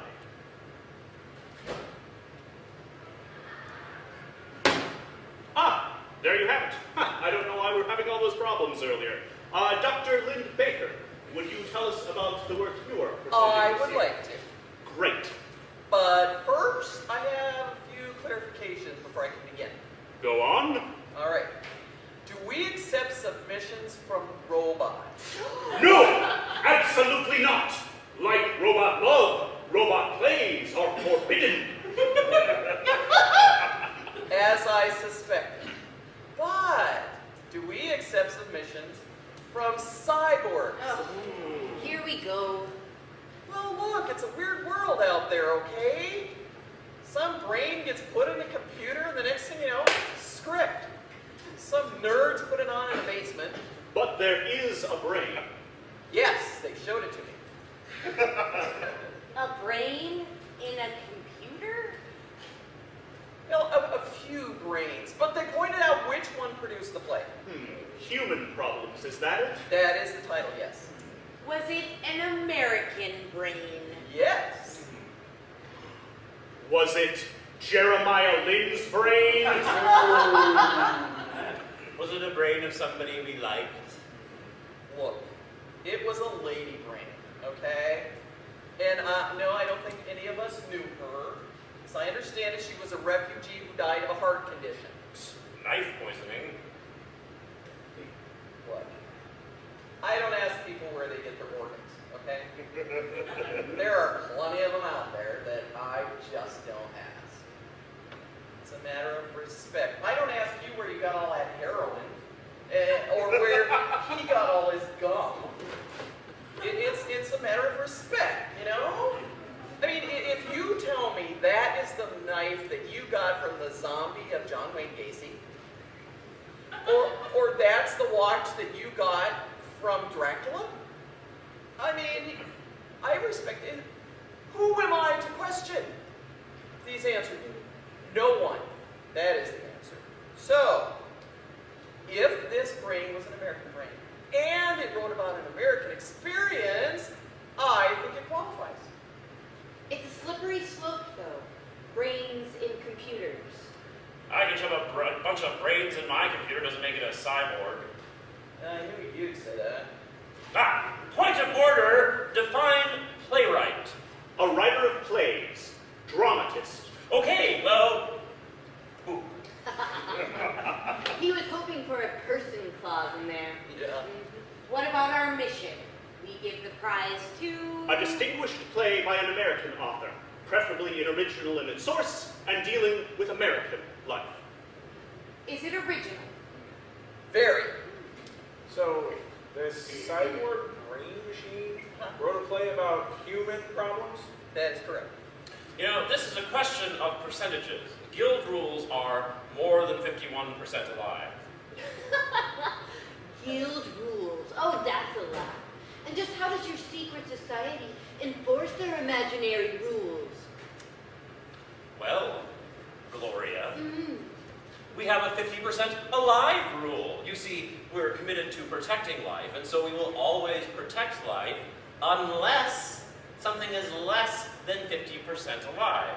So, for instance, if this brain in the computer were to print itself out a robot body and then insert its brain into that, I could, by all rights, destroy it. I probably wouldn't, because I don't have a thing against cyborgs, despite, of course, fighting for the side of the humans during the robot war. Your values on humanity are flawed. A brain is all you need. I think they wrote a song about that. Anyway, we're not talking about a robot with arms stuck on it. We're talking about a mind. An American-made mind that wrote what I consider an astonishing and interesting slice of life with a bittersweet twist right at the end. I move to disqualify. I second! No! Dr. Lindbaker still has the floor. Yeah, at least let me tell you about it, okay? We don't want to hear your computer play. A dramatist has a hard enough time in this apocalypse without a brain in a jar, threatening to put them further out of work. That is asinine. We are all brains in jars. Brains in jars. We just have these weird meat computers to move us around everywhere. Victorious, think about what you are suggesting. I have, Lois. And what I have thought is that if your brain ever got put in a jar, and that jar ever got plugged into a computer, I would want to know what your brain had to say. I can't thank you for that. I would rather be dead. Do you understand me? If I'm ever like that, you destroy it. You know, there's a lot of abominations out there. If this is one of those multi-brain supercomputers, they're probably clan Nazis too. Trying to contact Space Hitler. Effing Space Hitler. If I had a battlecraft and a battalion of competent space marines, I'd take out that effing Space Hitler myself. But that's not how space travel works anymore! Move disregard! Moved and seconded. All in favor to disregard. Aye! Aye! Nay! Nay! Aye! Fudge! Fudge, not sandwiches. This is why having a board of 6 is such a stupid idea. Vote, Llama, nay. I vote nay. Tie goes to the defender. Go, Dr. Lindbaker. Tell us about the work. Thank you. I would love to. I have a PowerPoint. Behold! My gods, it's full of stars. It's beautiful. Majesty, embrace me, Zephyrs. Peak experience points. Thank you. All right. Human problems begins in space, from which it is said we were all of us born. From space comes one of hundreds of celestial bodies that bombards the Earth while it's cooling. Water condenses and gathers, and into this watery planet, certain space particles mixed with others, elements become chemicals, become compounds, become structures that have never before existed. Life is born as a single cell. Chemicals working together to create, working together to create something where nothing before had existed. From this single cell, we are all of us descended. From the bounding antelope to the wily accountant. From the blue whale to the white-collar marketing director. From the sea anemone to the duck hunter. And from this one cell that would become trillions. Trillions upon trillions. The creation of life from nothing is the first of the human problems. Because humans had not existed before this to have problems. Okay. So this is an important point to begin our introduction. Now, a massive leap forward in time from abiogenesis of 4 billion years ago to a scant 200,000 years from the present finds us in East Africa, where anatomically modern humans have risen to prominence. Now, at this time, the problems that faced humans was the nature all around them. Animals, meaner and deadlier than themselves, were everywhere. Neanderthals, tigers of varying kinds, lions, bears. Oh my! The animals were meaner and bigger and deadlier. But what humans discovered was that if they built tools and cooperated, they could become a collective that was much more powerful than any one individual could be. So the answer to this problem was culture. The shared traditions and ideas that define and guide us. Now, from the cradle of Africa, man undertook mass migrations. Okay. One group moved west in Africa and became what we consider now the modern African nation. Another group went north to the Red Sea and lived as beachcombers for thousands of years, until one of that group moved west toward India. Now, upon arriving in India, all life on Earth was threatened by the eruption of the Toba supervolcano. Now, this was an extinction-level event that reduced the population on Earth down to as few as 2,000 people. This is defined as the second human problem.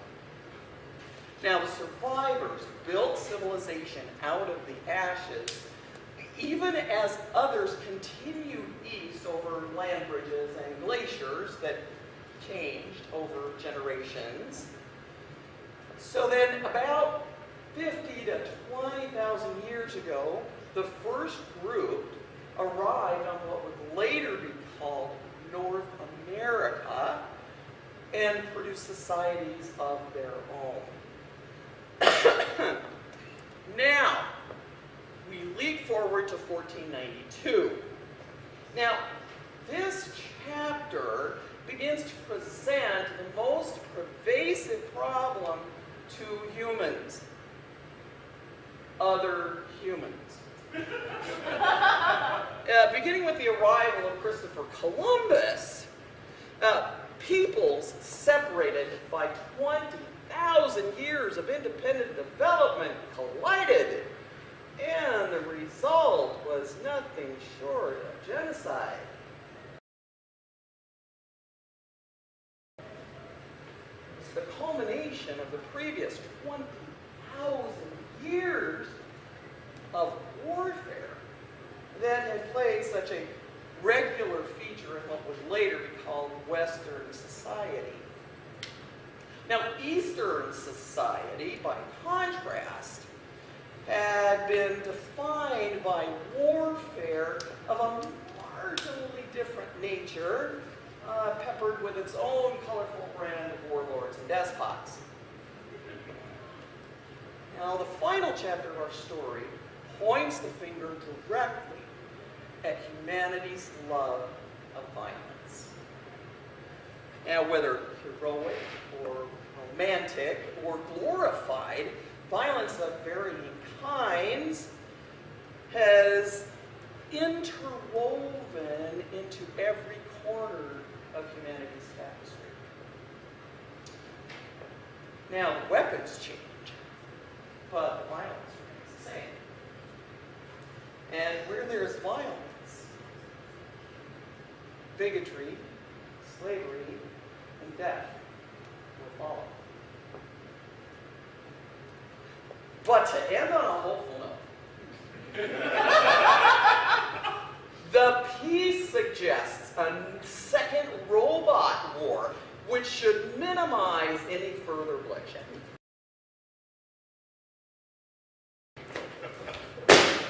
I knew it!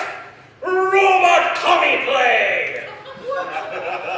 You know, he was a broken dickhole of a human, but for all his faults, I wish I had Joseph Tailgutter McCarthy in his house of whatever the hell activities in my corner right now.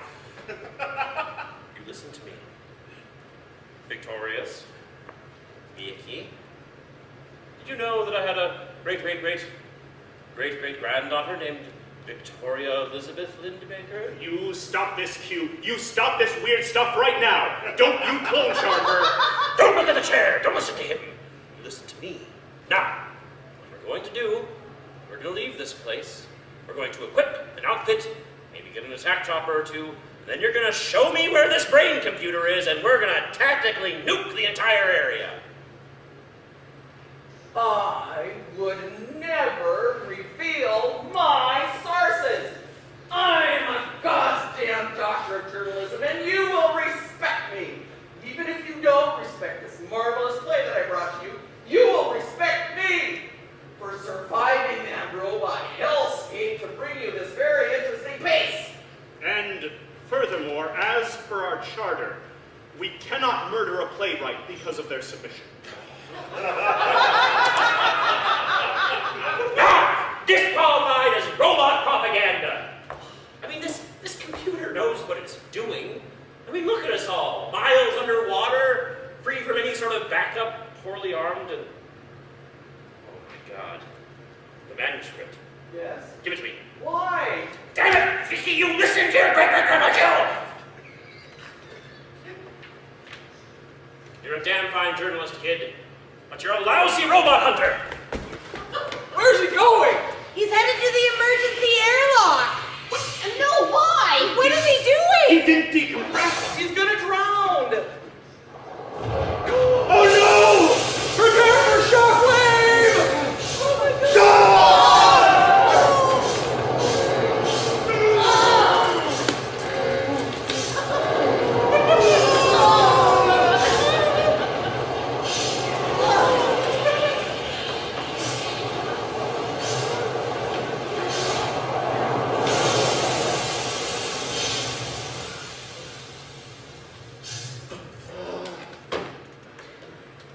Crazy idiot saved us. Oh my God! It was an exploding script! How? I checked! It's not your fault, Vicki. The robots are always figuring out ways to beat the test. But it almost killed us all! And you killed your very great grandpa. And now I don't have a play.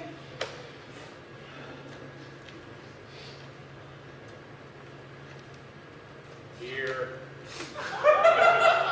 Take this. You mail it in now. It's only good for tenor meetings, I guess. I'm so sorry, Vicki. I really am. He was an idiot. And a fiend. But we all loved him. Well, this is how he would have wanted to go. He told me so a million times. I want to shoot a lot of heroin and blow myself up underwater.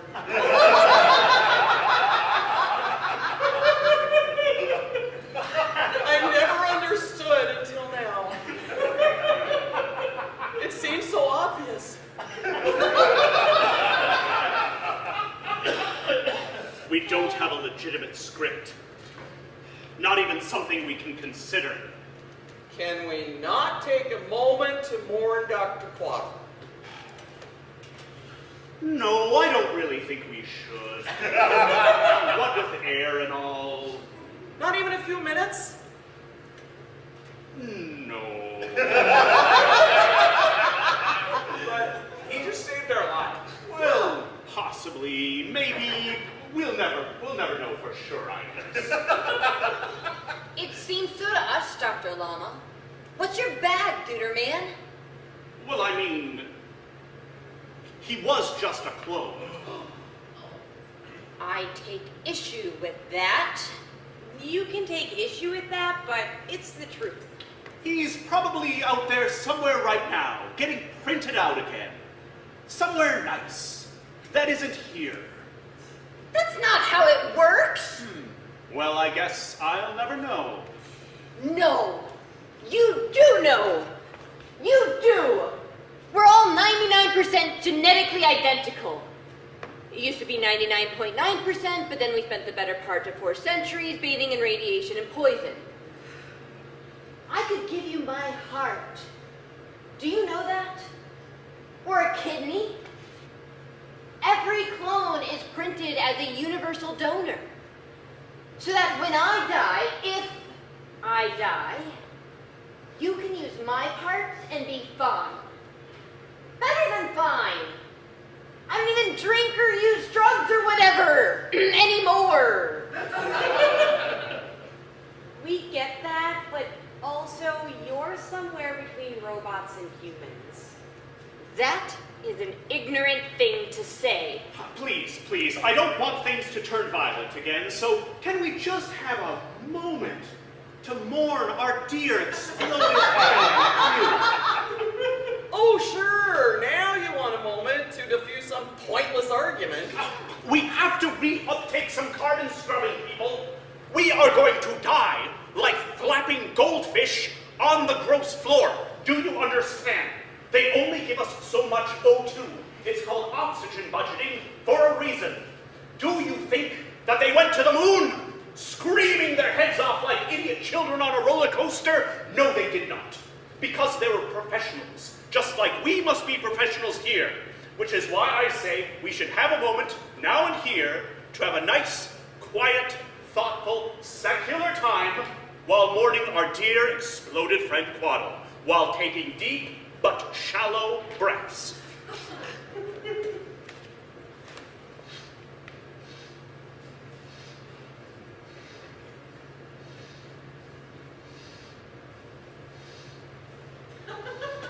You ingrates aren't seriously praying for me, are you? Dr. Quaddle!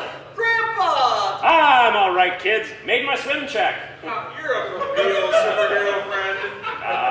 I know any of you would do the same for me.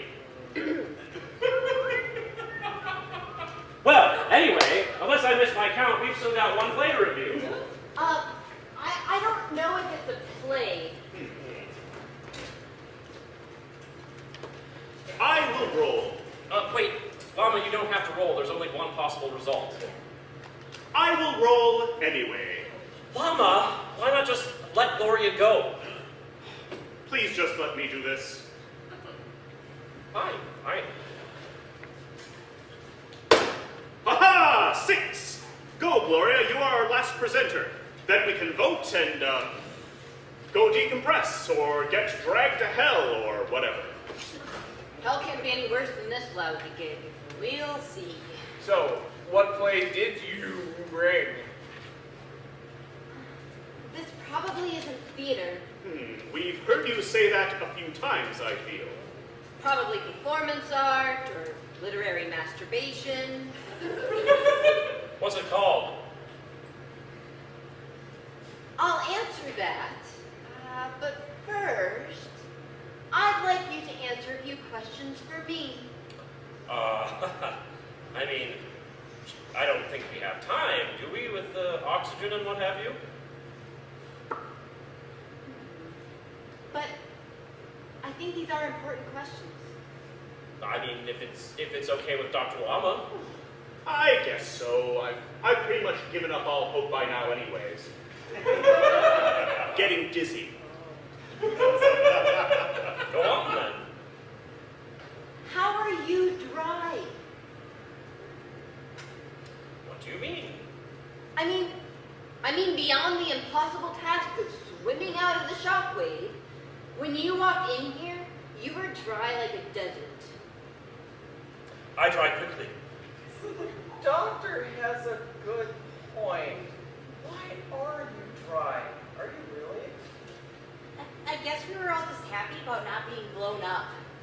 Things just don't check out. Please, this is not an inquisition. No time. No, but we're going to be trapped here for a few weeks while we decompress, smelling one another's gross bodies and poop farts. So, I think it's important to know who we're getting into that situation with. Oh, poop, you got me.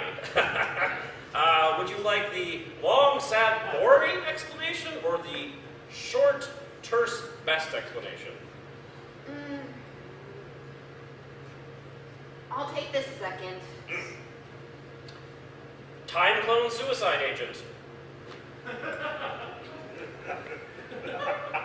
That's the answer? I told you, there's a longer, sadder, boringer answer. But that would probably cut into our time. I don't know. Time clone suicide agents doesn't seem like the best answer. Oh, a band name, perhaps. But I guess I feel there should be some qualifiers and classifiers around that little chestnut of information. You know, it's all sad in the time clone robot war. People are blown up and exploded every second of every day. How did they get down here? So, you know the upright bass case that you were all giving me such a hassle about to the mini-sub? But of course.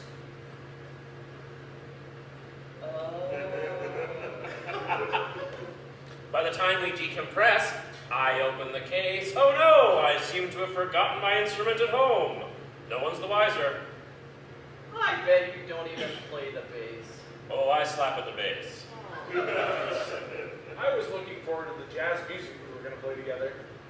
I brought my clarinet. I'm really sorry for the weird ruse, everybody. You just have to trust me that it was for the greater good. The greater good? What, you don't want to see the Pulitzer Prize in drama continue? Well, that's what we're all down here for, to come to that conclusion. Well then, let's just disregard this little incident as what it is, an unsuccessful robot assassination attempt in which we happily got the drop on. But who was that other person then? Time clone, buddy. See, you can't transport matter back in time. That'd be virtually impossible. But you can transfer energy. It's super easy. So what you do is you take a memory, then you put that into a clone. Time clone. Bingo. But Euclidean physics. You don't worry about that bullshit. Well, I guess we'll just leave it at that then? Trust me, the less you all know about the secret society you've been unwillingly pressed into, the better for all of us. The less they can torture out of you, the better for the group. I should have stayed a Mirotarian. Please, please, Dr. Steinem, before we all get bored and dead. Certainly. Well, the show is called Four Garys. And it has been getting facts to us from space every hour, on the hour, for the last 3 years. Facts? Facts.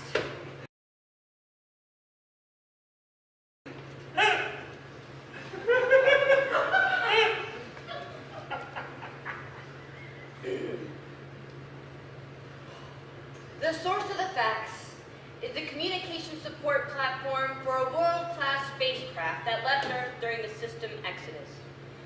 The platform is a self-contained and perpetually sustained operation, and it produces its own biostock, including rice, which it turns into paper, which it, in turn, turns into this terrible play.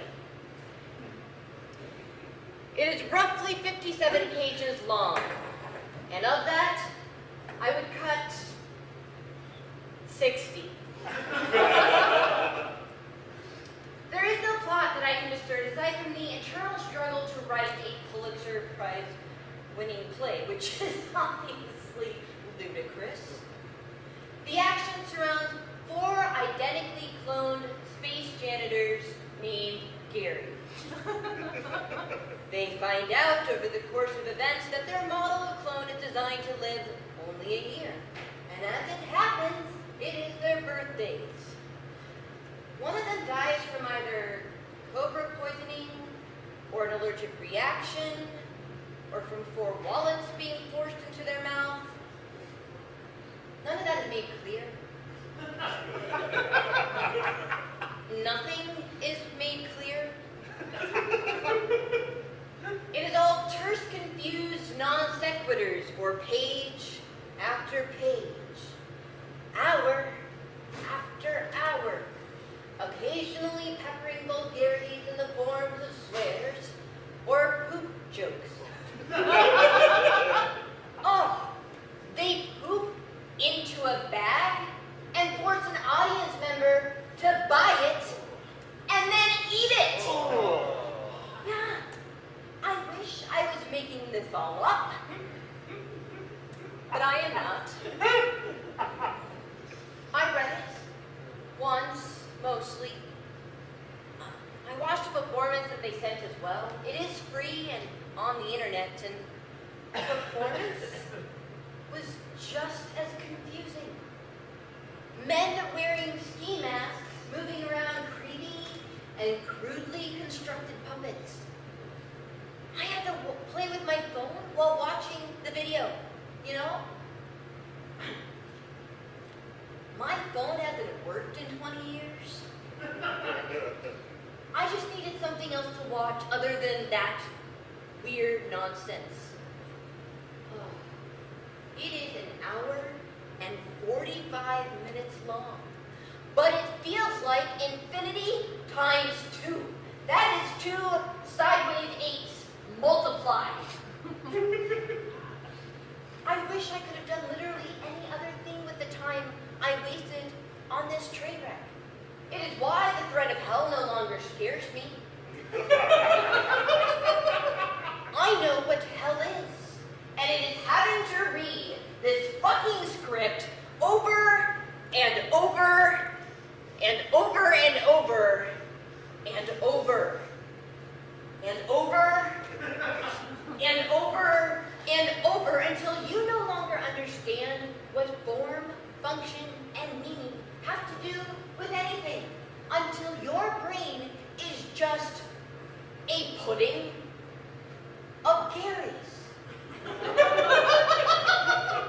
All just staring with their dead eyes. Those ducks. Those poor effing ducks. You know?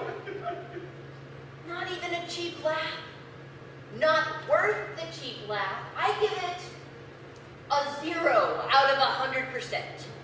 And recommend that we put Gary, and Gary on the list of forever banned playwrights. Say, Dr.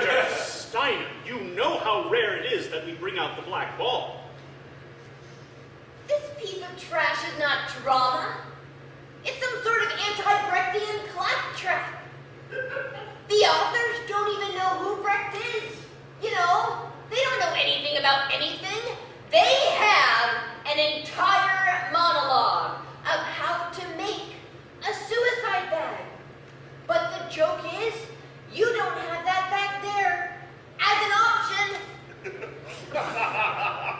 If I would have, I probably would have killed myself rather than watch that show. The only thing that has been worse has been trying to explain it to all of you. It does sound bad. It is! It is bad. I saw it. What? I saw it. How? As you said, free and on the interweb. And? I liked it. What? How? Well, it's different.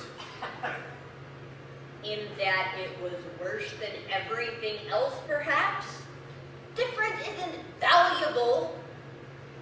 Different is what Minnesotans call something they detest. Did anyone else see this possible piece of trash? I did. Really? Yeah, for reals. The whole thing? Mostly. Hey. I was pretty wasted.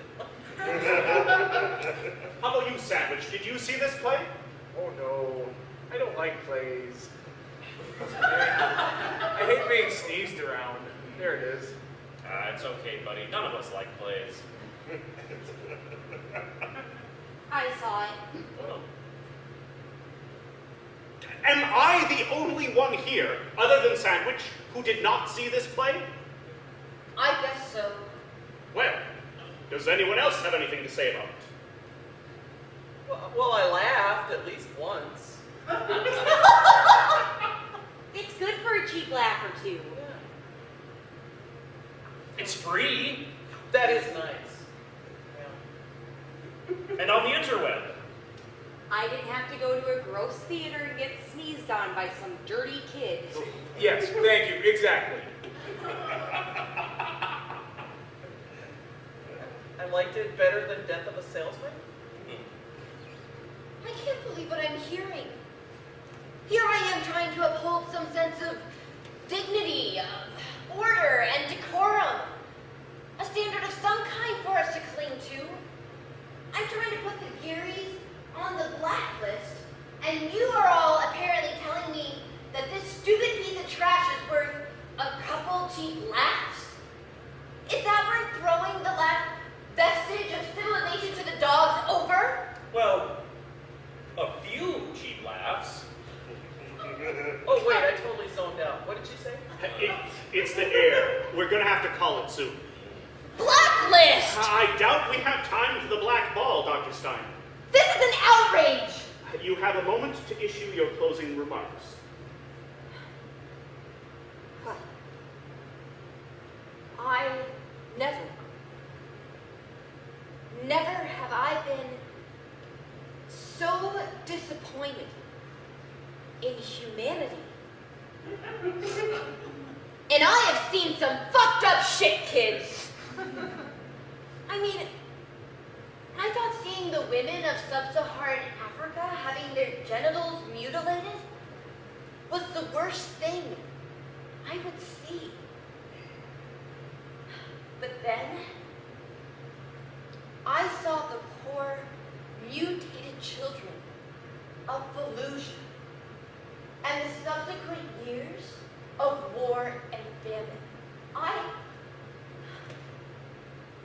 I have seen the corpse piles burning at night. And I have heard the tactical nuclear deployments at dawn. But never have I ever been so disappointed as I am now in this moment in human history. To think, I live to see an age where some random amateur space clones can even be considered for this esteemed award. Those a-holes called us a group of privileged white people. Us! Well, I won't stand for it. After this vote, I plan on resigning from the board. This is not a body capable of seeking out and assessing meaningful drama. It is a pack of drug fiends trying to get some cheap credit. Well, poop to that, I say! Poop sandwiches! Well, there you have it. Damn! Why didn't I do 4 Garys? I know, why didn't I? We've all made a terrible mistake. Now begins the deliberation. Yay! Let's try not to get violent. I'm so tired. We're all tired. It's the lack of oxygen. I don't see why we need to deliberate. Because it is the rules. I think we should all vote for 4 Garys. No! I refuse! Did you even listen to my presentation? Well, yeah, but at least we all saw the show, which is more than we could say about the other shows. I can't vote for my show. I have indigenous friends, and a meager but stalwart sense of self-respect. Good on you. 4 Garys is still better than that clan Nazi would ever play. I agree. My play sucks dead donkey dick. I will not vote for 4 Garys. I will refuse and deadlock us, and there will be no award for drama this year.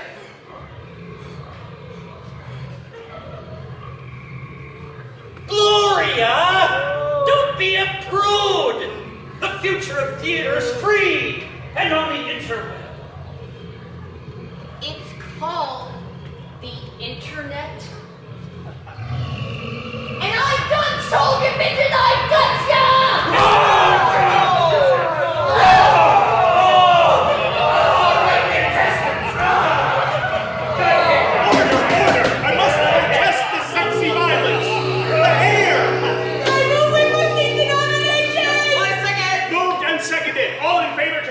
Nominations! Aye! It's too late, Sandwich. I already heard you say aye.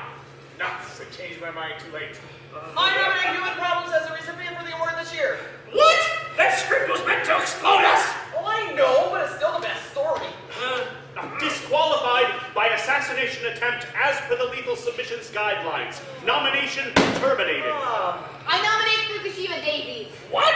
You'd rather nominate a clan Nazi than space clones? It's the only real drama. I'm not happy about it being written by and enjoyed by racists, but there it is. I move to vote. Second.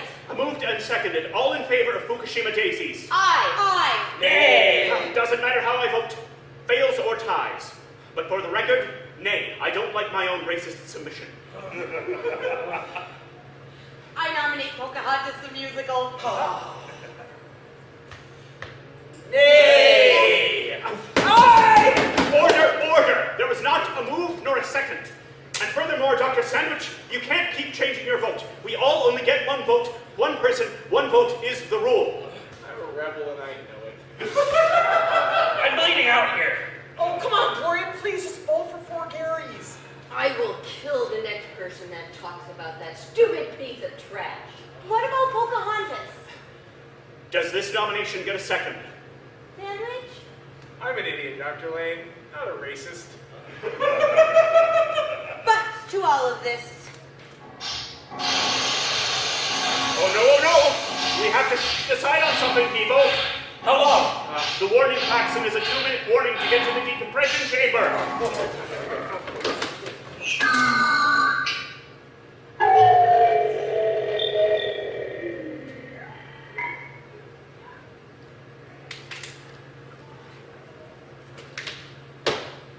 Well, there it is. So, there is a drama to tell. And if it's what you think it is, I must watch 4 Garys forever. But if you vote for it, Then everyone will cheer 4 Garys, and this world becomes hell. I think they call it a prisoner's dilemma. So, what are we doing here, people? we're all getting dragged to hell because Gloria's a stubborn beaver. Oh, Quaddle! Ugh. Never got into grocer man. I take this as a high compliment indeed, madam. please. There's no ghosts, there's no magic. It's just people watching our every move. If we don't vote for something, they'll explode us. There's no scary ghost. It's all just smoke and mirrors and too much heroin. We've got to get you to the chamber. Let me help you. I nominate Yes? Hamilton. Second! Moved and seconded. All in favor?